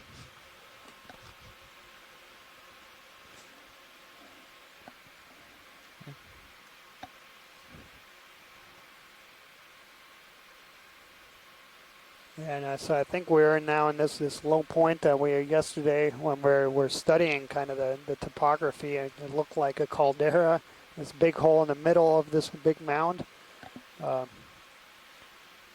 And it's really neat when you're studying the bathymetry maps and the topography area, and then you decide how to dive, and you actually get to see it with the vehicle. Yeah, it's really beautiful.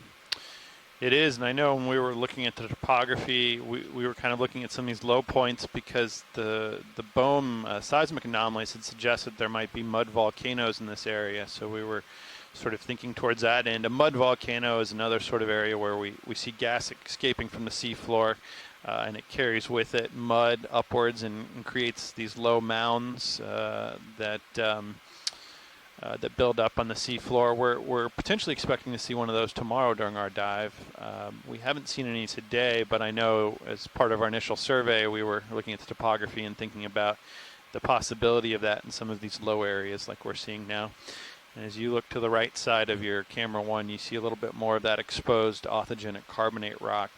And we've seen an awful lot of carbonate rock today. It really seems like a vast majority of this dome feature had at some point in time a carbonate rock cover, which really suggests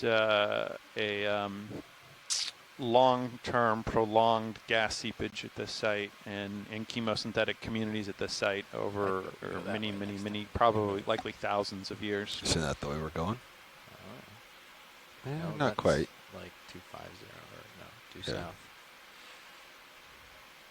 Yeah, and so for those that have the multiple streams up, and both the Sirius and the D2 stream, like you can see how dramatic this terrain here is. I'm also pointed down. Really spectacular footage. Makes it look a little crazier than And it so is. yeah, I think at the very least today we have confirmed what the previous surveys in this general area had suggested, that this is an area where we have rich communities, where we have a lot of life. See fishing line so, going from the round boulder yeah, for those that over kind to of the join left, later in the talk, just above this lasers. kind of general area, Yep. not this exact spot, but south of here, Fish this under the very rock. vehicle Copy that, dove Bridge. 4 Thank years you. ago, 1, 2. and now we are returning. And so yeah, there looks like So we the have move was another just one of completed. those We probably got about 30 clariolarid seconds for the swing for octocorals, Sirius, so and then purple whichever way you'd stolonifin, also a Fish off to the Brazingid right to the sea water star, and another one of those polychaete tombs, tube worms. Oh, I see, way out there. Yeah, Bobby, which way do you want to go? Up to you guys. The watch You leader direct said me. that the waypoint 4 is just kind of a general area to look at, but they said if we see stuff that's interesting along the way to follow that. Maybe let's come to port a little. Is that what you're thinking, Hefe? Follow this mound up a I little? was just going to think we might check it out. It's pretty cool here. Yep. And in relation to thinking about the potential for gas venting here, I was pointing out earlier that when we started the dive, we were on the edge of this mound feature, sort of the edge of this, what we believe to be a salt dome. And we saw some live Bathymoliotis communities there, which are a good indication of fairly recent or current gas venting. And as we've moved across the top, we've seen a lot of dead Bathymoliotis shells, but not live communities.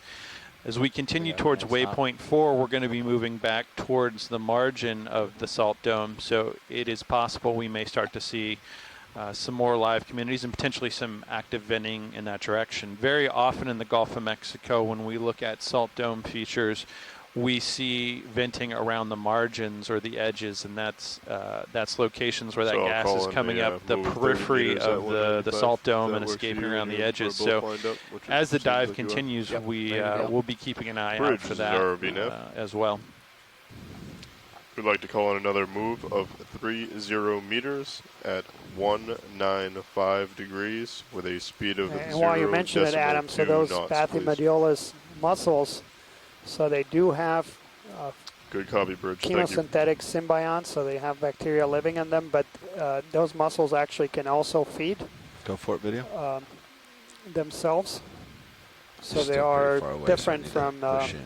some of the tube worms we see in chemosynthetic environments that cannot feed and are completely dependent on. So we Copy that, Bridge. Clear. Thank you.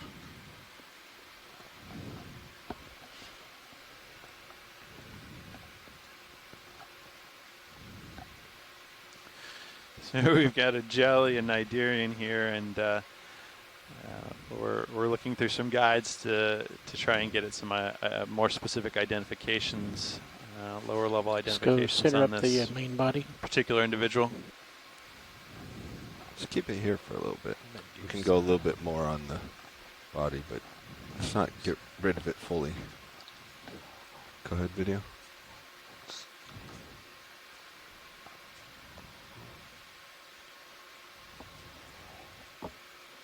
Watch leader, this is Nav. Right, Bobby? Sorry? Hydro Medusa? Sounds right. Reasonable.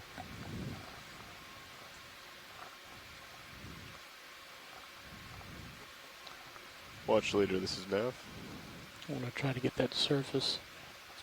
Okay. Just wanted to let you know that we are changing our course slightly. We are now heading at 195 for a little bit to follow the ridges. We are still heading in the general direction of waypoint 4, but it's not as direct.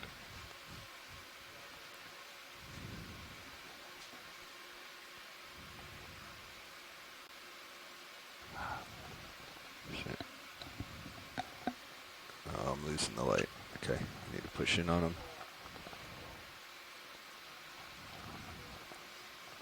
So we're getting a couple possible IDs here in the chat get it room. from its I was underside? looking through my guides and I couldn't stand narrow by. it down. Mike Ford is There we go. suggesting the genus Paralia.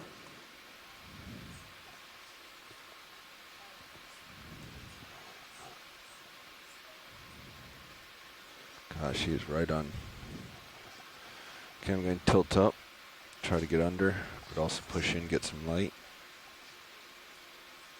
Because he's getting away from me. Yeah, he needs to roll away, doesn't he? There we go. That's the money shot. Yeah, absolutely spectacular Yeah, imagery focus. here against the dark background. Still getting closer to it. Yep. Trying Yeah, to slow it down. Truly remarkable that just the technology on this vehicles, with multiple high definition cameras, but it's not just the equipment, but it's Max also the Iris. personnel. We have some truly backing up. talented videographers. He's about to get in my wake. And yeah, so Yeah, let's let him go.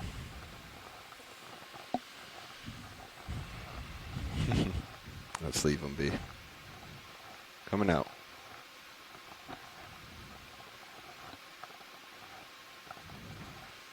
Nice work, All right, now you guys have moved closer. Let's see what's on the top of this.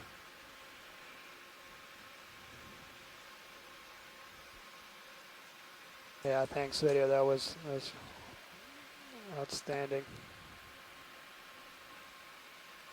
It's all piloting. And our pilots, yeah. It's the entire team.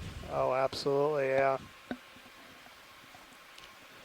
Because I can't focus on the jellyfish without having my team next to me to make sure I'm not crashing into Sirius or into the mountain or anything else. So it really does take everyone here in the front row to accomplish what we're doing.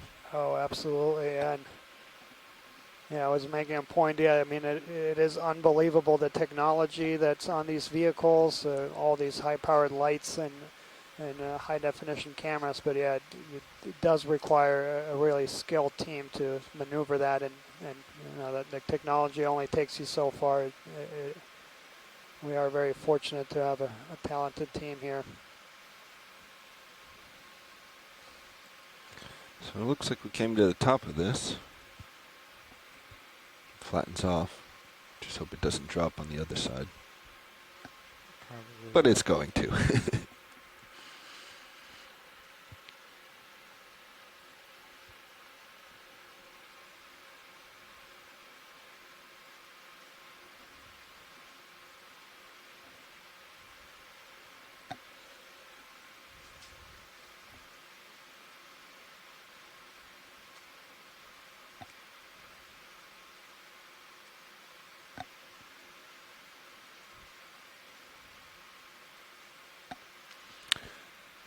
What's off left here? Let's go look at the other edge.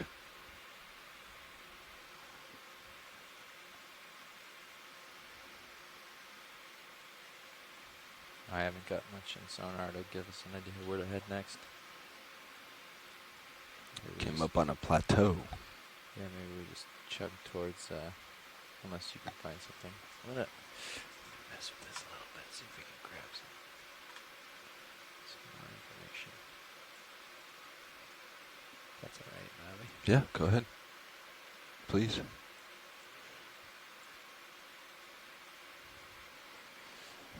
just gonna bump you off for a second.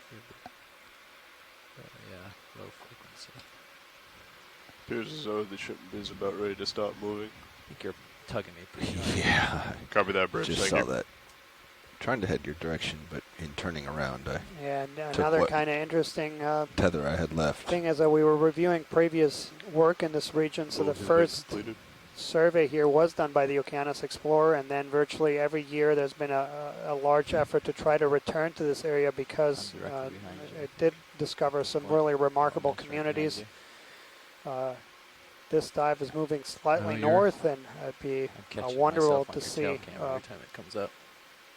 future work continue here, because yeah, this does look like we have some really remarkable environments. What? unless it's a really oblong view.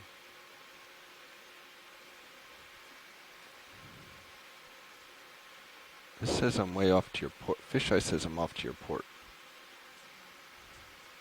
Yeah, my port, but it's behind you. There's another Coryphonoides rat tail to our left. Behind you. You have to back up.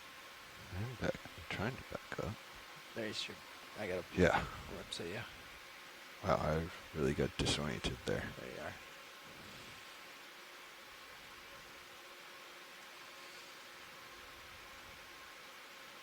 Sorry about that. It's all right.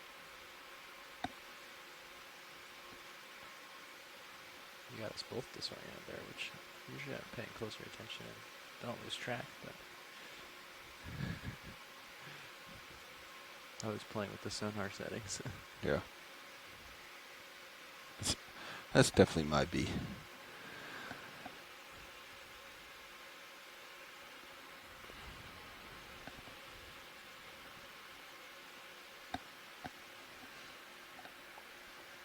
I think that indicates that it's time for you to take over. There's only a half hour left. You got it.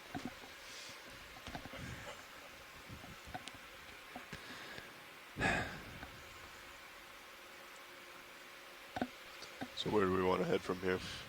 Continue at the 195 or go back to the... On here, we can try that way. What's that? I think that's just the next hill, maybe? Yeah, let's hit the next hill. I think that's the game we're playing, right? Yeah. Unless this is a ridge that we can chase. Sort of looks like it continues out. I don't know. There's nothing real clear. Would you rather chase the ridge or go to that sort of next looks bump? like it goes there. One's sort of due south and the other is south east. Southwest. Yeah, we want southwest, so let's go to the other hill. Sounds good. Southwest. I'll start out at 225 and see how that lines up with everything you've got. We can do it 225, just get us going, right? Let's do it, 225. 225. Looks like it's straight ahead. Oh, is everyone lined up? Yeah. All right. It's mostly just on that first one, when we make a real big change, that you just want to make sure we're not still getting oriented. Yeah, 20 or 30 degrees is fine, but we were doing like 100-degree difference, so that's like a big difference. Understood. And we had just come off a sample was the other thing, so we're getting back oriented. Here, we're already kind of in formation. We're just adjusting heading slightly. Copy that. Bridge, this is ROV now. I'm at altitude 10. All right. Delta 16, so we're going to go downhill for a smidge here. I'm doing a We're good job. We're looking to make another move of 30 meters at 225 degrees, a speed of 0.2 knots, please.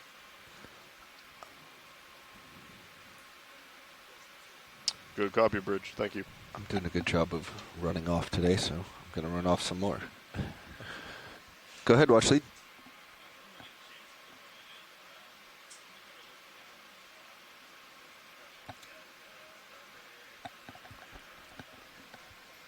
Certainly, that's the way forward. We're just waiting for a ship move to bring us closer to that matting. Copy that, Bridge. Thank you. So we can see in front of us what looks like some more bacterial mat and some other features than the bottom of this depression. And we're waiting for the ship move, and we're going to get a ship move in here. And once that happens, we're going to be able to advance the ROV forward to that area, and we'll take a closer look.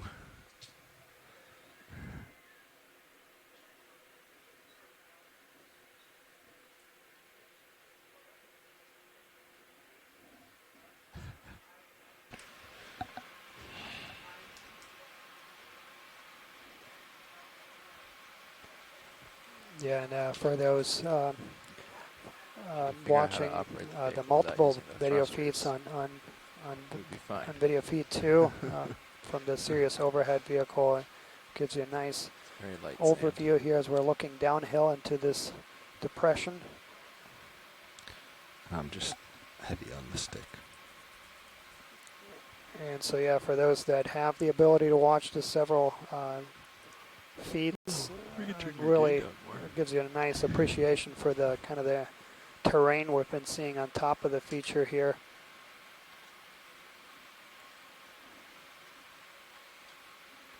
This would be super cool if there were tar balloons. If what? Tar balloons? Yeah. The droplets. We shall see. I just adjusted D2 sonar, so it shouldn't be as bright or saturated. Thank you. I forgot to turn it down. I cranked it up to find this and then turn it back down. I still don't have room to come down with you, Bobby. Sorry. So the pattern we're seeing, this darker color pattern we're seeing, certainly near it. I'll definitely suggests from up here a downslope to movement of fluid. So we'll take a closer look and see what that looks like at the surface here momentarily. And I'll also point out, I mentioned earlier that brine could be destabilizing for methane hydrate, and I misspoke. I mentioned that it could destabilize that hydrate through warming it up, but it's actually a chemical destabilization rather than a thermal destabilization. Carolyn Ruppel from the USGS had reminded me of that. So that's an important point to remember, that we've got a lot of brine here, and we also have, we're cored by a salt diapir, so there's potential here for both thermal and chemical destabilization of that methane hydrate that may be in the pore space over the top of these domes. Take a look at this.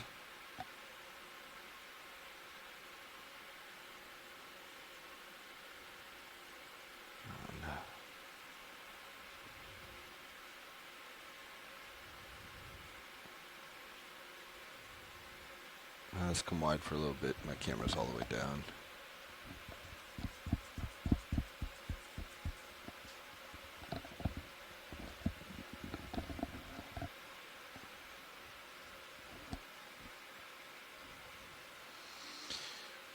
So we're looking at an area here, just down a smidge more. Potentially bacterial mat on the seafloor.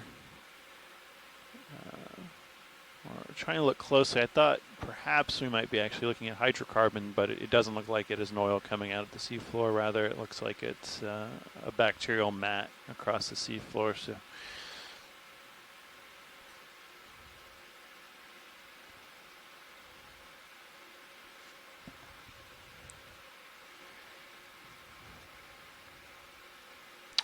We're sort of seeing this consistent pattern of bacterial mats in the bottom of depressions across the top of this dome feature. So again, these depressions may be places where there was excavation as gas was liberated from hydrate from methane hydrate to free gas, and excavated the subsurface and created these depressions. And sort of at the center and the bottom of them, we're seeing these bacterial mats, which suggests there may be some remnant fluid flow or gas flow coming out of the seafloor at these locations. Partial.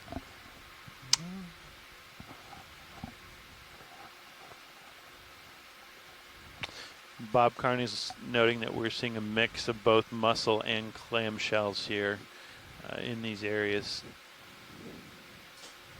And then also a couple of Meanodopsis, squat lobsters, also some hydroids. It's a live mussel.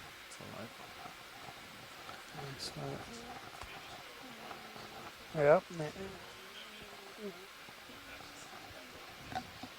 Your mic's not open. It does look like we have some living mussels in this location. Roland just noted that we went over a live mussel.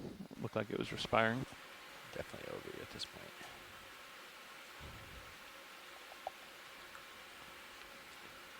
Yeah, so for those from the general public, one of the really interesting thing about those mussels is those actually can be brought back to the surface and kept alive in aquaria, and there have been some truly remarkable studies in aquaria. Roger that, Bridge. Thank you. And of course, those are, if you're studying the life history, that is really valuable, because otherwise you're really just limited to these snapshot observations. Or keep following this. And when you're able to keep these things alive in aquaria, you can really get a handle for You know, how fast hill they here. grow, how long they live, how they reproduce.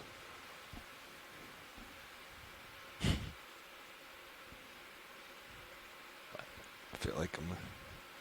You are. Look at your star. No, I mean the clouds. Oh, yes. It's like Adam, you mentioned that Bob Carney had noted both clams and mussels, which is not my area of expertise, but obviously in some other areas, those organisms have different symbionts. Some depend on methane, and some depend on sulfide, and when they're intermixed like that, I was just wondering if Bob or someone else knows whether in the Gulf of Mexico, the coast of those yeah, I'd two say would let's go this way. indicate sort of It looks like a mixed pool fluid or flow. something. 20 meter south.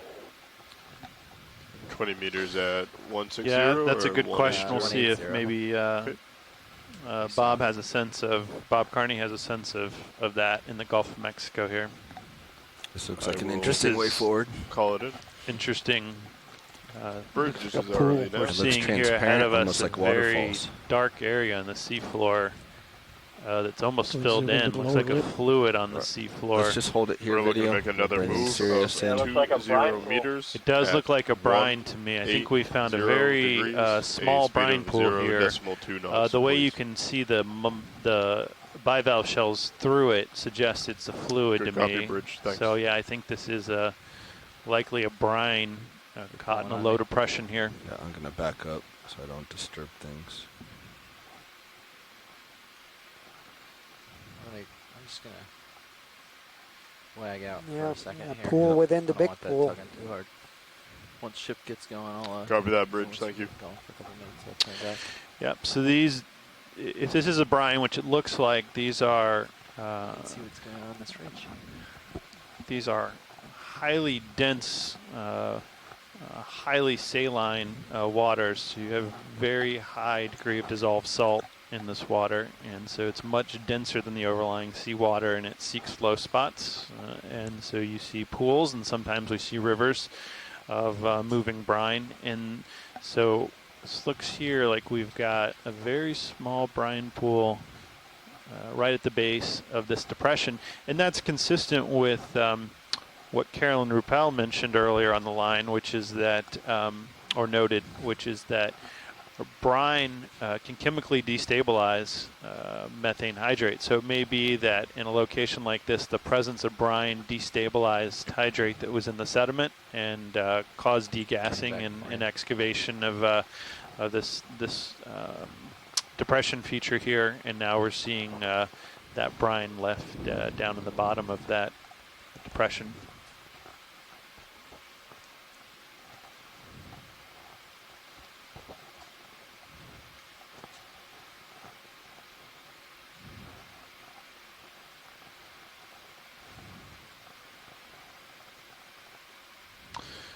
And pilot and video, when you're ready, if we can just get a, whenever you're ready, if we can get a zoom on that. Yeah, we're the moving rim of that Sirius in closer so that we can get some nicer shots. Excellent, thank you. And Robert Carney's noted that the clams consume sulfide, whereas the mussels can use a mix of hydrogen sulfide and or methane, and the clams are mobile and usually down in the mud compared to the mussels up above. So that the clams here are indicating the presence of hydrogen sulfide. Past that in a second.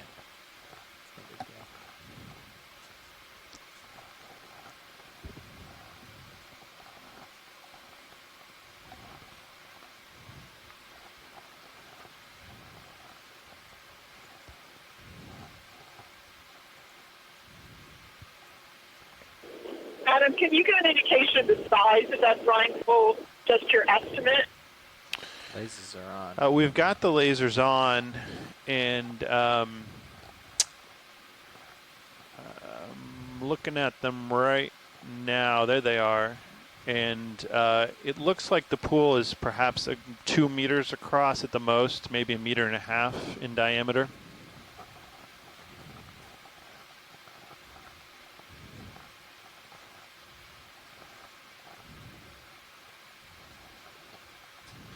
Yeah, we've got the lasers, which are 10 centimeters apart right in the middle of the pool right now, and I would estimate just a little bit more than 1 meter in diameter. Okay, go ahead, video. But based on the appearance of the mussel shells in it, it looks to have some depth to it, more than a couple inches deep. Where we had the sediment poke. We do. Partial. We have 2 of them. Do it.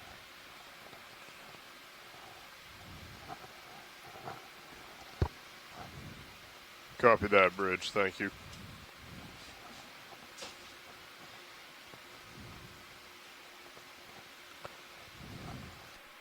Got a nice quad split view on stream 3, 4 different cameras.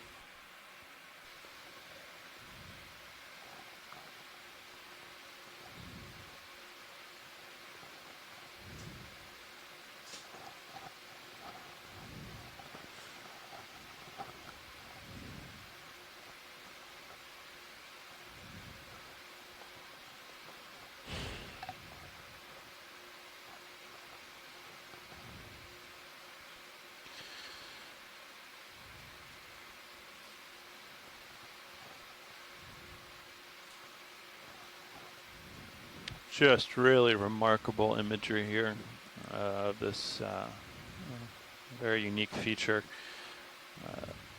Certainly with this brine pool where we have clear evidence of the proximity of The live salt underneath the mussel on surface. the upper left with some shrimp. Oh yeah, there is a live shell.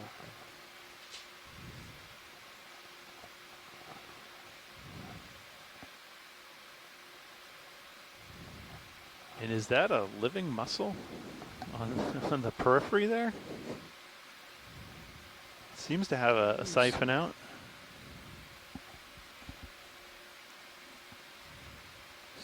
I don't know if this is one of these albino caras shrimp.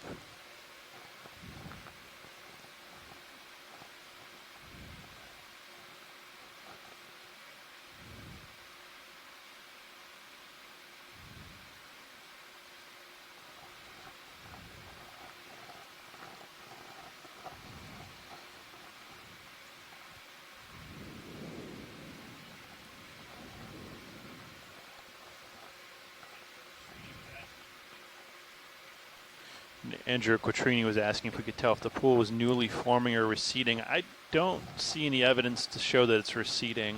I guess it'd be a Lasers little don't bit penetrate difficult far, do to they? tell, but I don't see an indication of a higher brine level immediately apparent here. It looks like it may be fed from above. We see this sort of discoloration in the sediment, and maybe some bacterial mats are moving up slope here to this end we're looking at right now, and a higher abundance of mussel shells there. Yeah, I was going to mention that, Adam. So it does look like that it's something either in the past fed this from above. And this was actually reported here from Hidalgo Basin. I saw in a couple of the reports. Yeah, it's pretty bad. The terminology brine waterfalls. In quotation marks. Just right of center at the top edge of the pool. An extinct waterfall there. See that little tube in the black? Yeah, I think you're right, Dan. I think we may be looking up there at a past brine waterfall where the source has come from higher and moved down into this depression. And that might make sense if there was stratigraphically a layer that the brine was moving along, and then we had an excavation of this depression, and suddenly there was a lower space with the brine coming out of that preferential layer of movement, and the sedimentary rock could then move down slope to fill in the depression. Andrew Quattrini asked a question about how long this has been here, and that it's hard to say. Certainly these dead clams or dead mussels that we're seeing in the brine pool look quite old and degraded. Those shells are pretty weathered and broken, so that would initially suggest that this has probably been here for a while and is not necessarily anything like a brand new feature. At least that's what it would suggest to me.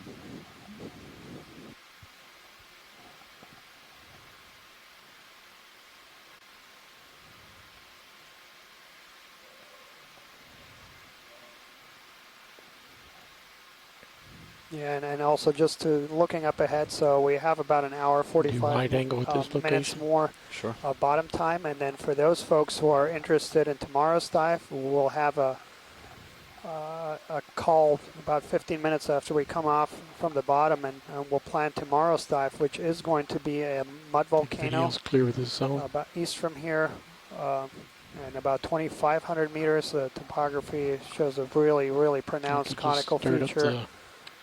Stuff there at the front. So that would will hopefully be another spectacular dive. And then for our midwater people, we will have a dive on Saturday that's going to focus exclusively on the midwater.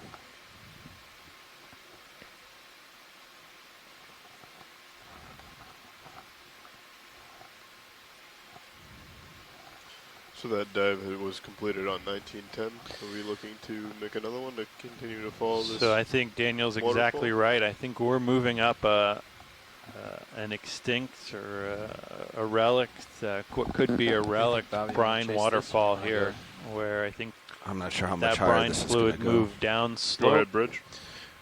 From a higher elevation. Copy that, thank you. That's really quite are we supposed to go remarkable. chasing waterfalls? Two live I muscles believe at the there's top a- of your screen. I think the advice is to don't go chasing waterfalls. Just saying.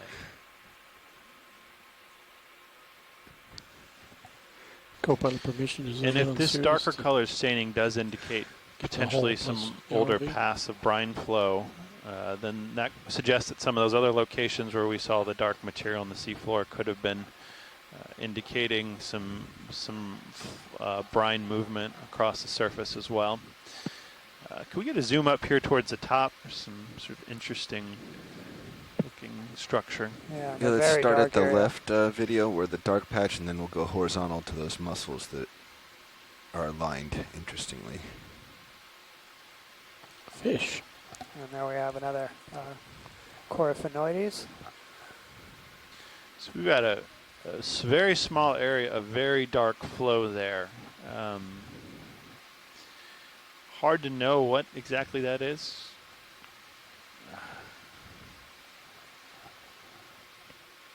I'm hesitant to say petroleum. At this juncture, it doesn't look quite like that, but very dark coloration.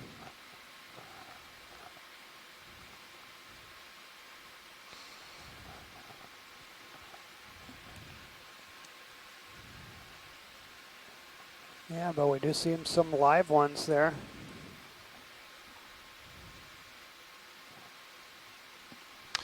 Right, and those live, as you mentioned, the Bathymoliotis do not have to have the active symbiont consumption of methane or hydrogen sulfide to survive. So the presence of live organism doesn't guarantee that we're seeing that flow here, but obviously everything suggests that we're probably seeing some pretty strong geochemical gradients here, and they're probably leading to chemosynthetic processes for these mussels. Yeah, and we see a few chitons there too on the shells.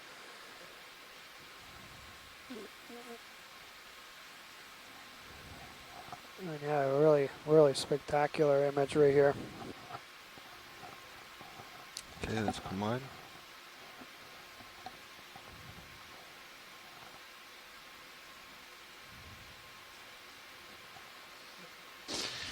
I mean, just really incredible, really beautiful. This seems to be where the brine might have originally been coming out of the underlying rock or the underlying sediment formation. So this may have been a layer of preferential flow brine where we've come out up here and then moved down slope to create that small pool we saw.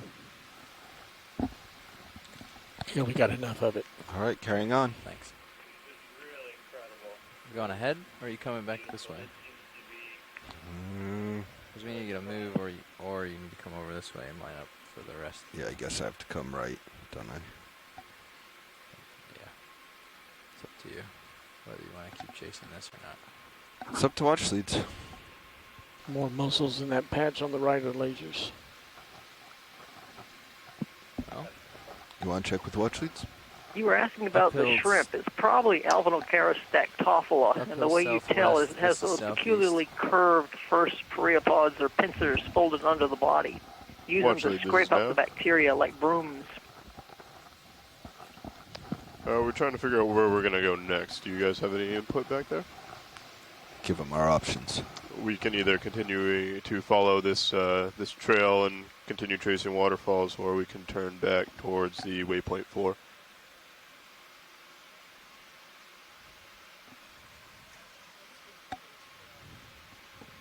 Copy that. We will continue to head down.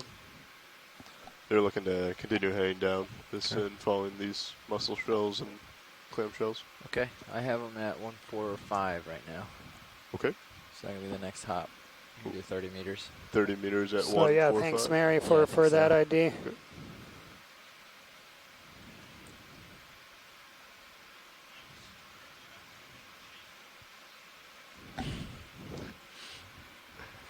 Continue heading down this line of mussel shells and clam shells.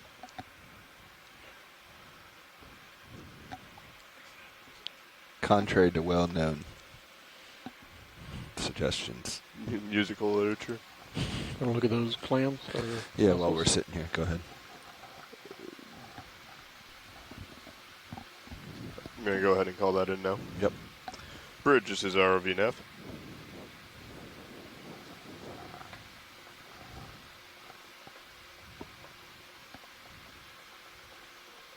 We're looking to make another move of 30 meters at 145 degrees with a speed of 0.2 knots, please.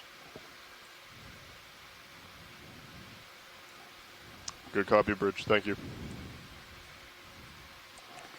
Literal fork in the road here.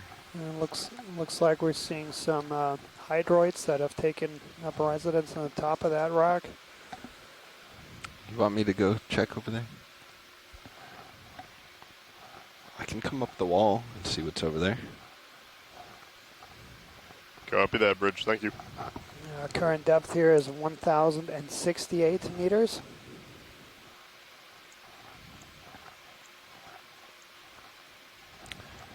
Watch lead pilot. While we're waiting for the ship to move, my co-pilot has pointed a target off to our starboard side, so I'm just going to rise up and see if we can get eyes on it, and then we'll come right back to where we were.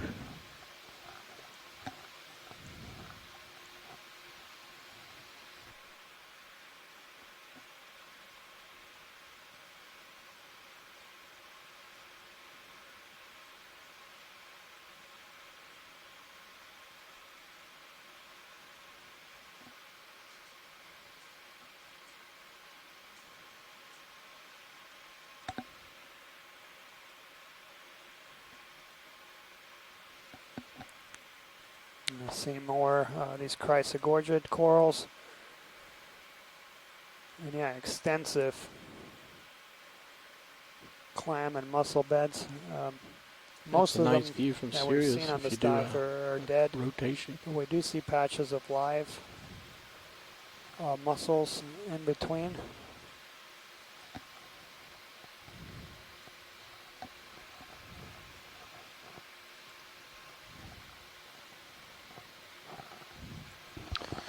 Seen some really abundant carbonate rock up here ahead of us. It's presenting a very strong target for the scanning sonar on both of our vehicles. All right, let's race to the top here real quick.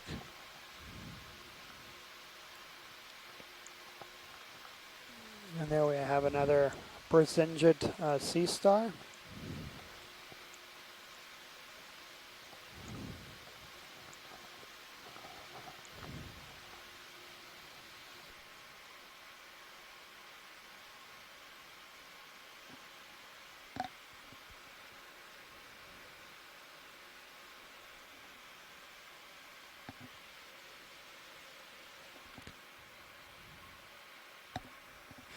All right, let's head back down.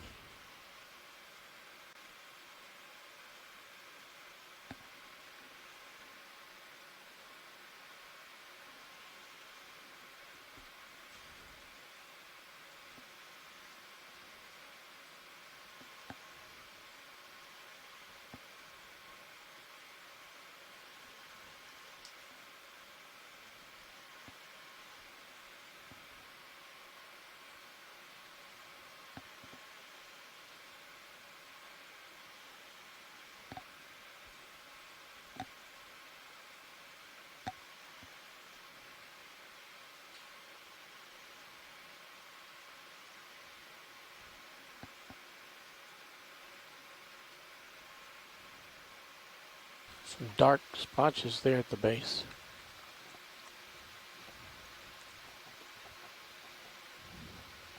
So there's the, if I continue to come down some, there's the top of the waterfall. Wow, fantastic overhead view.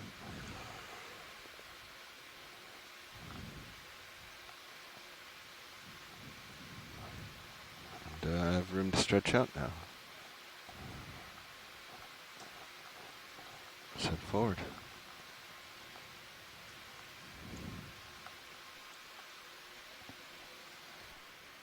We have about another 7 meters on that move as well. And the elevation of that brine pool looked to be about 1,070 meters approximately below the sea surface, so a depth of 1,070 meters.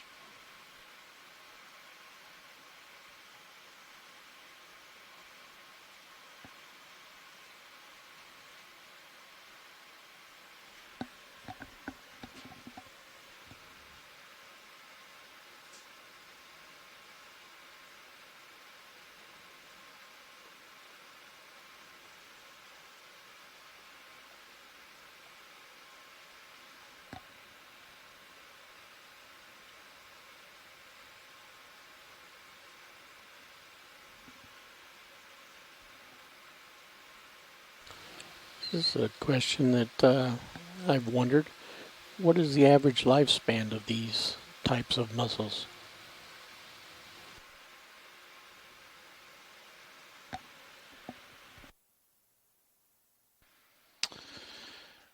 That's a good question, Roland. I'm not sure what the average lifespan is. I think, as Daniel mentioned, I think they've been recovered and kept in aquaria, so we may have some sense of their life processes, but I am not positive exactly how long So the CTD readings they from live. when we're in the canyon above the brine waterfall versus when we had gone up to the top had changed about 0.04 of the PPU. So I don't know if that's a significant enough to try and go off their theory that it's much saltier. And also our CTD is slightly higher, so it's not directly above the pool itself, but it did change quite a bit. Just note these carbonate rock layers here again are highly tilted. Up, they're showing they've been somewhat upthrown, so indicating either some collapse in the area or some degree of upheaval on the surface here, potentially with the excavation by gas CTD coming out of the sediment.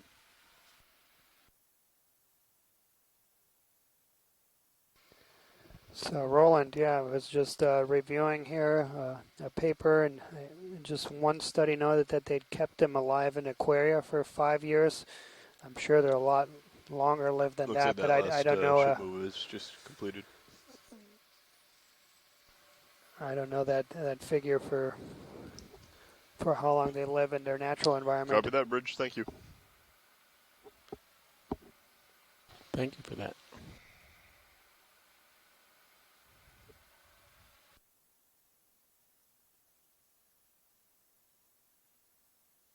I think I see a lot of living ones forward.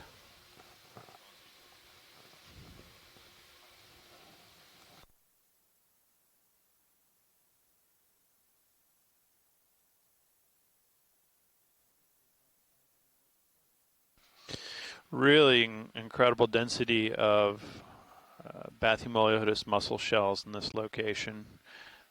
This looks, the size of these mussel beds looks consistent with some modern living seep sites where we've seen vast mussel beds the size of living Bathymoliotis shells. So clearly a location of probably some vigorous degassing or gas release in the past, if not presently.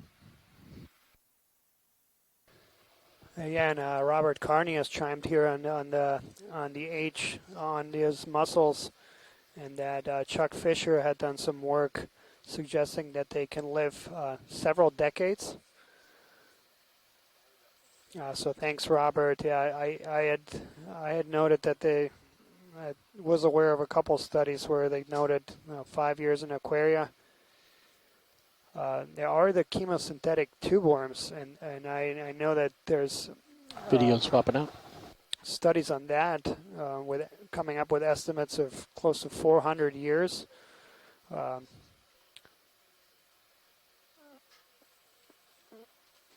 So those chemosynthetic tube worms usually arrive later. They require hard substrate to attach to, unlike the mussels. And so they first require, of course, something hard to attach to, and then they of course also need a food source. So they need some kind of hydrogen sulfide. You want to go ahead and line up with me? And unlike these mussels, no, ship stopped. The tube worms actually cannot feed. They don't have a gut, and they get all of their nutrition from symbionts, from bacteria that use the hydrogen sulfide.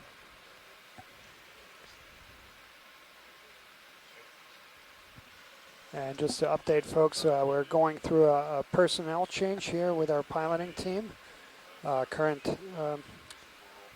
Currently we have about an hour and 30 minutes remaining on today's dive. It's been a really successful dive from the get-go. We landed right at the base of this large dome feature, just under 1,100 meters, and then made it up to the highest point of this feature. We've also collected 3 samples throughout this dive, a geological sample as well as a sea star and a primnoid. And so for the remainder of the dive, we're going to continue surveying the top of this feature. Video, let's go on this tube worm. Let's go on the tube worm video.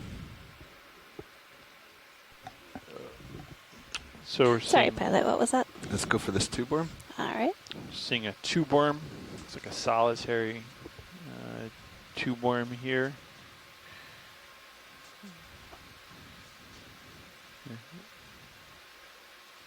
Stand by. So that is a polychaete in the family Cyberglided.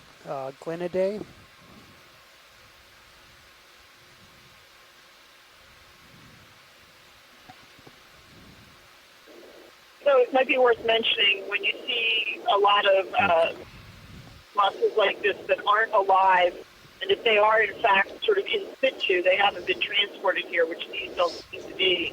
But they're, I'm no biologist, but there are obviously several explanations that could be telling you what is happening here. One obviously is toxicity. So if somehow the group of mussels became overwhelmed by too much sulfide or too many other nasty things, brines or whatever. Another option, of course, is that what was feeding them, let's say it was methane, kind of ran out. It all kind of came out of the sediment, and so there was no source anymore. So there are a bunch of different reasons this could happen, but it's interesting to see this concentration here on a feature that clearly had a past where it was a very active emission site for various fluids and gases. Okay. Yeah, I would agree with that. These certainly look like this was life position. This doesn't look like they've been all transported at all. And so, yeah, I think those points are well taken in terms of what could have happened. And just the sense I get in moving over most of the top of this dome is we see a lot of these dead shells, and it looks like this area as a whole was once more active in terms of the size of the communities, and that may reflect greater activity of methane venting, or it may indicate there was some source of toxicity that affected this area. But those points are very well taken, and yeah, this is really a remarkable pavement of shells here. As I said, this is consistent with what we've seen in the Atlantic Ocean for live reefs or not reefs, but beds of mussels at actively venting sites. Yeah, and as we were zooming in on that tube worm, it looked very much like this genus lamellibranchia. And so that is also a tube worm that has bacterial symbionts that use hydrogen sulfide. That tube worm, if it is indeed that, they actually don't have guts, so they can't feed, and they get all of their nutrition from their bacterial symbionts. And yeah, in favorable conditions, there's these things can become extremely large and very dense. They can be several meters in length.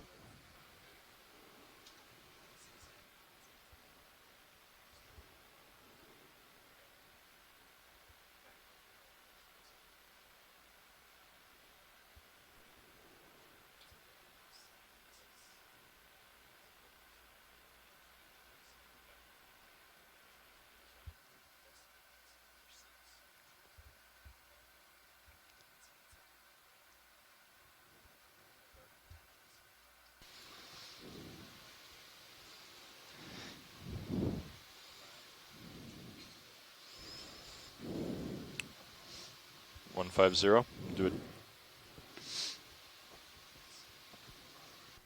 170, and we'll do a tether length. Paul Larson was asking if these cold seeps are as dynamic or ephemeral as the vents systems, and I think that's a good question. I'm not sure we fully have a handle on that. Certainly we know there's ephemerality in these sites over the short term in terms of methane-fed cold seeps with their that we see the seeps turn on and off over time scales of years and even shorter. But we do tend to see persistence at specific sites. And I've got you turned all the way up. The large carbonate rocks take quite a while to grow to the size they are. So those indicate that in many locations we've had within a seep field, for instance, persistent seepage over tens of thousands of years, many thousands of years, some dated back as far as 15,000 years in the Atlantic Ocean. So that indicates some persistence of sites. Now, whether they periodically turn off and you have a die-off of the fauna and then a reemergence of fauna at a later date and time, that's a very good question, and I'm not sure that we have a good handle on that yet. First time for everything. In terms of the biology, how ephemeral these sites can be. Yeah, related to that interesting question, you know, I don't know all the specifics as a biologist, and it's been a long time since I worked with hydrothermal vents, but my understanding of the nature of the geology and geochemistry of the hydrothermal vents is that the fluids themselves have minerals that will precipitate, thus closing off the vent that the fluid is being extruded from. And so I imagine that it's a different situation than the seep, which might suggest that any one seep site may have the potential to have a longer lifetime than a related hydrothermal vent site. Well, that's not necessarily true, but that's a good point to bring up. So, for example, in some of these environments, what happens is that hydrate can actually periodically clog the vent, the vent tube, if you will, or carbonate, in fact, can also clog these vent tubes. So obviously hydrate can form relatively rapidly, but carbonate not so much. And you can have a sort of oscillation back and forth as the hydrate breaks down, reforms. And that actually is one process that could lead to episodic venting. There are also other processes, for example, a lot of pressure-driven processes, both driven from below and from above, actually, with barometric pressures. So I don't think it's necessarily as parallel to the hydrothermal vents, but this idea of clogging is certainly one we've been looking at for a long time in relationship to where the benthic communities occur with time. And unfortunately, we just don't have any answers right now. Yeah. Great, Carolyn. Thank you. Just, it feels, I don't know. I'd rather have another set of those or something.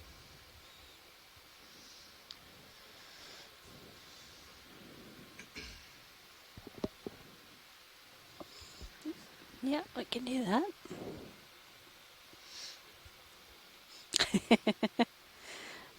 It was an old tube worm.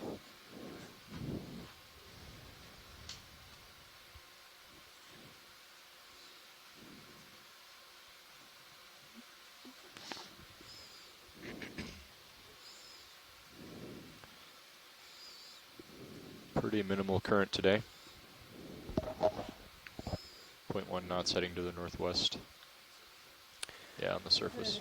And kind of related here to the 10 discussion knots we've been coming out of the having with northeast. vent versus cold seep communities.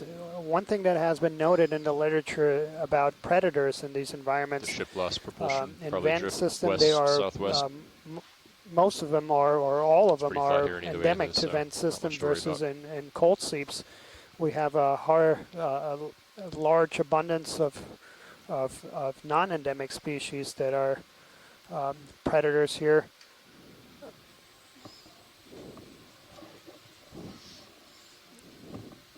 And this has been used as an argument to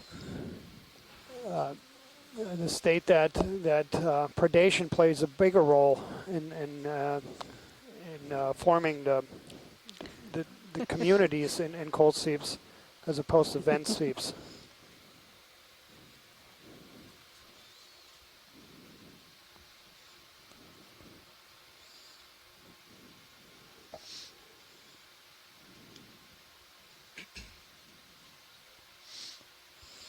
There's something moving around under a little ledge on the upper right side.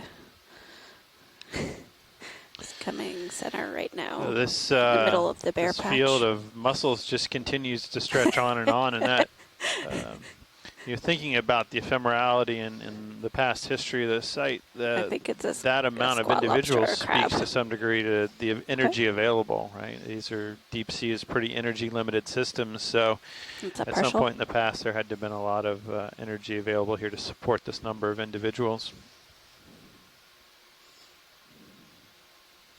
About an hour and 10 Yeah, minutes left on the absolutely, bottom. and yeah, that's why a lot of these deep sea ecosystems have been kind of referred to as oases of life.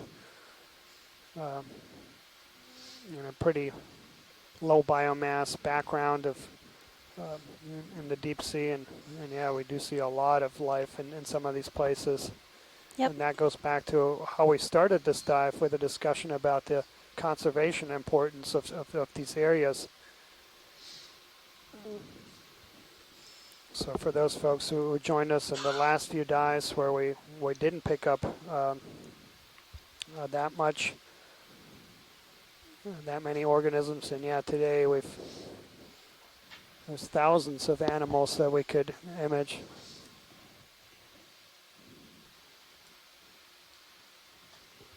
Looks like a few more tube worms up ahead, perhaps. And a coral. Yeah, so this is another Chryso Gorgia. And then to our left, there's a small sea fan, Bridge, this is RV Nav. possibly an Acantha Gorgia or Paramaricia, hard to say from this distance. And there's a fish right at sitting at it. So maybe if we can take a quick snap soon. Bridge, RV Nav. All right. Oh, no, that was a shrimp, sorry. I just wanted to verify what our bailout plan is, bailout direction is right now. No, that's good, thanks. North, copy that. All right. Thanks, just But verifying. it did look like we had a parasitic isopod I believe on so. that shrimp. I'll let you know if we need to update it. But something Thank was you. on it. So yeah, we have about an hour, 15 I just minutes saw that there was a remaining on slope today's dive. in front of you to the south. And then for those folks it's all pretty flat up interested here in anyway, tomorrow, but- can we just get a quick look at this coral right in front of us? Yellow. I think the yellow one probably. Yep, yellow right at. Yeah, right at center. Just trying to think about a Alright. bailout direction.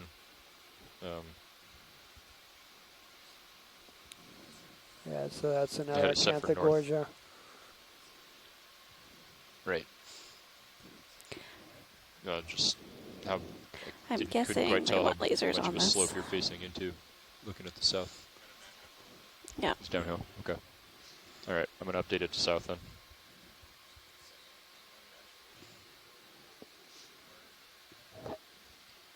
Yeah, I think we're just kind of down in a little, somewhat of a little pit here.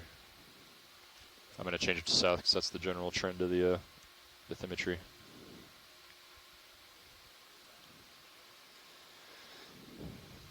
I know. Just thinking about it.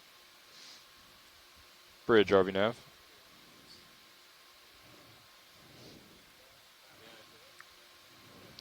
Yeah, I think we're going to update that bailout position, bailout direction. Sorry. We'll go ahead and update it. Make it due south. Due south. Yeah. Thank you, Bridge.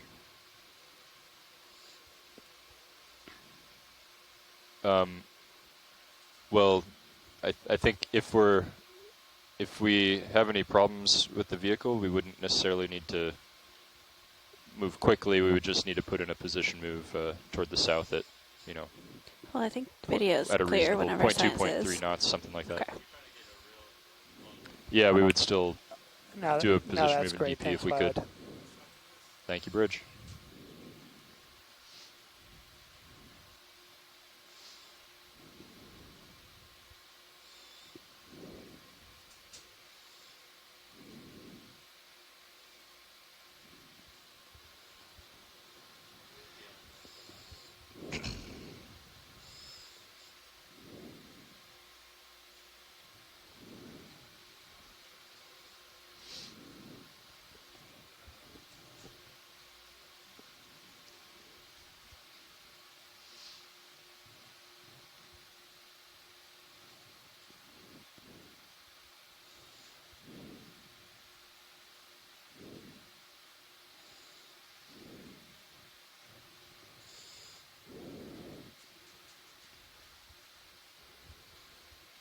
So a few more of those tube worms, quite likely the lamellibranchia.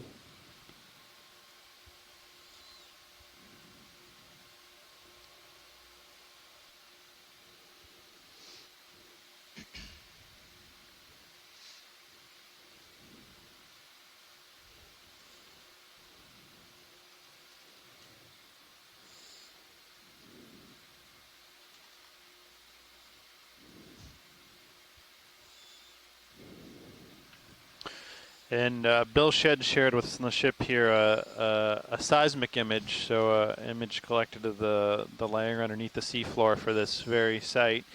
And what they're seeing, what that seismic image shows is that there's appears to be a gas chimney associated with relatively deep-seated salt underneath this feature, and that chimney is just a pathway by which, well, brine or gas or sediment could move upwards towards the sea floor, and that likely could be the source of the brine feeding the site, and potentially also gas that was supporting these chemosynthetic communities we're seeing here.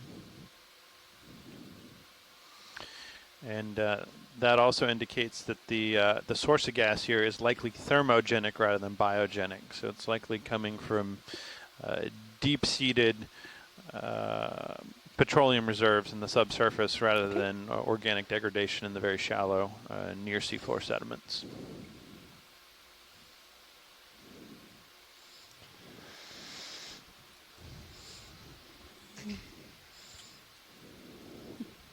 Well, the general direction is 220 toward waypoint 4, but I think we're more dependent on what direction. Another brine waterfall we'll here. See something interesting.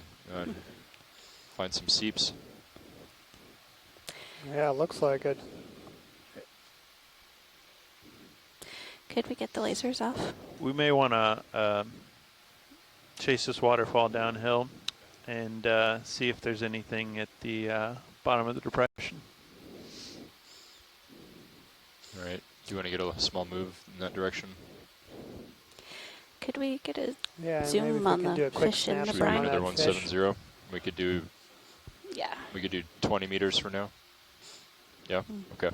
Does that sound good to you, Jeff? 160. Okay. 20 meters. 160. Bridge. This is RV nav. Another move, please. 20 meters, that's 20 meters, bearing 160 at 0.2 knots.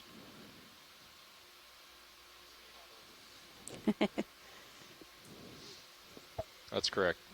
All right.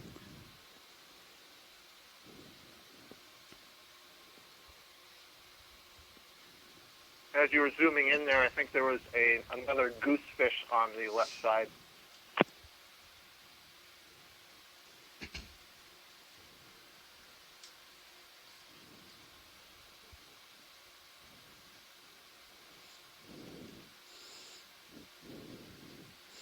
If it's possible to pan up and get the shrimp, that would be great.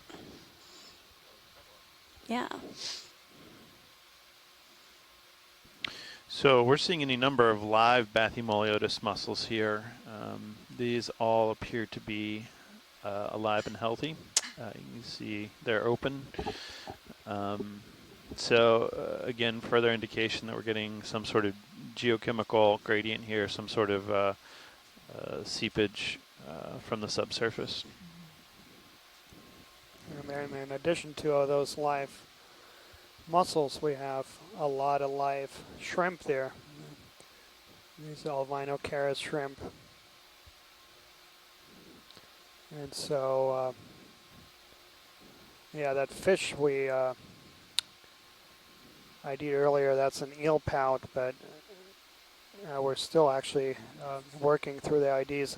Andres is working on the IDs of, there was a whole bunch of these eel pouts that was imaged in the last expedition. So yeah, that's the first time on this one that we imaged one.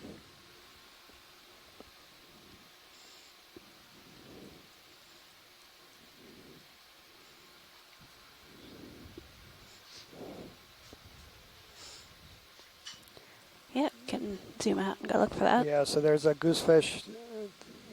Zoom out and left then.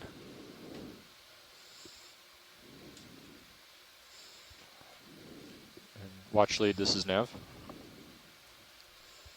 Just want to let you know we have 1 hour remaining on the bottom.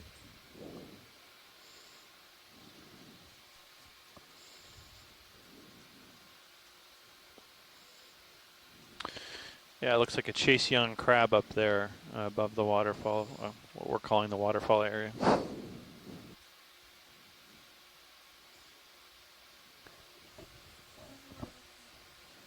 And so yeah, this is another one of the Sladinia goosefishes. This one looks smaller. You think it's a juvenile?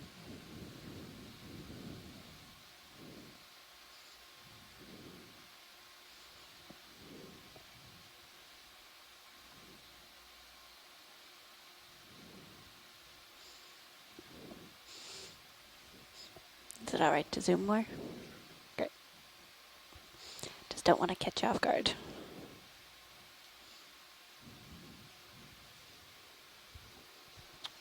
Just activated the still cam. 1954.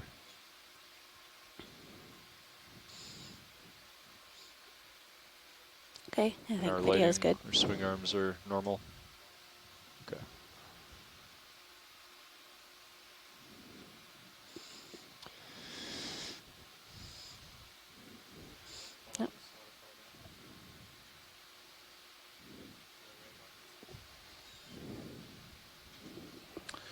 Sure, let's just take a look at where it goes. We saw one of these above a brine pool before, so it might be worth just looking downslope to see, make sure there aren't any brine pools down there we want to investigate.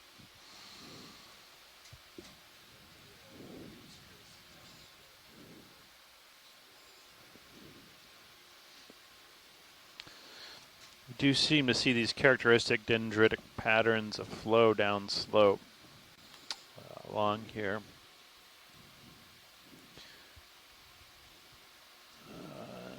And they do seem to be sort of consistent along layers in the rock, so this may have been preferential pathways for brine to come out if these are really indicating brine flow, which our previous observations seem to suggest, but we don't know for certain, of course.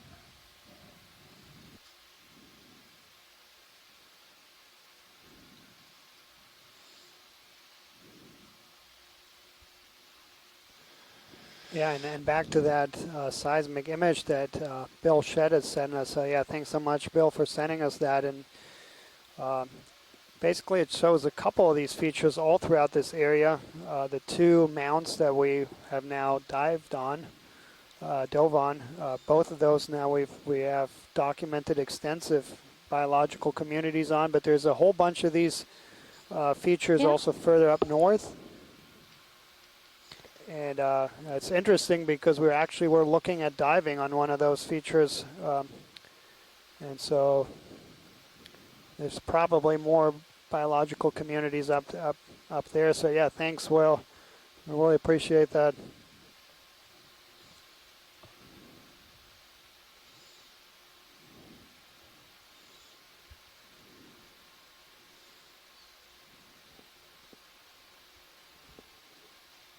Do you want to get another short move in? Another 20 meters in that direction? Okay.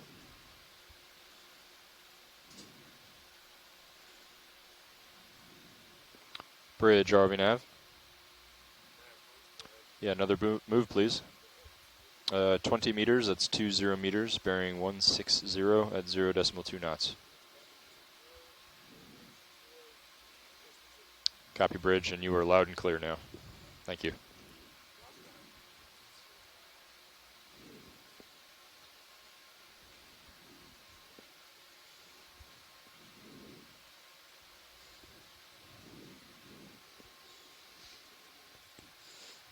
There's a big crab center. So it's up at the top of the screen, off in the distance. Yeah.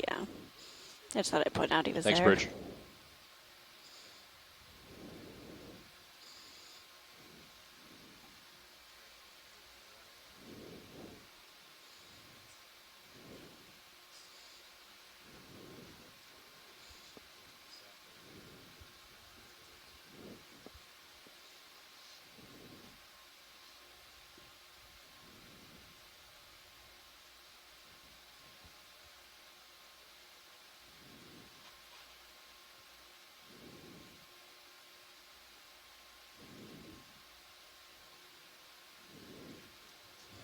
All right. So yeah, this is another one of these Chaseon crab.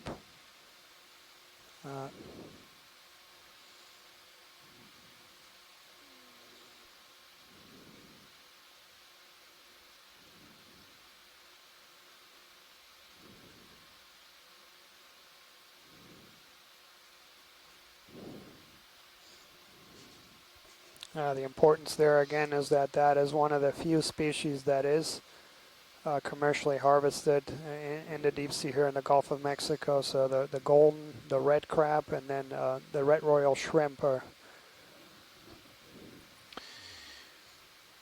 Pilot on video, if we get a zoom on this really sort of black or dark gray colored material at your convenience, that'd be great. Mm-hmm.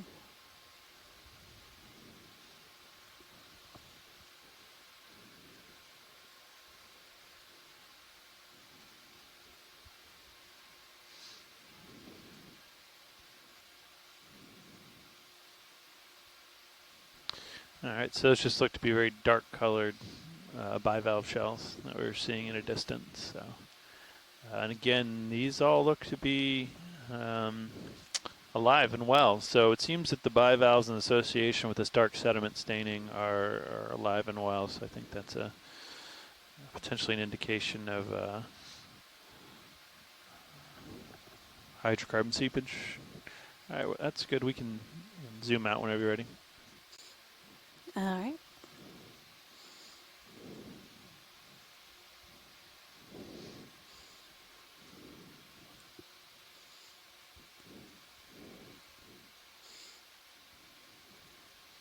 I'll just go ahead and call in another 20 meters right when this one finishes up.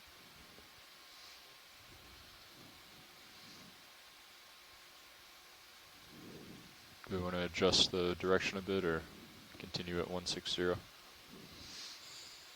It looks like we're okay.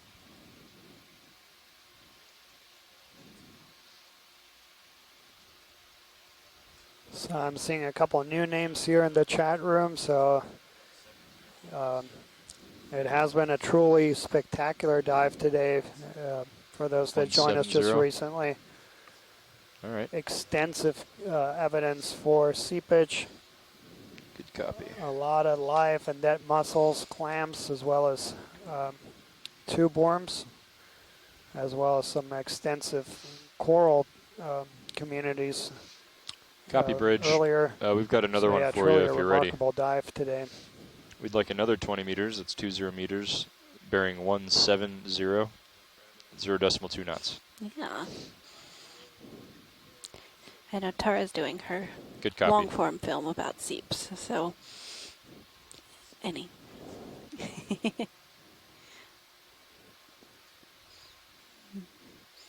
And then there are 3 fuzzy white things up on the big rock on the upper right or upper left.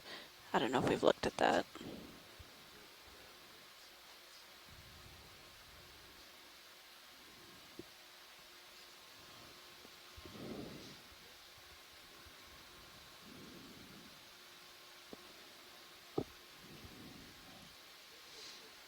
Copy, Bridge. Thanks.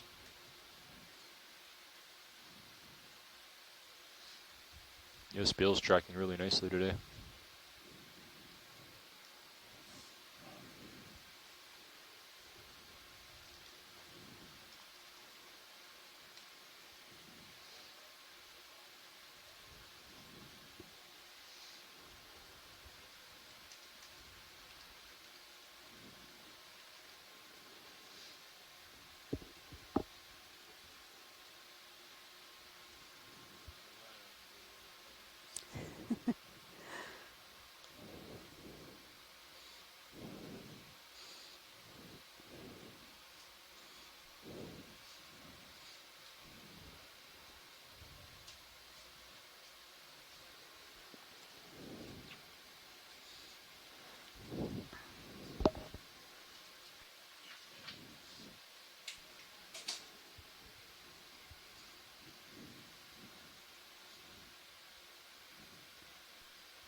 Go ahead, watch lead.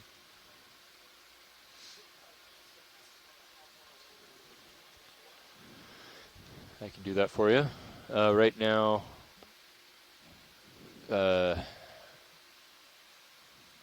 straight line distance, we are 270 meters from waypoint 4.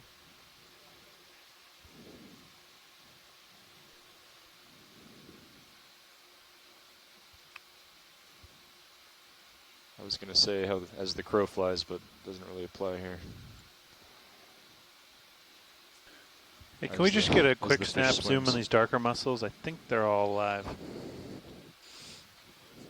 Yeah, absolutely. Yeah, these all appear to be alive. So we're seeing smaller mussels, but we're moving into an area of living mussels, which is interesting, suggesting a change in the maybe in the fluid flow coming from the seafloor in this area.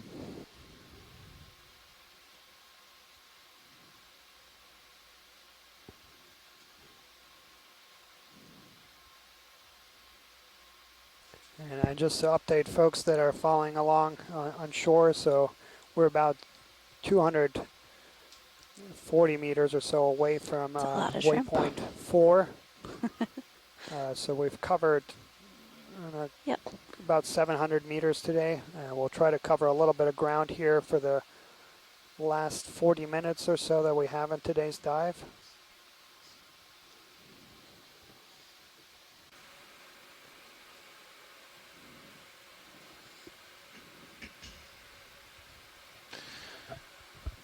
Well, that sure looks to me like where we would see focused fluid discharge. Such luck, huh? But, gosh, not today, huh? Not today. Come wide video. Yeah. It looks like if we got closer. If we got a chance to get a good close up, there are little tiny amphipods on it. Okay. Give me just a moment here. Yep.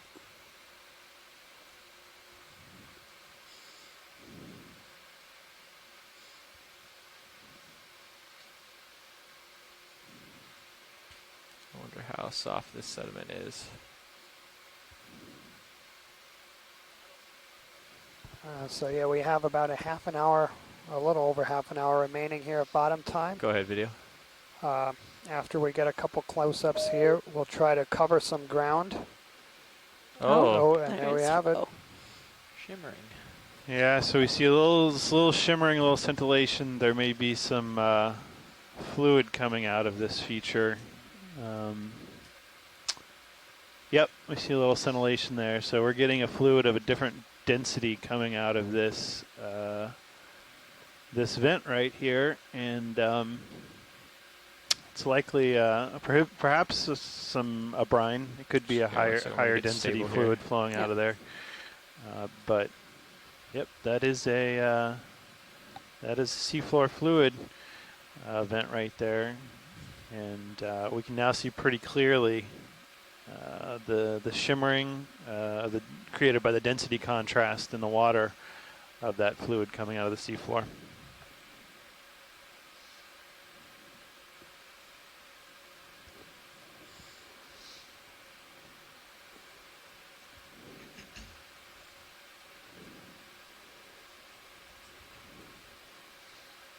All right, thanks, video. That's great imagery there. That's really nice.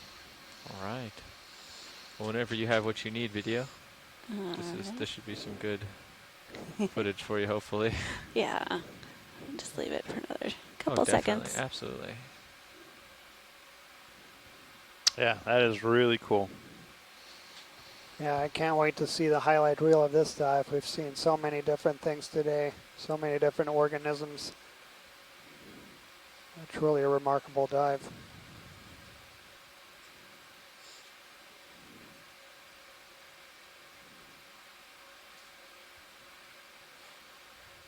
All the arthropods are going insane. What?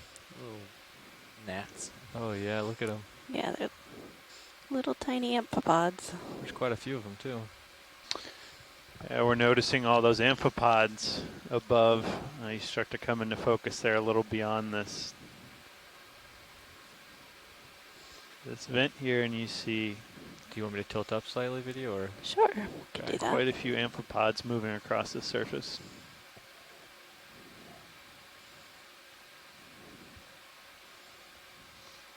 Trying to keep the seep in there, but I can come on past it if you'd like. I think we're good. Okay. Watch lead this nav. Probably zoom out and move on. So I heard you mention earlier that you want to cover some ground after we leave this area. Would you just like to head toward waypoint 4 or continue down the feature, or what were you hoping to do?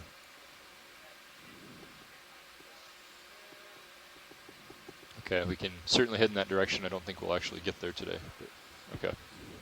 All right. Yeah, so after all this great video, I just had a chat here with our navigator, is we'll try to cover a little bit of ground here in the last half an hour of our dive. 240. Part of the objectives of today's dive was also to try to start turning starboard since you're quantify or get a handle on how you want to get a move there too. How widespread these ecosystems are along this mountain feature. So we have covered quite a bit of ground already, but. Would you like to spend some time looking here, or go ahead and, of course. Oh, yeah. Okay, we'll get lined up and. Perfect. Yeah. Keep moving. Okay, so let's go ahead and do 30 meters when we're ready at. Just a quick zoom here, video. 240, speed decimal 0. Nothing on this one, huh? Doesn't look like it. Okay. Well, no. All right. But you never know. Yeah. All right, come back out. I'll lift off here. Get moving. Oh, that guy's not happy. What are you doing? Send the crab scattering. We're starting to see quite a number of live mussels now, much more abundant than we'd previously been seeing in this dive. And 235. So you just have to scooch over to the starboard. Got it. Send it up. I'm ready. Make waves. To move. All right. I can go ahead and call it in. Yes, please. Bridge, ROV nav.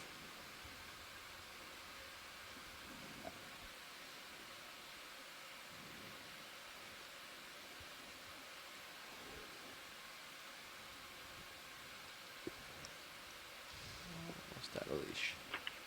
Adam, I apologize if you said Bridge this already, RV but nav. can you give me some context to where we are on this overall feature we've been diving on today? Are we at the pinnacle? Another or move, please. past the pinnacle? We're past the pinnacle. We started towards the northern edge, and we moved to one peak, and then sort of laterally to another peak, and now we're slowly making our way towards the southern edge. We're not going to make the southern edge before the end of the dive today. That would be waypoint 4, but we're past waypoint 3 and about 200 meters from the southern edge of this dome feature. So we've sort of traversed the center of this feature, and we're going to make it most of our way across during this dive. Yeah, Scott. So if you have the dive plan in front of you, yeah, we're basically just 200 and a little over 200 meters away from waypoint 4, in between those two. Yep, that was a great description. I can see it on the figure you sent Come out a little. Yeah. Floating here, not very steady.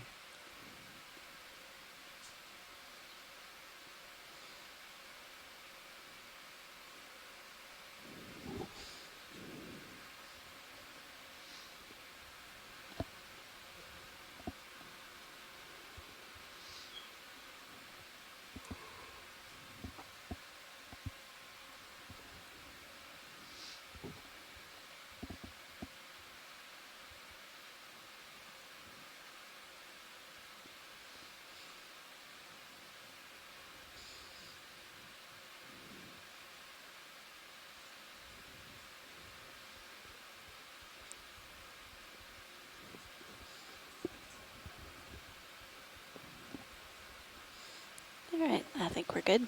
Okay, come on out.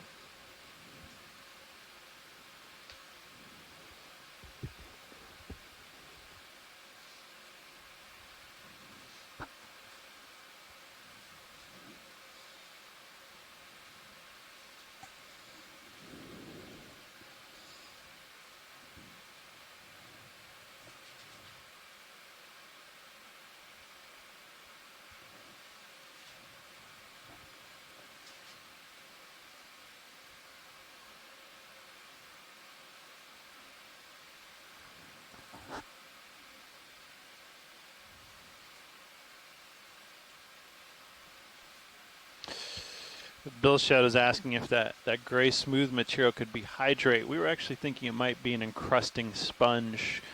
Typically when we see hydrate, we see it on the underside of overhangs. It doesn't typically appear on top of rocks or rock ledges, so I based on what I've seen in the past, I do not think it is a gas hydrate. Do you want to take a look at it?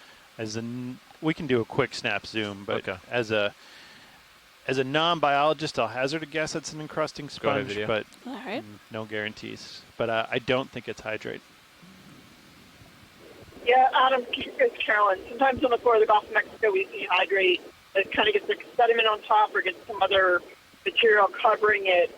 But at least for the core view I have right now, my first impression was it was not hydrate as well. But I might be wrong. Like I said, yeah, it's very I think so. Yeah, to echo you, Adam, as a non-geologist, I would say this is not hydrate. As a biologist, I would say it is sponge. Yep, and I second that. Yeah, I think we just got a quick zoom here, and it looks come on out. Looks to be a sponge. But yeah, that gives you kind of a sense of appreciation of how abundant that is here. Like, basically. Yeah, you see it all throughout this area.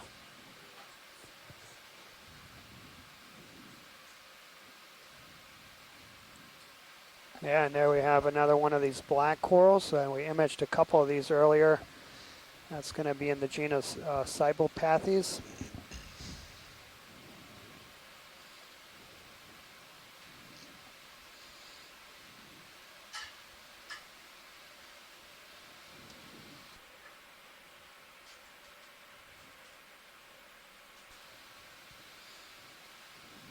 Another little fish. Want to do a quick zoom while I approach him? Yep.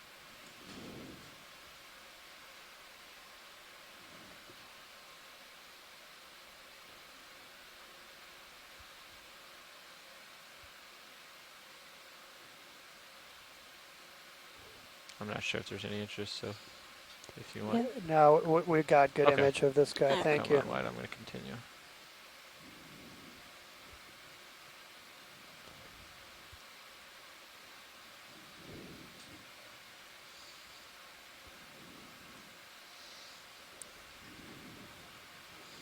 So yeah, that was Monomytypus Might run across, genus, explore over here. and Okay.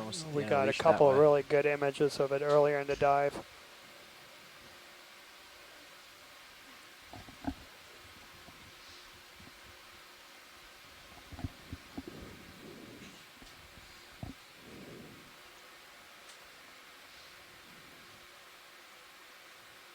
Passing another Chryso Gorgia. Yeah, so these have been the most abundant corals we've seen so far.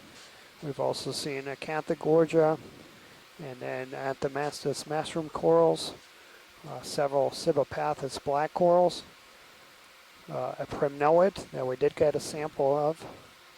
And so yeah, we've really imaged a great diversity today of both vertebrates and invertebrates. Let's try to get Copy bridge, thanks. I believe this Guess is we'll just keep it moving. Let's get a snap zoom 30 on this guy. On the fisher? Yeah, if possible. 240. Is it shy fish? Just 260. I think it's a Synapobranchid, but Been let's pretty see. flat. Okay. I We was just have thinking both biological samples. That could turn and move pretty quick. Yeah, go ahead, video. Okay. But Sorry. I'm just thinking if you find something interesting to look at, but I'll just stop the ship if that's the case. You good with that, Andy? Yes. 60 meters. Yeah, so that is a 240. Synapobranchid also. Yep, It's works for going to me. be genus Synapobranchus. Bridge, this Thanks, is RV Violet. nav. All right, come on out, video. Yep. Another move, please. We'd like to do 60 meters. That's 60 meters, bearing Here's another one of these 240, guys. speed decimal 2 knots. Yep, and so there we have a Brazingid sea star. That's a We've, good copy.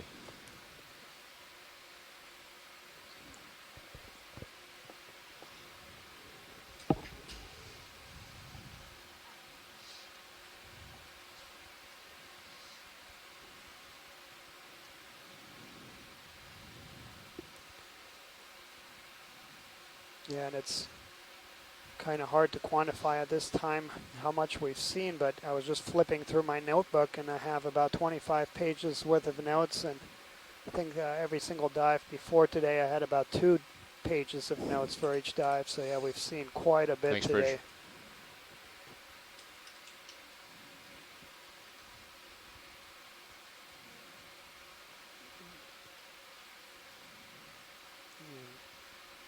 So yeah, I think there was something for everyone today. We did get, for the geologists, some really remarkable features too.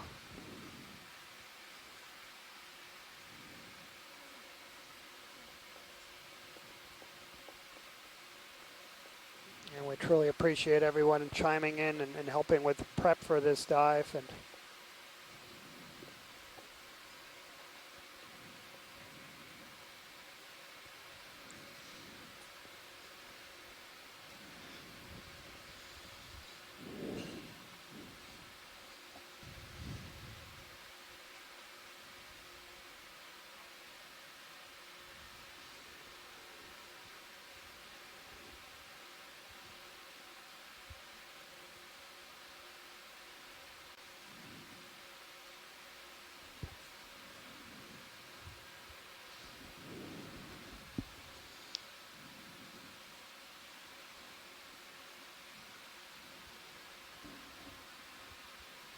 Watch lead nav.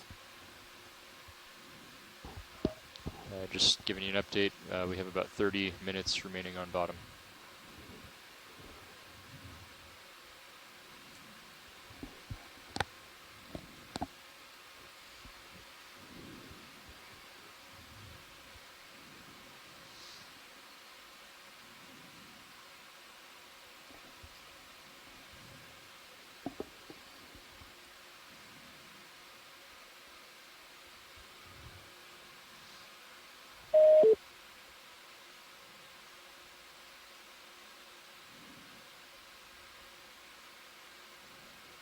so there we have another one of these Cyberglided polychaetes.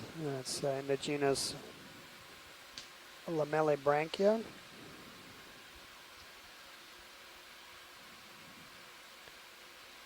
So these typically are later colonizers. So we talked about the ephemerality of these seep sites. So kind of the first things to take hold in these seep environments are the bacterial mats. The mussels and clamps follow. And then later, once we have some hard substrates, some carbonates, those tube worms are the ones that arrive later. So this is an interesting concept about, in terrestrial ecosystems, we have a lot of studies focusing on succession of communities, and particularly in places where we have wildfires and how communities change. You have some species that arrive first, and then others that arrive later as the environment changes. And so this is something that in the deep sea hasn't really been done. I want to do a snap zoom on this video just to see. But there are, of course, a lot of these environments that do change. But since it is so difficult to get to these environments, it is hard to study change over time.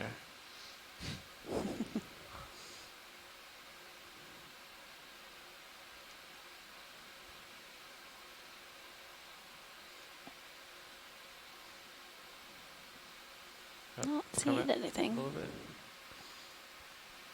Didn't see any flow at that one.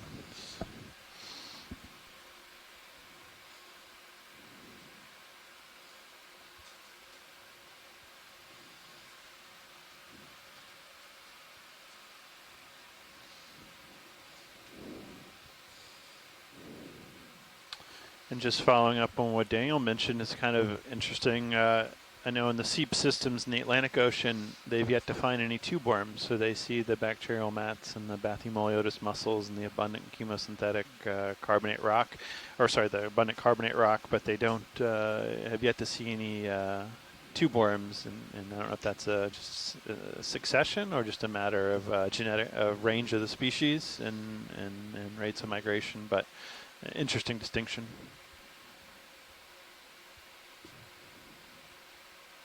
Yeah, I mean, a lot of these things, of course, they need the favorable environment, favorable habitat. So a lot of these, all species have really narrow environmental conditions and habitat requirements. But just by having those requirements doesn't guarantee that a species will be found there. You, of course, need a source. You need something that can seed that. So, especially a lot of places that are really remote, it takes time for things to get to these remote places. So you do need to have a source population. Sure, especially when they reproduce by larval distribution. For those larvae to find those isolated remote areas, it can take a very long amount of 30 time. meters, Andy. Thank you. That'd be great. And I say find, but of course I mean land on those areas.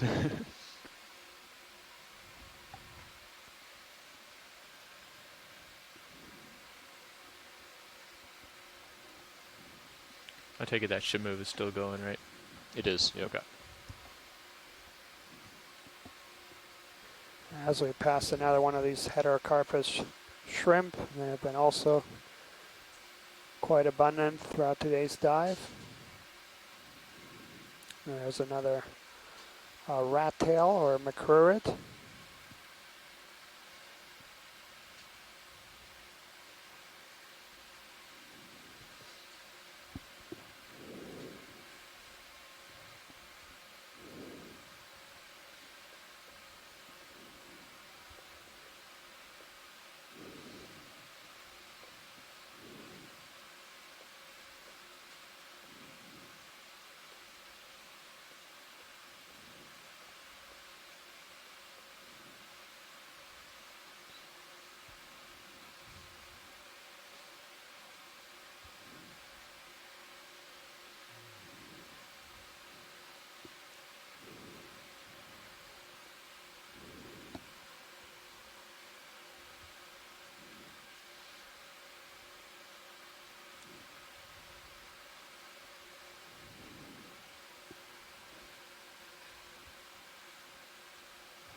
got 25 minutes, find something super cool. No pressure. Like the coolest thing you ever seen. Okay. Just like shark volcano. Shark status or something. Shark tornado. I also just want to take a second to Maybe there's something cool in here. welcome those viewers that are watching this from the Moody Gardens Aquarium. You're watching live video footage from NOAA ship Okeanos Explorer. You can look at that though. Go ahead, video. Yep. Not what I thought it was going to be. And see a couple squat lobster. There was some sargassum in front of us. Come on out. So maybe not the most exciting thing you've ever seen. No. Well, I said he's got, however long, 20 to 25 minutes or something. Hour.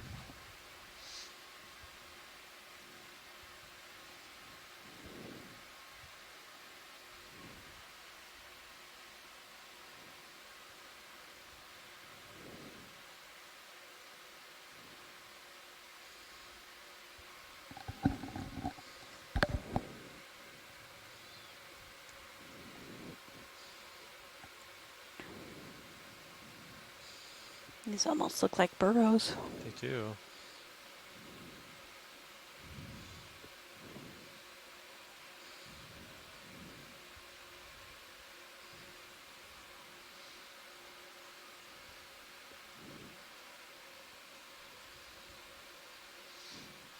Or not.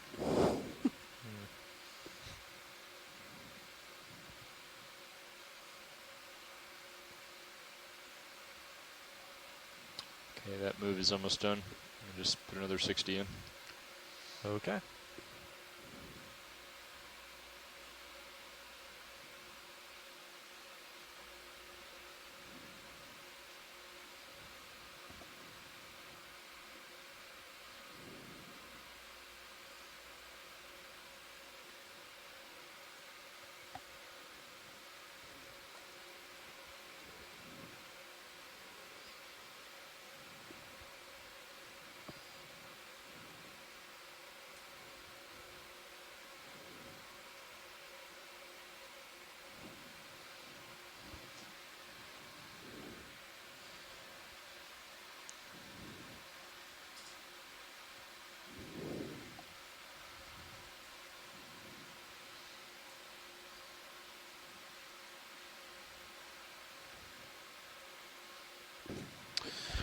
And Bob Carney's noted that one of those zooms, we did see some burrow casts. So we saw some sort of cylindrical hollow tube, and those were look like burrow cast carbonates. It's as identified by Bob Carney.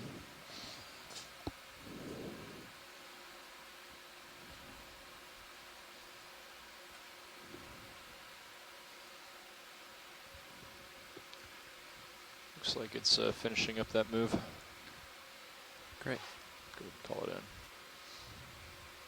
in. Great, Jarvie Nav. As we make our way across this dome feature, we're starting to see environments now that are similar to like what we saw when we first arrived in the just dome. about complete. So we're we actually more wanted to just keep moving if you're ready sediment for cover that. here.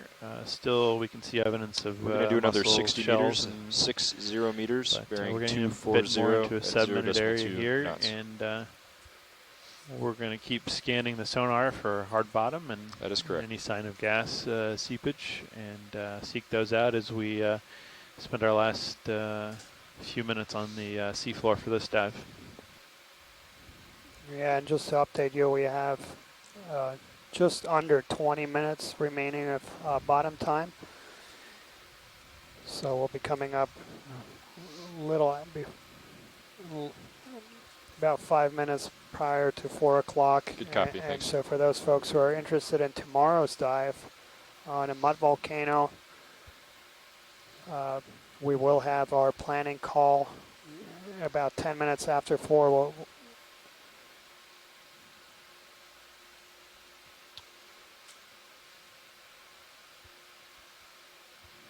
Starting to get pretty far out there, but the ship will be underway soon. Copy that.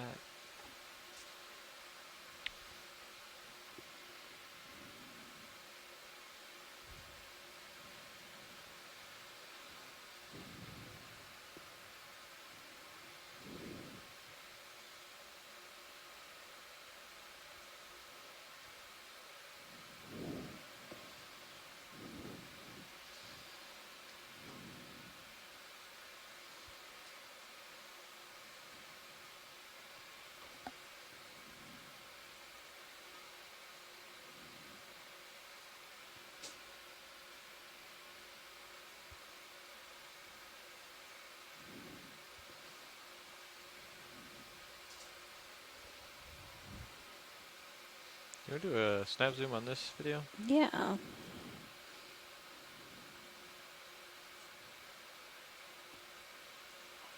That's odd. That is a very odd pattern of holes or burrows in the seafloor. Not sure what to make of that.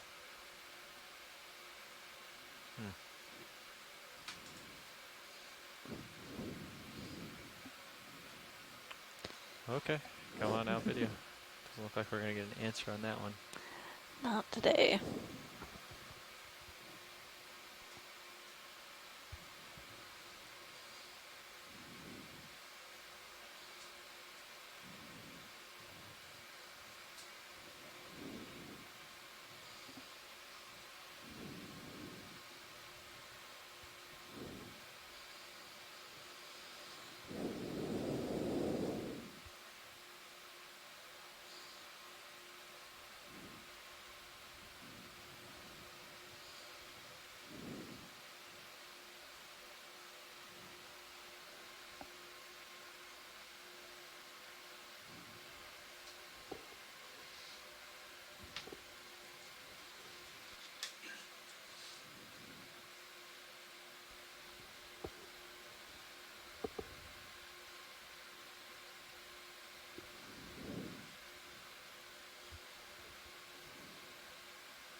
I was actually going to try to get a stationary view there, and then I found that the current was definitely going on the way to what I was looking.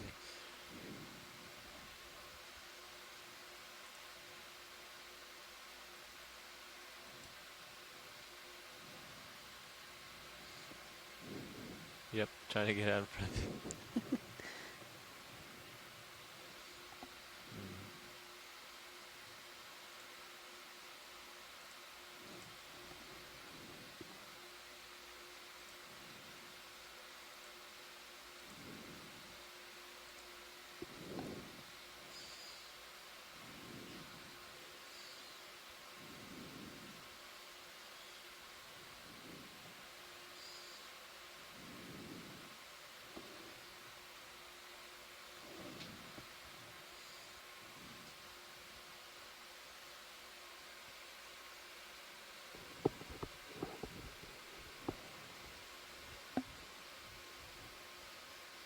Can we do a snap zoom video? I'm not able to tell. Seen a couple of these guys. Okay. Come on out.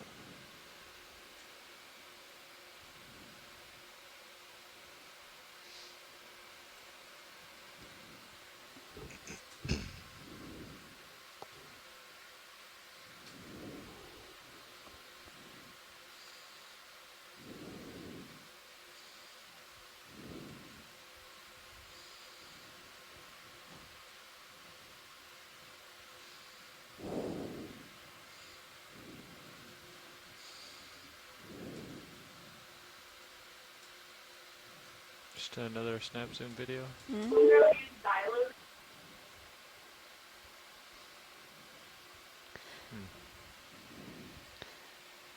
Maybe a sponge stock. Something.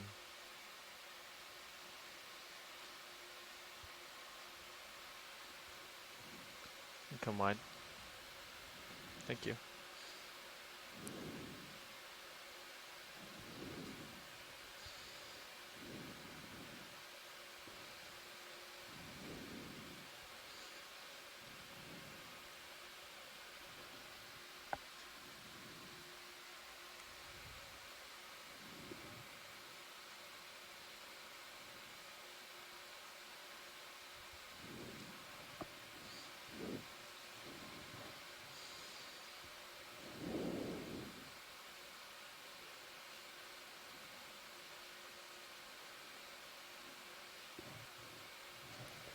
So there we have another one of these heterocarpus shrimp next to some sargassum seaweed.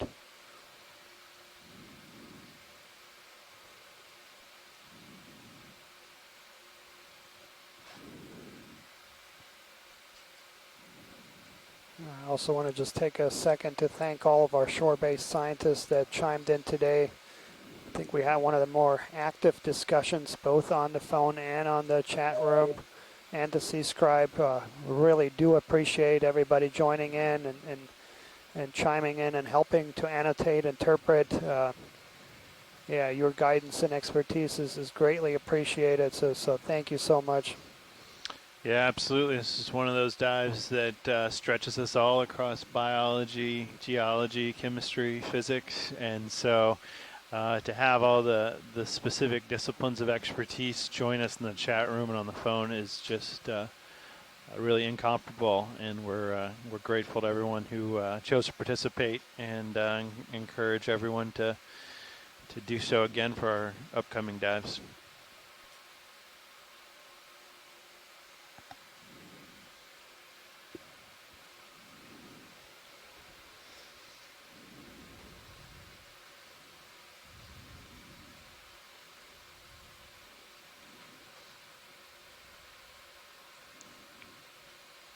Do a snap zoom video.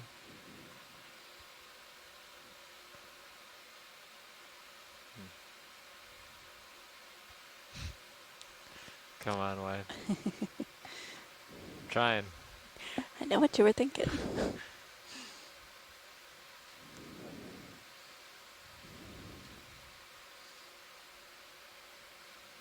Yeah, and for those that missed the earlier dives, and so we still have 2 more weeks, but thanks to all of our shore-based education and outreach team, they have been posting wonderful updates. Big thanks to Amy Bowman and Emily Crum, who have been doing a lot of the heavy lifting and maintaining the website. So they definitely encourage everybody to check that out to get a recap of what's happened in the previous dives. There's some wonderful materials there, some great highlight clips and photos. So that's all on the oceanexplorer.noaa.gov/Okeanos. Let's see what this guy. So this is another Coryphaenoides. Let's do a snap video. Oh man, you didn't have a good time. He was missing an eye, didn't he? Yeah, he is.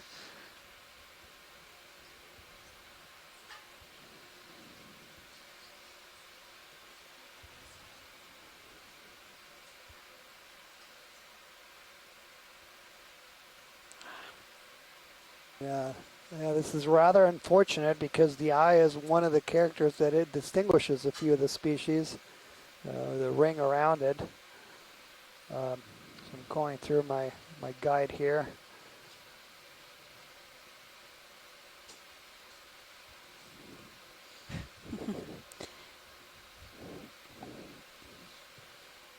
All right. Come on out, video. All right. The pirate rat tail.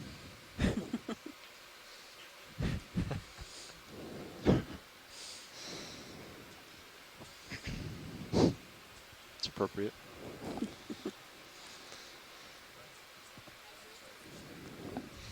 True. Not sure he can look on the He didn't have peg leg. So. Thanks, Bridge. Move is complete. We just have another 5-6 minutes left, so I could call in a 30-meter move, and then that'll bring us to the end. Yeah, we'll get to stretch out. Bridge, RV nav. One more move, please. 30 meters, bearing 240, speed .2. It's going to happen right now. Good copy. Video's going to switch out. It's going to be just beyond view. Ooh. Great.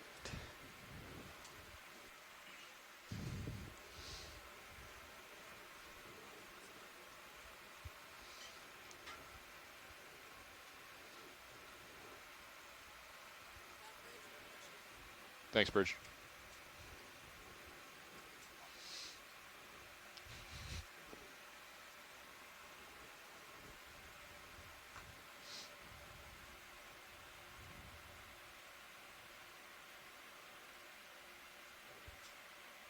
What's that?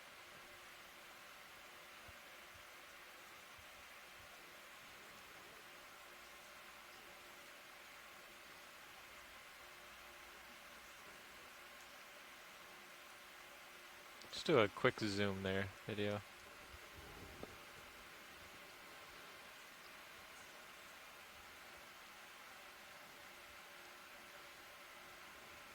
Some more mysterious hole burrows. Something's in there. Yep. Just kicking up a bunch of dust. A little antennae sticking up here.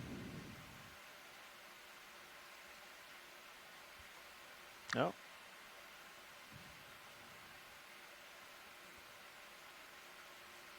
So it looks like we have a barnacle in front of us and an anemone in the back. Oh, there was something way in there too. Did you see the movement? Yeah.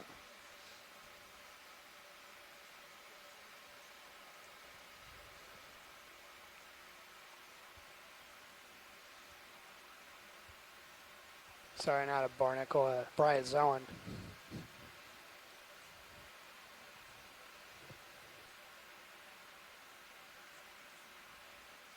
All right, come on out, video.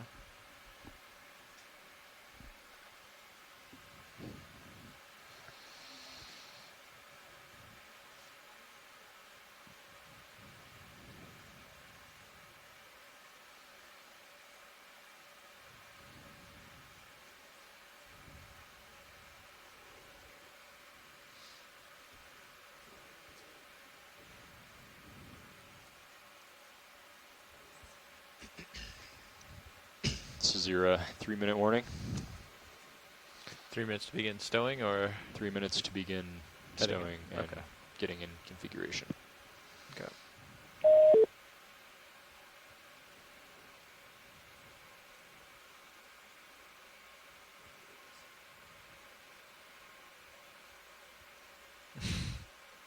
Do you want me to turn?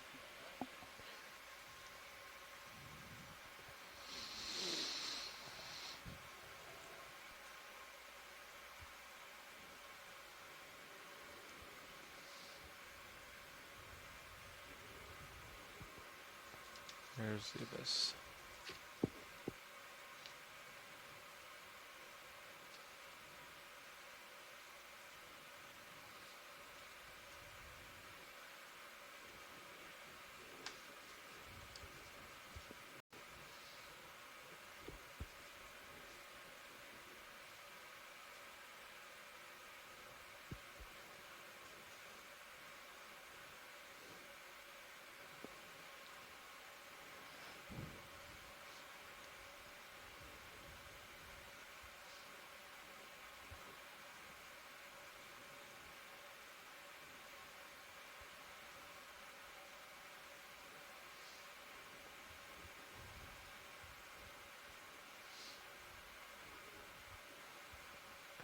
Last chance.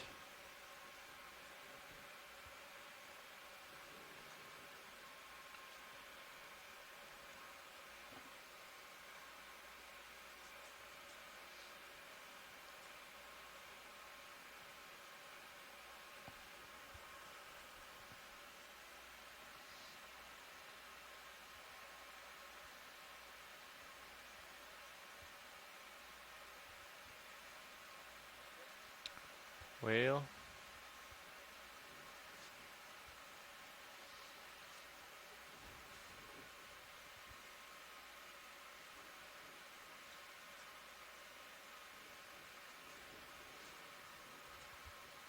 Bridge RV nav.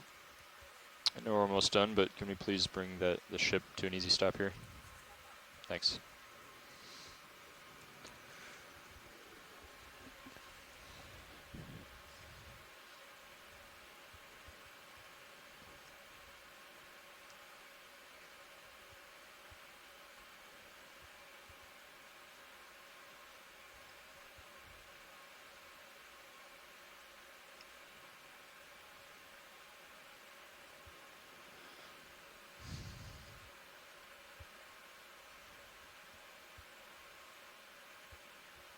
And It's time. Watch leads, we're going to have to call the dive at this point. We're going to say off bottom at 2052. Roger that. GC. So pilot, looks good. So our navigator has just informed us that we are out of bottom time. Thanks, Bridge. So we're leaving the bottom here. Final depth is 1,070 meters. And so for those, again, on our shore-based team that are interested in discussing tomorrow's dive site, that would be a mud volcano in 2,500 meters. We will have our planning call at 5 minutes past 4. So we'll just take a short break. For everyone else, we really appreciate it. It's been truly a spectacular dive. Huge thanks to the pilots. And a video, just some really spectacular footage on today's dive. This was a really important dive for several reasons. Our friends at the Flower Garden Banks have been watching this attentively.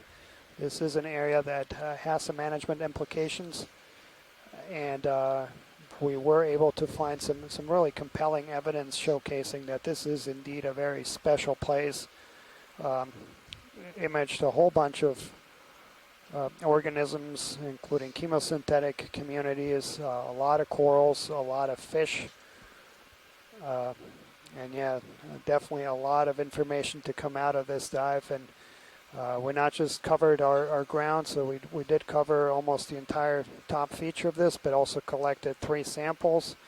Got good close-ups, so we have some pretty big reaction. The vehicles are coming up off the bottom. Pretty big reaction. And we'll be communicating just with to you about how to quote move Bill the ship Shedd's shortly. email, it's days like these you can't believe you get paid to do this sort of thing.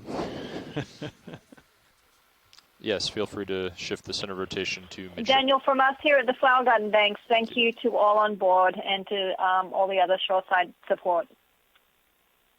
And thank you, Emma. I really appreciate it, you chiming in and being with us all day.